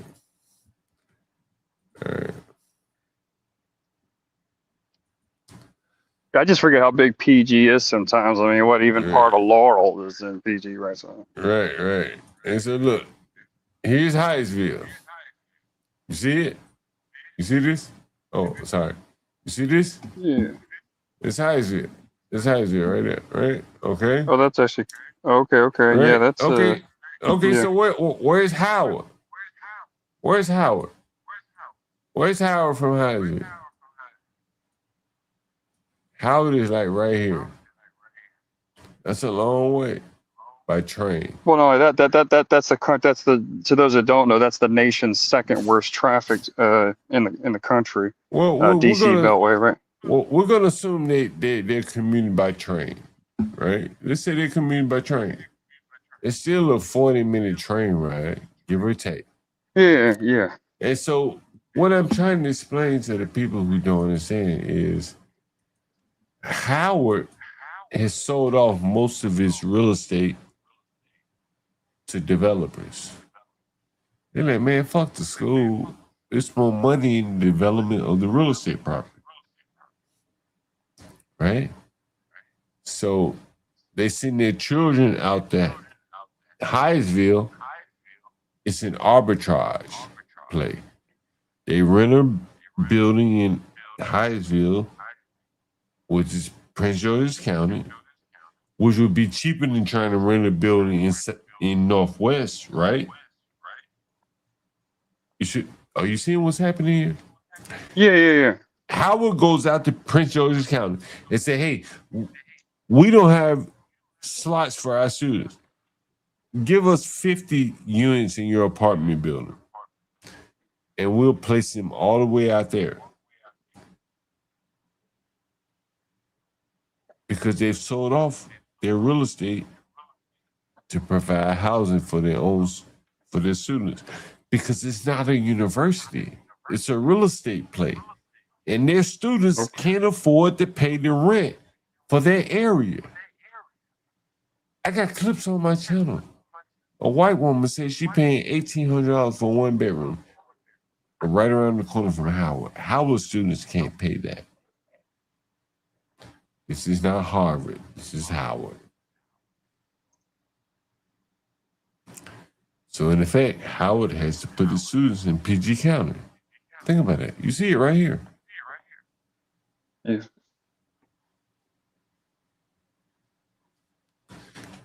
And, so that's the point I'm making. Howard is not a university.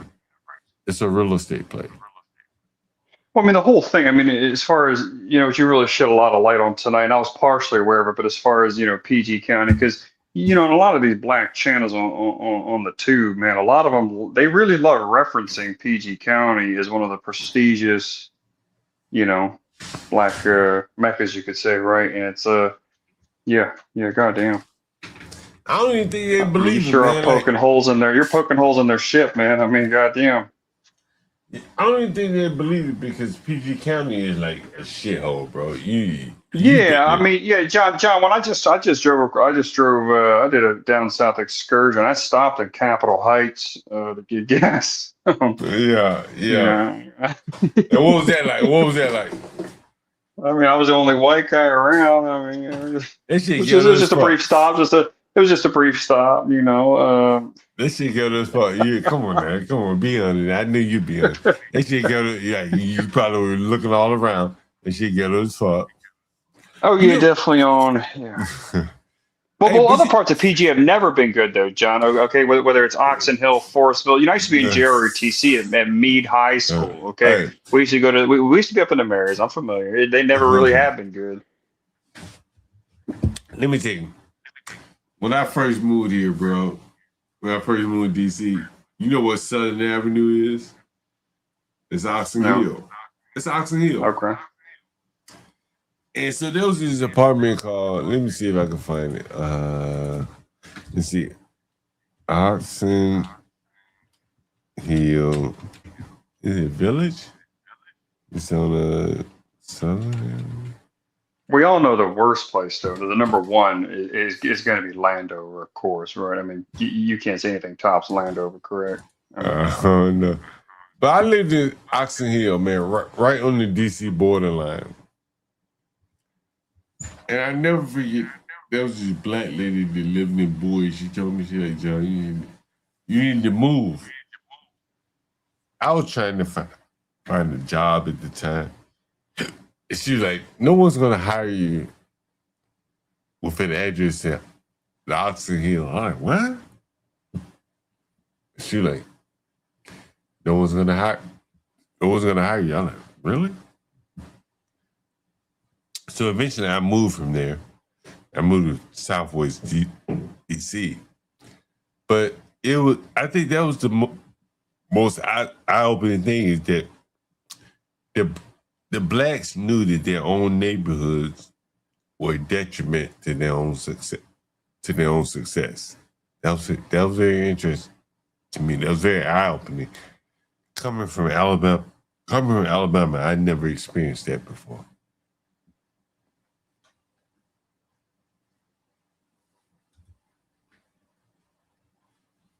Yo, AC, you there? Yeah, no, that's all some wild shit. I want to know what your opinion is as far as like, you know, with Trump being in office, et cetera, you have everyone thinking that, you know, there's a war on wokeness and that, you know, the pendulum's starting to swing. But I mean, based off of everything that you're showing us, I mean, it seems like a lot of things are kind of cemented, you know, the whole woke, because what it is, John, is it's really communist, Marxist. That's really what it is. That's essentially what it is. You know, I tell you what I think is, I think Trump is fighting it at the federal level, which is probably where he can only fight it. And this is what some of the things I'll show you. Take a look at this.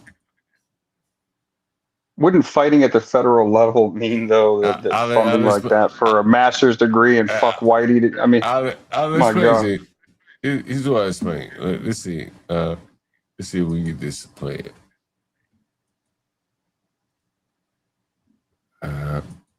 Maybe not this one. Let's see. Here.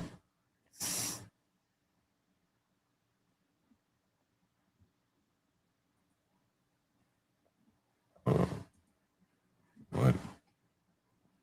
Yeah, this is the better. Maybe. What?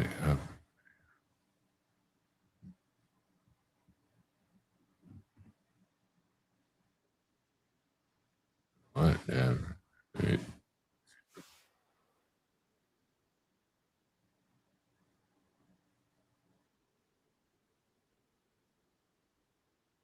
Here's what I think. Why isn't every agency getting the heck out of Dodge, D.C., and moving to no or low income tax states? Well, it's good to be with you, Dagan and Jason. Great to always see you. You know, it's a good move. As you said and alluded to, it's going to save the taxpayers hundreds of millions of dollars, $500 million over the next 4 to 5 years. And you talk about $56 million a year in operating costs. It will save that money, too, for the American taxpayers. This is about the taxpayers. It's also about our HUD team and our HUD employees to have a place where they can work. That's not only a beautiful building, but that's safe. It's a great collaboration space. I want to hear more of that shit, but in reality, what he's saying is that all right, let me show you this. All right, shit, I can't do it. Let's see.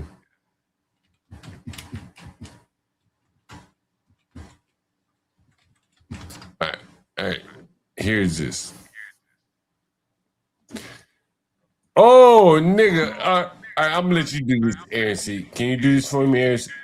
Can you do this for me, Aaron C? Can you connect the dots here? Look what. So Trump moved HUD to Virginia. And I want you to read. Can you read this, Aaron C? Yeah, black employees of the U.S. Department of Housing and Urban Development, HUD, was a significant portion of the agency's civil service workforce with pivotal roles for housing enforcement of 6 historically notable black secretaries. All right. So, internal unrest. All right. So now, why do you think Trump moved HUD to Northern Virginia? Well, like you were saying that he had to, right? I mean, is that what you're saying? You're saying that they wouldn't allow it in Maryland? Because Maryland's the blackest state as far as leadership. Well, why do you think he moved to Maryland? And I've already explained it on his channel because which state do you think has the more favorable employer labor law rights? Maryland or Virginia? VA for sure. So that is why Trump has moved most of these federal agencies to Virginia. You get it? I've already shown you on the channel earlier. And so here is HUD, which has a large majority of blacks They worked at the motherfucker, and he said, "I'm gonna move this bitch to Virginia." Now you understand, because your mama lived in Bowie, which is Prince George's County, correct? Yeah. What happens when I move Hood to Alexandria, where he moved Hood? What happens? What happens for the blacks? Is that commute better or worse? Oh, that commute. I mean, that'd be like an hour and a half commute, wouldn't it? Is it better or worse? It's fucking horrible. Is it better or worse? Way worse. So Trump has made these niggas commute worse, correct? Yeah, about an hour worse. You understand what I'm saying here? Yeah. I mean, yeah. I mean, it's like some deep trolling shit. I mean, But there's also something else you did. Virginia's labor laws are much more favorable than DC's. I've already covered this on the channel. You can sue somewhere based upon race and all these other,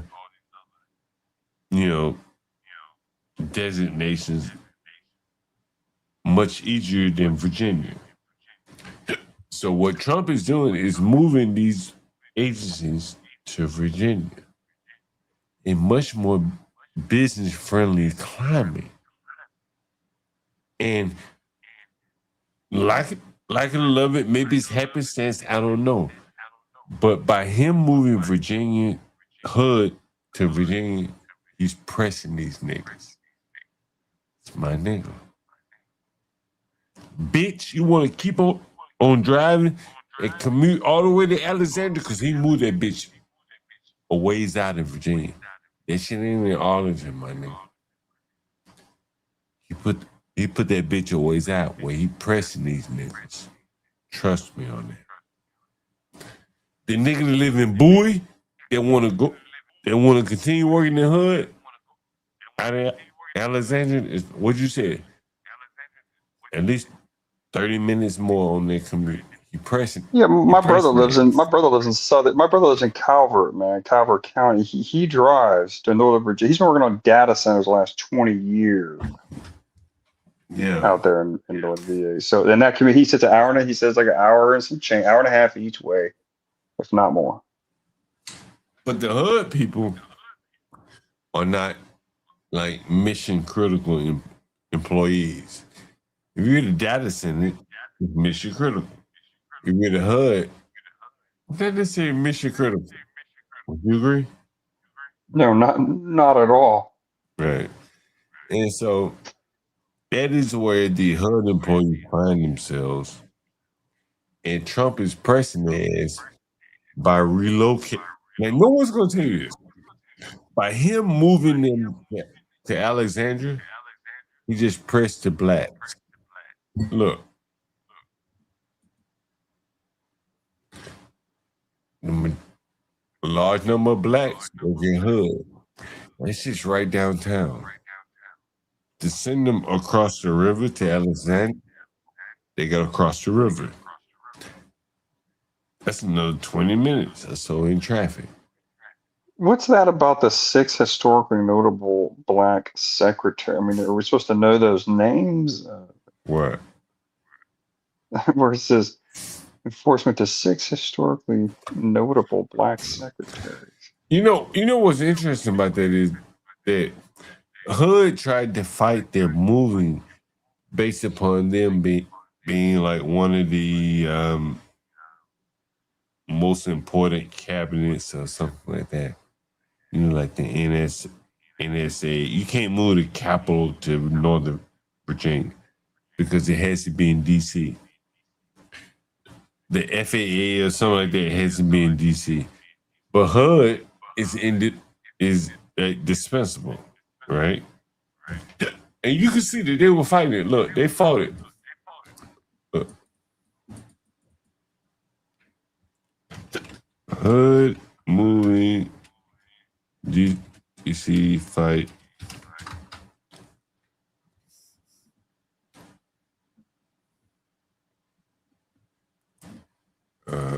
let's see. Is it? I think it's White House.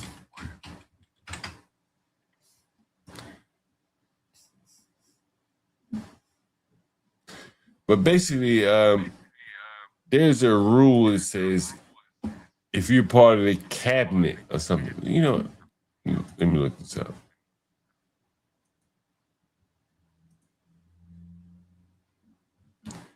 But anyway, so there's a rule that says if you're part of like the cabinet or something like that, you have to be in DC. So it's based upon what the Constitution would have said back in the day. So it's like Treasury and some other agencies that can't be moved outside of DC. HUD fought to stay in DC because DC is where the political influence is. Well, some of those buildings you mentioned, John, they have like actual historical marble buildings and shit with their office. I mean, HUD didn't have a building like that, did it? It made of fucking marble, did it? Nah, you know what they about to turn HUD into? Look at this shit. This shit will blow your mind. Look at this shit. Look at this shit.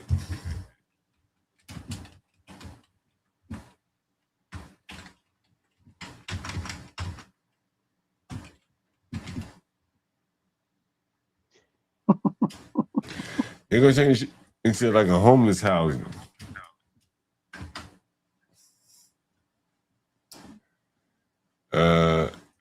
Let's see. H quarters.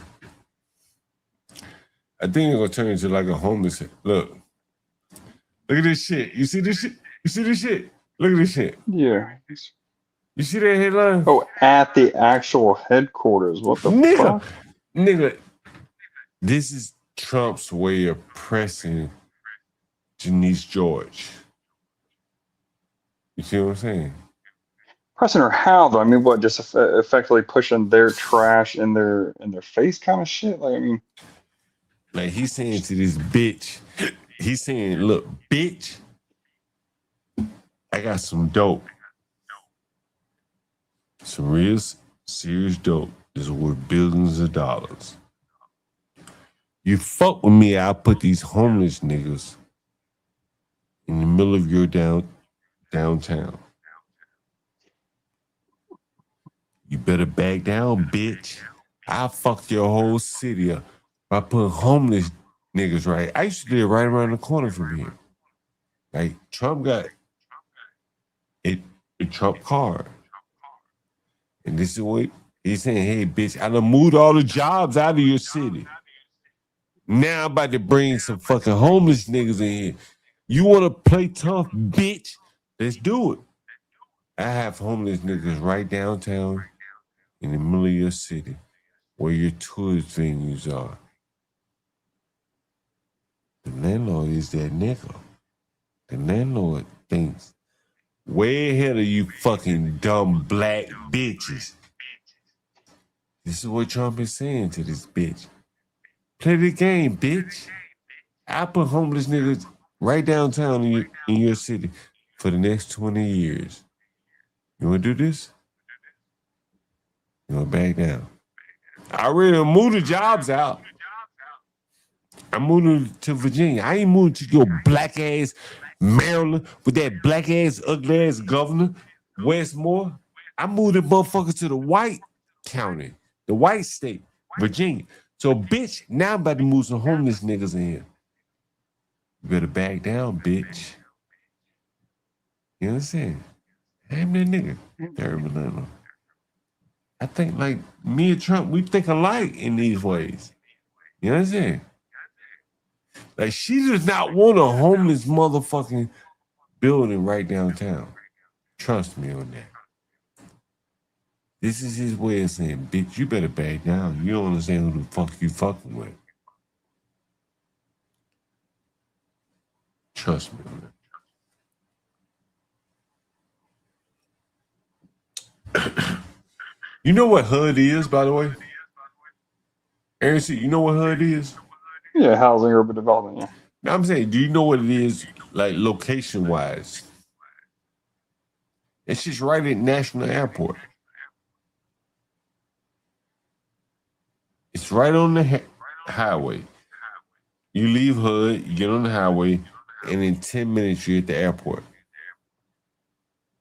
Right? And Trump is saying, bitch, I turned this shit into a homeless shelter. Do you think Trump wants to turn that viable location into a homeless shelter? Think about it. He's a real estate developer. He knows the value of real estate. He knows that's right downtown. Do you think he wants to do that? I mean, why would he give a fuck that much unless he owns real estate there personally? I mean, but he's putting pressure on the black mayor. And he's saying, hey, bitch, you buck against me. I still have a lot of control over this city.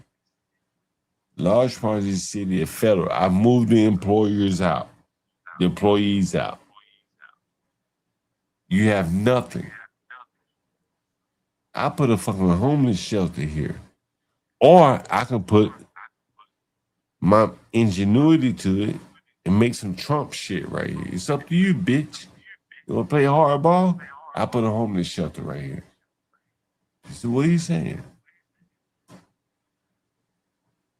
She's going to have to bow down to Trump because this location right here where Trump is talking about putting a homeless shelter is probably key to a lot of her campaign promises of providing housing. This is Hood, by the way. There could be 500 people living right here. Or it could be a homeless shelter. What do you think the mayor of D.C. wants? well, I don't know. I mean, this is a virtue signal, right? Whose decision was it to make the headquarter for homeless housing? Trump's. Oh, that was his idea. I mean, when Trump moved the Hood to Virginia, the blacks had no other option. So what happened? The DC developer said, well, let's make it for homeless people. See this? You think Trump would be like, yo, I'm about to move Hood to Virginia and I want to create some homeless housing. Trump doesn't do homeless housing. He does affluent people housing. Right? That's what he does. And as I've told you guys all along, you can't house poor people without becoming a slumlord. So whoever this fucking smarty-arty ass black developer who proposed housing services for homeless people, it won't work. Trump knows that. I know that. So in effect, he is a trump card over the mayor. Back down, bitch. You want to do this Mondawmin shit in D.C.? I'll turn your fucking downtown into a fucking homeless shelter. She has to bow down. That is, I think, the difference between D.C. He has a lot of power, a lot of strings he can pull without taking over the city. Yeah, because isn't DC known to be able to kind of have its own right to operate autonomously, independent of the federal government? So, but the federal government still has a lot of control over large parts of the city. Yeah. You see Yeah, I HUD, see what you're saying. I see. DuPont Circle, Capitol Hill, Eastern Market. That's why he's able to put the National Guard all over the area. And so with that amount of leverage, he can also make her look bad, right? Oh, I forgot about the National Guard. How long has this mayor been in? This ain't the newly elected mayor, is it? Now, the newly elected mayor actually comes in November. But since DC does not have a two-party, once the person wins their primary, they're basically elected. Does that make sense? Okay. Yeah, gotcha. Right. So we got a bull man coming in the primary, in the election, unless someone comes in the primary and beats her out. It's unlikely. So I think this is how Trump will regulate her by saying, hey, I still control 30 or 40% of the city. I could bring homeless crime and violence. You can do whatever you want to do. He's not gonna bring crime and violence. But I think the threat of it will make her back down because I think she wants to improve the city, and in doing so, she has to work with Trump. That's my thought. Yeah, no, it's all pretty fascinating. I mean, I gotta say. Yeah, it is very interesting. Yeah, very interesting. Yeah, I think Trump is talking about taking over. Like, if you come into the city off of like Pennsylvania Avenue, there's a black-run golf course, and I think Trump is talking about taking over that as well. Yeah. He's at least threatening it. And from Really? How so?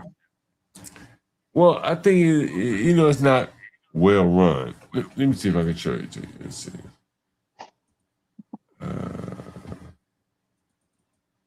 Let's see, golf course.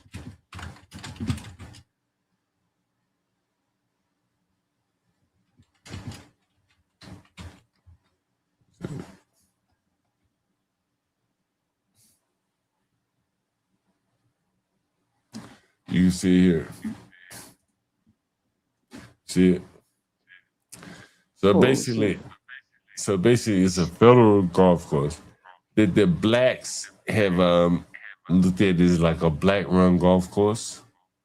So now Trump okay, yeah. So Trump is new. You hit a fucking ball in that water, you ain't going to get it. Oh man. So he nibbling around the edges and he really antagonizing the blacks here. You can see this here. So you see this.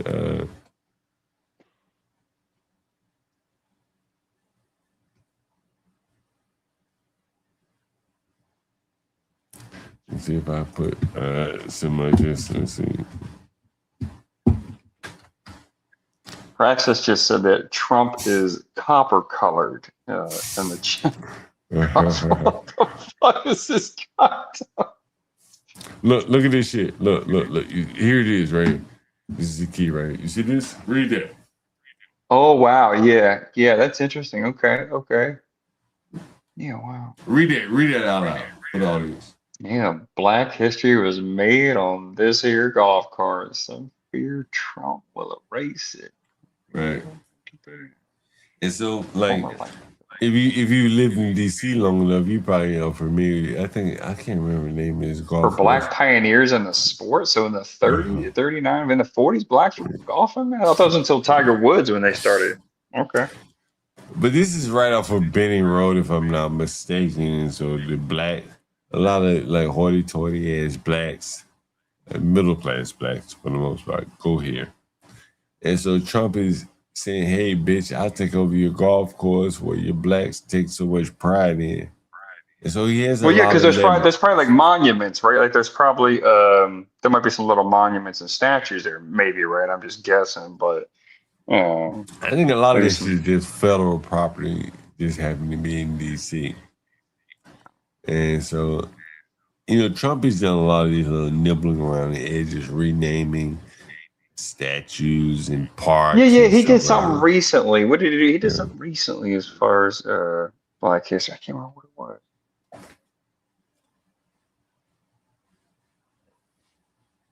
But this is an interesting angle that I think he has a lot of pressure over the mayor in that a lot of blacks take pride in this black golf course. It's on Pennsylvania Avenue. And he's saying, hey, I'll take over this golf course. There are golf courses on Pennsylvania Avenue? Yeah. I'm sorry. It's on Benning Road. Sorry about that. Oh, okay. As you come into the city from DC, it's on Benning Road. Remember the guy that had sex with the prostitute on Benning Road? It's not far from there. Okay. Yeah. So these are I think the leverage. This is the leverage that I think Trump has. He's a real estate guy like me, John Galt, so I think he'll be able to at least think it through and maybe play it out a little bit better than most people would.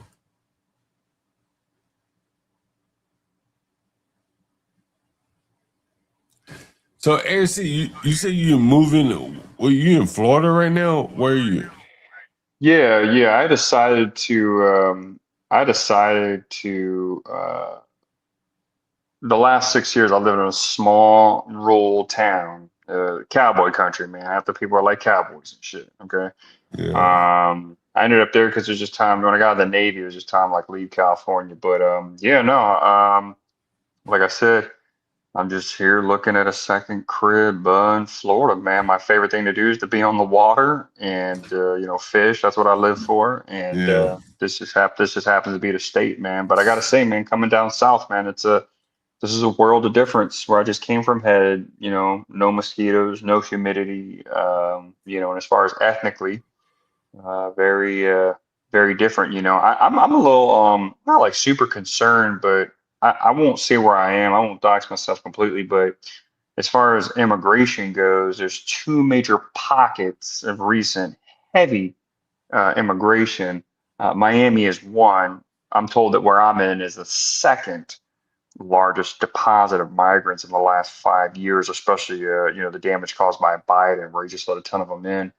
So this whole Haitian thing, Trump has buckled down on with the TPS, the temporary visas for the Haitians, or not visas, what was it? TPS, it was temporary protective status of the Haitians. I think that's He's it, talking about moving them back, and it's there is a good amount of them around. And there's not really not too many FBA brothers and sisters, man. It's a lot of Hispanics. The few blacks you do see, man, they are the Dominican, the Ricans, and the Cubans, and I'm not seeing not too many America. There's a few here. We're still in the South, but not that many. But there's Haitians. I just wonder how they're going to react to that. If they can have a violent uprising. Isn't Trump blocking those people from whatever? I don't know what the status of it. Well, he's saying that they're temporary. Remember, the whole reason coming over, our whole policies as far as that immigration stuff go, John, it's just always been a total joke. I mean, you see, there's people that have been in this country illegal for the last 50 years. They're pretty much here for good. I mean, most of them have kids. I mean, so it's just a mockery at this point. So you remember the Haiti earthquakes many years ago? I even forgot about them till it was brought up again. But the Haiti earthquakes, they allowed a bunch of them to come. A lot of people think that that a lot of them are here because of the worn-torn. They got barbecue over there tearing shit up or whatever. But the majority of them that are actually here, the excuse to come here many years. I can't remember how long that earthquake was. I think it was more than 10 or 15 years. It was a long ass time ago. And so they're supposed to just be here for a little bit. Haiti's real close to Florida, so they could easily just come here and just, But again, all it ever is just a communist operation to just flood people into your country. That's all it's ever an excuse for. Yeah, I agree with you on that. It's all just publicity shit. They're not going to send a boat. You think they're going to? The idea that the U.S. military government's going to put a bunch of people on a boat and just send them back over there, we all know it's not going to happen. And plus, not only that, Haiti is an absolute. Haiti's kind of always been bad, like the last 200 years. But I mean, it's like you could argue that it's really bad now. I mean, they literally got a dude in charge making fucking barbecue. So. A lot of them are just going to try to, they'll just come with some. Let me ask you this question. Would you trust a black person on your jury if you had to exercise self-defense against a black person? Oh, absolutely not. I thought you were going to say if it was just a crime in general. If it was just like, let's say I got caught selling dope, or if I got caught doing, let's say I did some G shit like robbing someone at the ATM, then I would, because he could identify with me. I'm saying again, if you were accused of killing I should say that word, committing whatever. So self-defense deletion. I got you, man. Would you trust a black person on your jury if you were accused? If you were Daniel Penny? Oh, hell no. Hell no. Are you kidding me? Hell no. So how do you think we go forward in America where each group is distrustful, has like a distrust for the other? In judging. Yeah, I don't know. I mean, I'm actually currently looking for legal work. I have a small little 2-year degree in legal studies. And I have to tell you, man, a lot of people don't know this, but our legal system in this country is top notch. So when you do see that it's, when you see it kind of go in a certain direction, you do got to be concerned because there's going to be many more trials that require juries and shit. But honestly, I'm going to be honest with you. You were talking about segregation earlier. I don't know how exactly you would remedy a situation. I don't see any solution for that. Do you? I mean, I wouldn't worry about it because I already know during the screening process, I already know that the blacks are going to, probably overtly just say like, man, I'm probably going to convict him guilty, to protect my brother. You know what I mean? So like, they'll probably just open. I mean, remember the 3 they were talking about for the Carmelo jury? They just willfully, they will. And this is kind of weird. It's like, okay, those people, I'm not sure how far they made it through the filtration process, right, John? But they could have made it past a few preliminary procedures, and then they just blurted that out. And it's like they even have, there's a couple. What was that one show with the sister gals? They were saying that they would pretend and walk the line and tell them what they wanted to hear, And it's like, well, how are those 3 too dumb to do that? I mean, why would you even bring up like? Why would you even do that? Well, I mean, like if black people want to free these people, and clearly they have black graduations, black this and black that, then shouldn't they be allowed to live amongst their own group of people that, whatever they commit crimes that they find acceptable? And so my bigger point is like, what if everyone else looks at this and say this is unacceptable?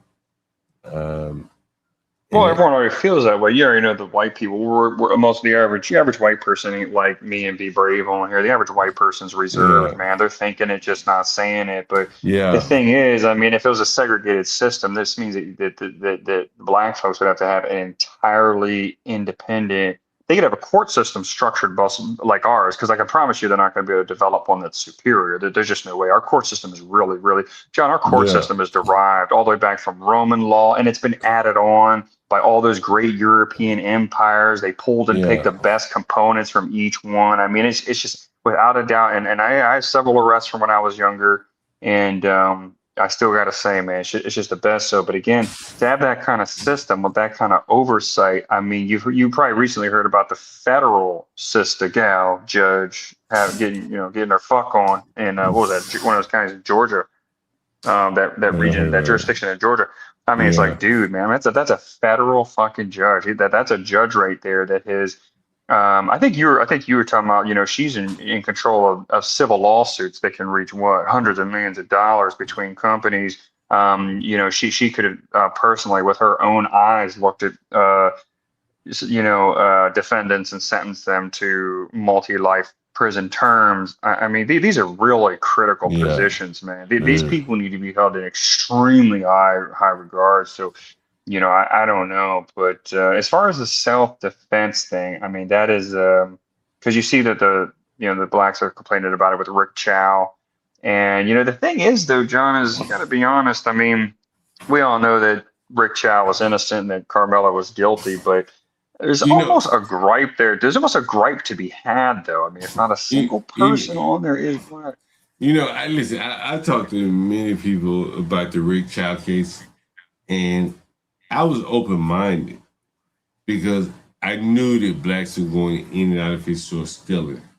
So I was sympathetic and look, man, hey, man. We all know what that was. John, we knew, you and I, we know every single time, not just one, but each time a group of 3 or more YNs went into that store, you and I know exactly what their dialogue was. We know that it is standard to greet the owners with disrespect, racial epithet. I mean, we know this, man, so, and like you said, I think that you worded it the best possible way. That judge and those people, they knew with that particular kid, because these massive nationally known or internationally known court cases, they set precedent for things. And, if Rick Chow was convicted guilty and sentenced the rest of his life in the slammer, that has set a precedent for, hey, man, if you're Asian, you really can't have a store like that in the hood anymore, I want to say, man, I think that people made value judgments. I think it's very disconcerting to see for people on the jury to side against a law-abiding man with a young boy carrying a gun at 13, 14 years old. I don't think you could explain that away to the jury. And so it's a value judgment. Same thing with Carmelo. The knife at the track meet. The 15 times being asked to leave. You just can't reconcile that with normal civilized people. Yeah. Well, what's interesting too is about these extremely high risk, high profile court cases. It's essentially where the rubber meets the road, right? I mean, let's be real, all of us spend all day on social media, on YouTube, et cetera. We see different people saying this. I mean, if you look on X, it's a goddamn race war, a Cold War style race war, essentially, right? But these court cases is where the rubber meets the road. They have to deliver on these, man. They gotta deliver, because I'm telling you, whether it was the Rick Chow one, even though he wasn't Caucasian, there was still some, we still kind of, if you're Caucasian, you got the message from it. Same with the Carmelo. So it's like when rubber meets the road, they gotta make the right call, man. They gotta be right.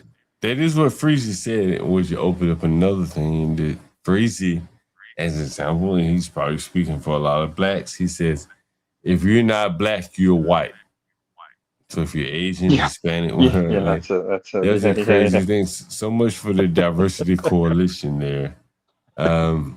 Well, Tariq says Mexican. You know Tariq all the time. I study Tariq. Tariq is a communist Marxist agent, without a doubt. I could go on all day about him, but Tariq, he'll have Hispanics. You can have dark-skinned Mexicans, and Indians, and Arabs on camera, and he's saying they're white, man. So it's very interesting. But if you're like 10% black, you're considered black, just light skin. It's a very fascinating thing. It's very interesting. But again, when it comes to the high profile cases, let's say it was the Trayvon Martin's, another one. And then another one, of course, was, the George Floyd situation in 2020. Okay. It's like, if you think about it, it might have seemed, a lot of people think Derek Chauvin should have just completely walked. But let's be real, he got a pretty light sentence. I can't remember what his sentence was. On good behavior, I'm pretty sure he's out. Chauvin just got stabbed the other day, bro. But what was his sentence, though? Wasn't his sentence I think it was 20 years. I know he got fucking stabbed, bro. Like, what the fuck? I think his sentence, though, was like 20 years. He got fucking on good stabbed, behavior. bro. Like, I hear that. But what I'm saying, those 20 years sentence on good behavior, he's out in 10. He's out in 10. The man shouldn't have been in prison, bro. I mean, if he didn't have that knee on the neck, what the fuck are you gonna do? He's trained to do it. What the fuck you want? Like, he trained to do it. You think he did some shit on his own volition? Like, he just made that shit up? Like, even the guy that was next to him, what was the guy? I think his name Edward something. Oh, the Asian guy. You're right. That guy went. No, there's a light skinned dude. The Asian guy. Now you talking about the Asian guy. I'm talking about the white guy. The Asian guy went to prison too, if I'm not mistaken. This is bullshit, man. Like, fucking drug addict in a civilized, healthy society. You know what I'm saying? You say, fuck that nigga, man. Like, these police got caught out here. They didn't come out here to kill that guy. Man, fuck him, right? That's what I would say. My mama even say, Carmelo Anthony should have got 75 goddamn years. There's still one case of massive injustice that really I still can't even begin to wrap my head around, and that, of course, is the sentence for all three of the gentlemen involved with the Ahmaud Arbery case. I cannot believe, John. I cannot believe when I watched that footage. When that dude is driving down the street and he's on the phone with police, all he's doing is updating them like an ESPN game. Just updating them on what's happening. The fact was he something close to life? 70? Well, I mean, just something. I think what they said was they said that he used his card or something, blah blah blah. But But what about the guy that was standing on the back of the truck with the 357? He didn't shoot at the boy. Why he in prison? That one was interesting. What was the guy? The guy that was just driving the truck on the phone. What was it? Wasn't his sentence like? His sentence was something. He got a long time. I think the federal government is looking into that motherfucker too. But that was fucked up. Because he was actually on the phone with 911. So I've talked about consciousness of guilt. If he would like thought he was committing a crime, would he have called 911? No. That man, there's an older man, like, he did not think he was committing any crime. Yeah, I feel very. I feel sorry for him, honestly, because if you look at Carmelo, what's that boy named Omar? Like Omar Aubrey ran all the way across the street, and his fingerprints were found on that shotgun. That's some bullshit, nigga. You run up on me and like, what am I supposed to do? Just let you take the shotgun from me? I don't know. You know, guys, I gotta yeah. I gotta get the fuck out of here. Well, I was gonna say it's interesting too. Just to summarize and finalize on that. I mean, those cases like that, John, I'm telling you, they make the average person like me, if I do see a crime getting committed, in reality, I'm not going to do shit. You know, after seeing that court case there, man, I mean, you can't even, you know, what to say here? McMichael sentenced to life imprisonment, no parole, additional 20 years. Brian was sentenced to 30 years. And these are basically life-ending sentences. I mean, and these are old men. I think all the men were like around 50 years old. Man. I really feel sorry for them. You know what I'm saying? The court would have been able. The jury, the court would have had to been able to tell that they didn't mean no wrong. They were just trying to protect the community. Oh man, like, these people never committed a crime in their life, bro. Like that was the largest injustice there that kind of just got swept under the rug. All right, I gotta get out of here, guys. Me too, man. I may come back later. You never know. I gotta get out of here tonight. All right, man. All right, indeed. This nigga has a motherfucker, by the way. Let me go fast forward. I am the nigga, John Carl. This high ass nigga. They don't dance no more. It's all about the lean. Back in the day, crack was jumping on the scene. Now they slumped on the sidewalk. Can't talk. Golden era baby, but we still feel the rock. They used to be kings, now they lost in the scheme. Popping them bottles, throwing money, living dreams. Now they sold out and mumbling, fumbling. No rhythm in the city, the whole shit crumbling. They used to rock the house, they was riding through the streets.